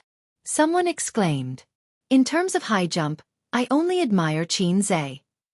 My little heart can't take it anymore. Wonderful, wonderful. The best player of the game. Qin Zai. Qin Zai, go to hell. Zhang Mingyu, go to hell. Zhang Mingyu, go. Zhang Mingyu, go. After Qin Zai landed, his back was covered with a layer of cold sweat. He almost lost. The task of 300 points was really not that easy. It could be said to be the most difficult task he had ever encountered. Even if the system cheated, it was not certain that he would win. Once he lost, Qin Zai's points would be in the negative. He had 320 points before, and the cost was 40 points. His remaining points were 280. He couldn't afford to lose. He couldn't afford to lose. Zhao Baliang, who had been watching from the beginning, saw the basketball falling from the sky. He hugged it tightly in his arms and looked around fiercely. Near the midfield, Old Wang suddenly raised his index finger and signaled Zhao Baliang to pass the ball. Zhao Bar threw the ball with all his might and shouted, Old Wang! It's all up to you. His shout brought the dazed Zhang Mingyu, the short-haired youth, and the others back to their senses. Their faces changed greatly. The game was not over yet. Zhang Mingyu shouted, Stop him! The short-haired youth shouted, I'd rather foul. Stop him. Old Wang was like a weasel that had stolen a chicken. He ran very fast. Behind him was a group of basketball players who were like hungry tigers pouncing on sheep. It's too late. They are faster than me. I can't run to the inside line to shoot. Old Wang stopped in his tracks. There was no time for him to adjust his body. He jumped and shot. Someone behind him bumped into his back aggressively. They didn't care about the foul, or it could be said that they deliberately fouled him. Old Wang staggered forward and fell. During the fall, he kept looking up at the trajectory of the ball. It must go in. At this moment, no one cared about the intentional foul. The whole court was silent. Time seemed to have stopped. Everyone's eyes were fixed on the ball. Other than that, there was only the sound of their own heartbeats. It was a shot. In the next second, a few girls covered their eyes but peeked through the gaps between their fingers. The ball hit the basket and bounced out. It's a hasty shot. It won't go in. It was almost a shot. Damn it. My heart can't take it. Does it have to be so exciting? Ah! Some girls even screamed. Old Wang fell to the ground and hammered the hard cement floor. Regret and despair came to his mind. Lu Ziqiang, Tong Ziji, and Zhao Baliang opened their mouths slightly. They felt as if their spirits had been sucked out. Their hearts were empty. Get the rebound. Zhang Mingyu was excited and wanted to scream. We haven't lost yet. We still have hope. The crew-cut young man was also excited. The other teammates also cheered and jumped up to grab the rebound. Ah, behind! A girl suddenly shouted outside the court. Hearing this, the crew-cut young man's hair stood on end. It was like a nightmare. Zhang Mingyu's body stiffened. In the hundreds of onlookers, there was a figure in the hundreds of pairs of eyes. It was like a cannonball, whistling in the wind. He passed Zhang Mingyu and the crew-cut young man in an instant and jumped at the free throw line. That figure was like an eagle spreading its wings and soaring into the sky, about to strike the sky angrily. He caught the ball with both hands, and his body leaned back in mid-air, just like a strong bow. Then, he turned from a soaring eagle to an eagle pouncing on its prey. Slam dunk! Bang! The dull and loud sound spread across the court. The ball on the ground became weaker and weaker. However, no one cheered. Everyone's eyes were focused on the boy who was still hanging on the basket. Many people could still remember this scene 10 or 20 years later. Chapter 22. Xianxia landed lightly on the ground and looked around.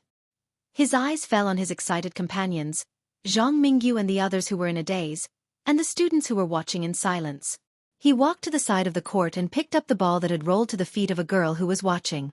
He nodded at the girl whose expression was either hateful or disgusted. He took a deep breath and shouted, "We won!" Lao Wang's face turned red as he shouted with all his might, "We won!" Lu Ziqiang shouted, "We won!" Zhao Baliang kept yelling, "Ah!" Outside the arena, Li Liang and a few other students from room 304 were screaming and wailing in excitement. "Don't leave after school today. I'll treat you to a big massage." Li Liang raised his arms and cheered, shouting and jumping. The swelling on the back of his head didn't hurt anymore. Regardless of whether Zhang Mingyu had planned this for a long time or not, today's incident was caused by him. Xianxia and the others were venting their anger for him. Therefore, although he didn't participate in the fight, his heart was in turmoil and uneasy. Proud and elated. Applause and cheers rang out. The cheers came late like a volcanic eruption, but it became more and more intense and did not stop for a long time. The students of the University of Finance and Economics were excited. This basketball game was really exciting.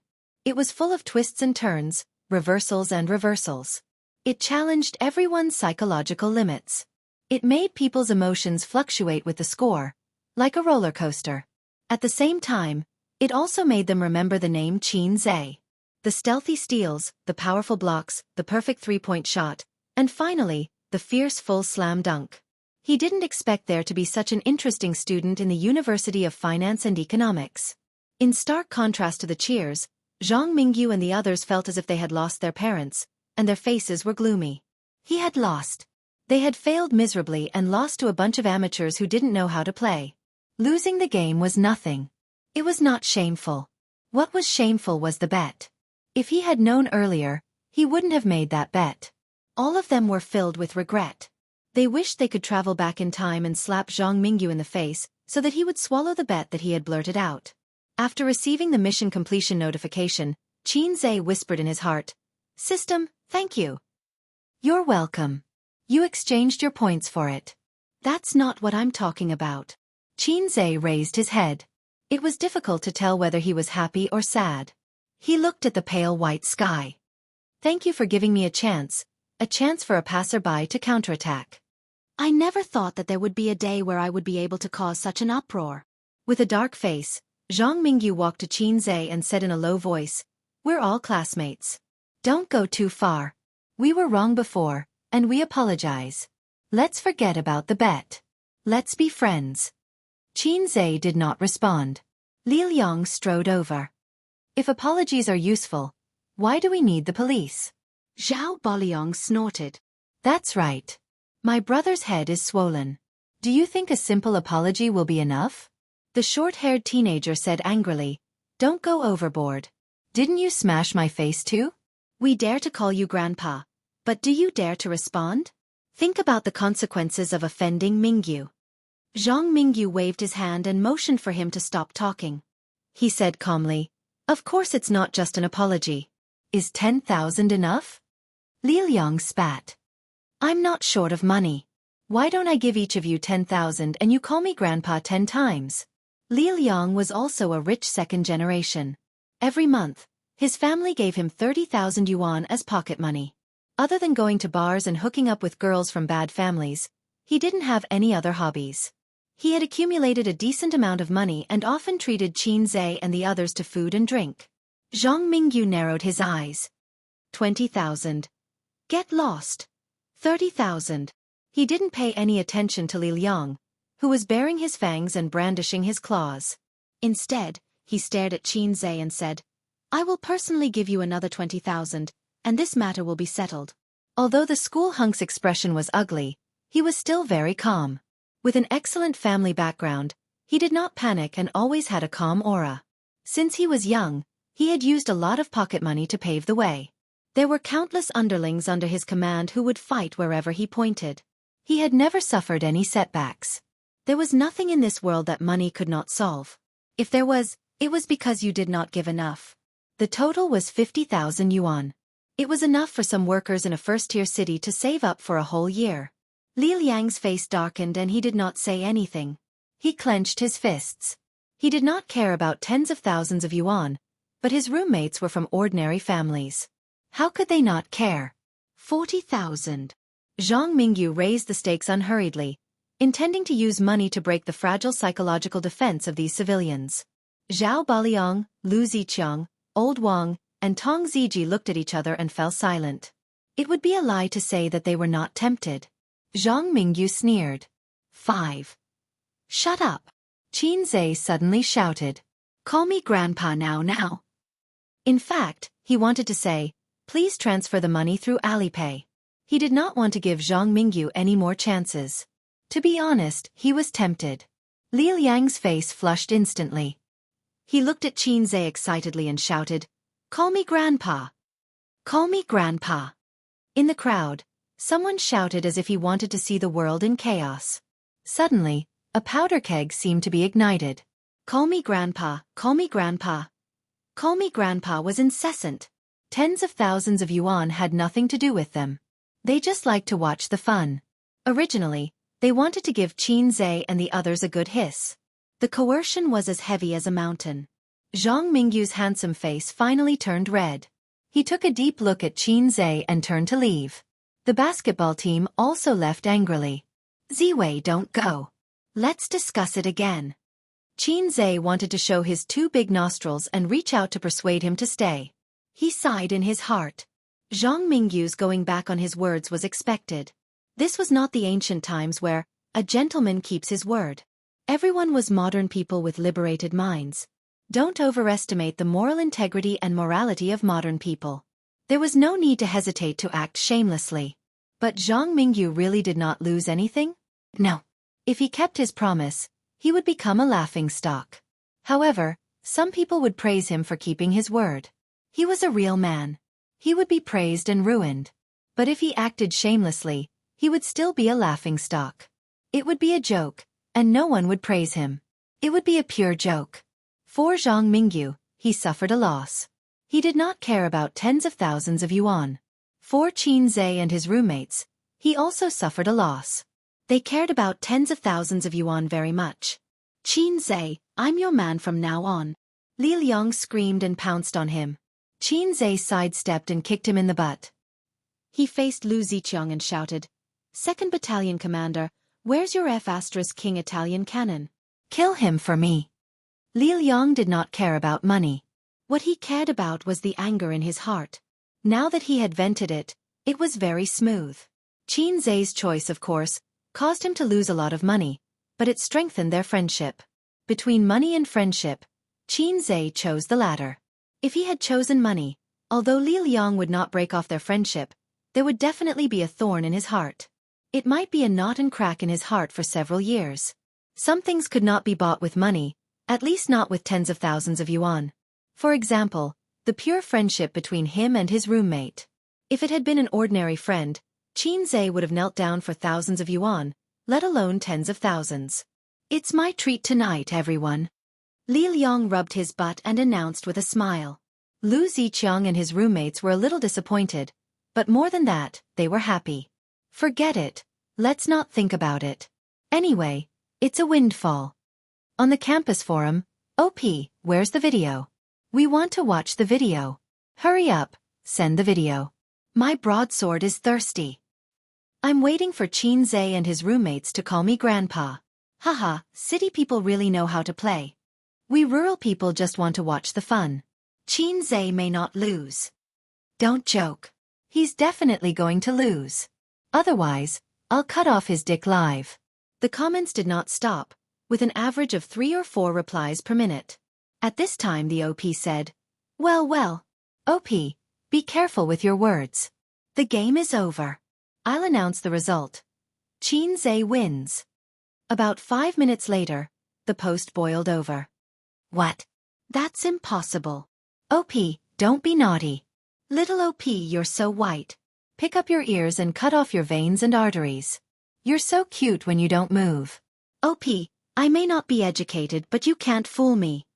The OP sent a dumbfounded emoji. It's true. The game is over. Xianxia won.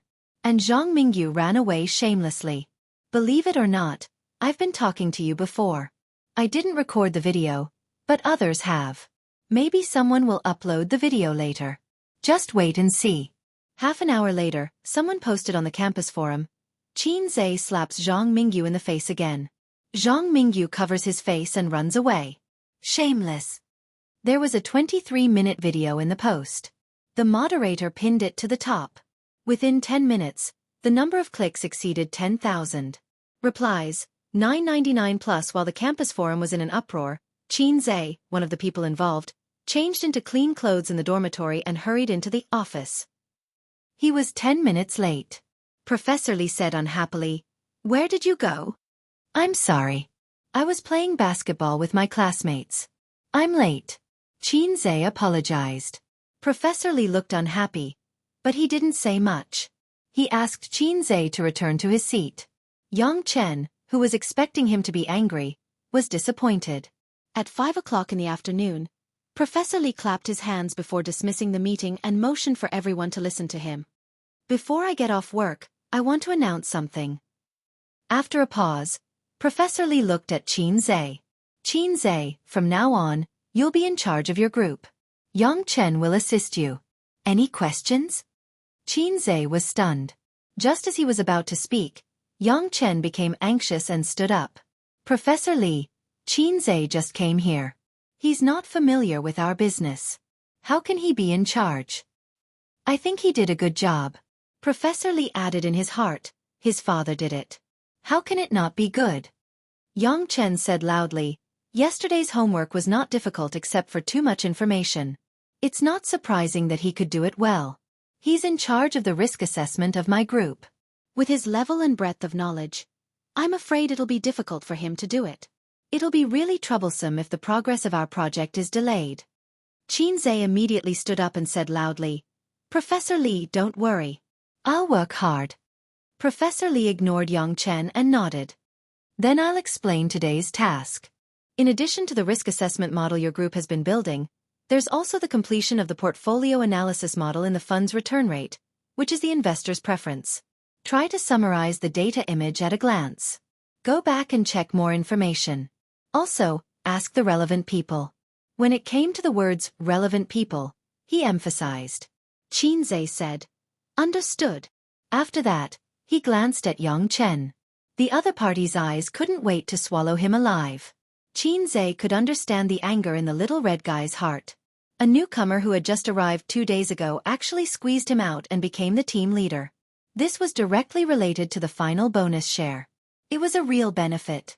Xianxia vaguely threw him a look to show off his power. The east wind blows and the war drums beat. Who's afraid of who? I have a system that I'm proud of.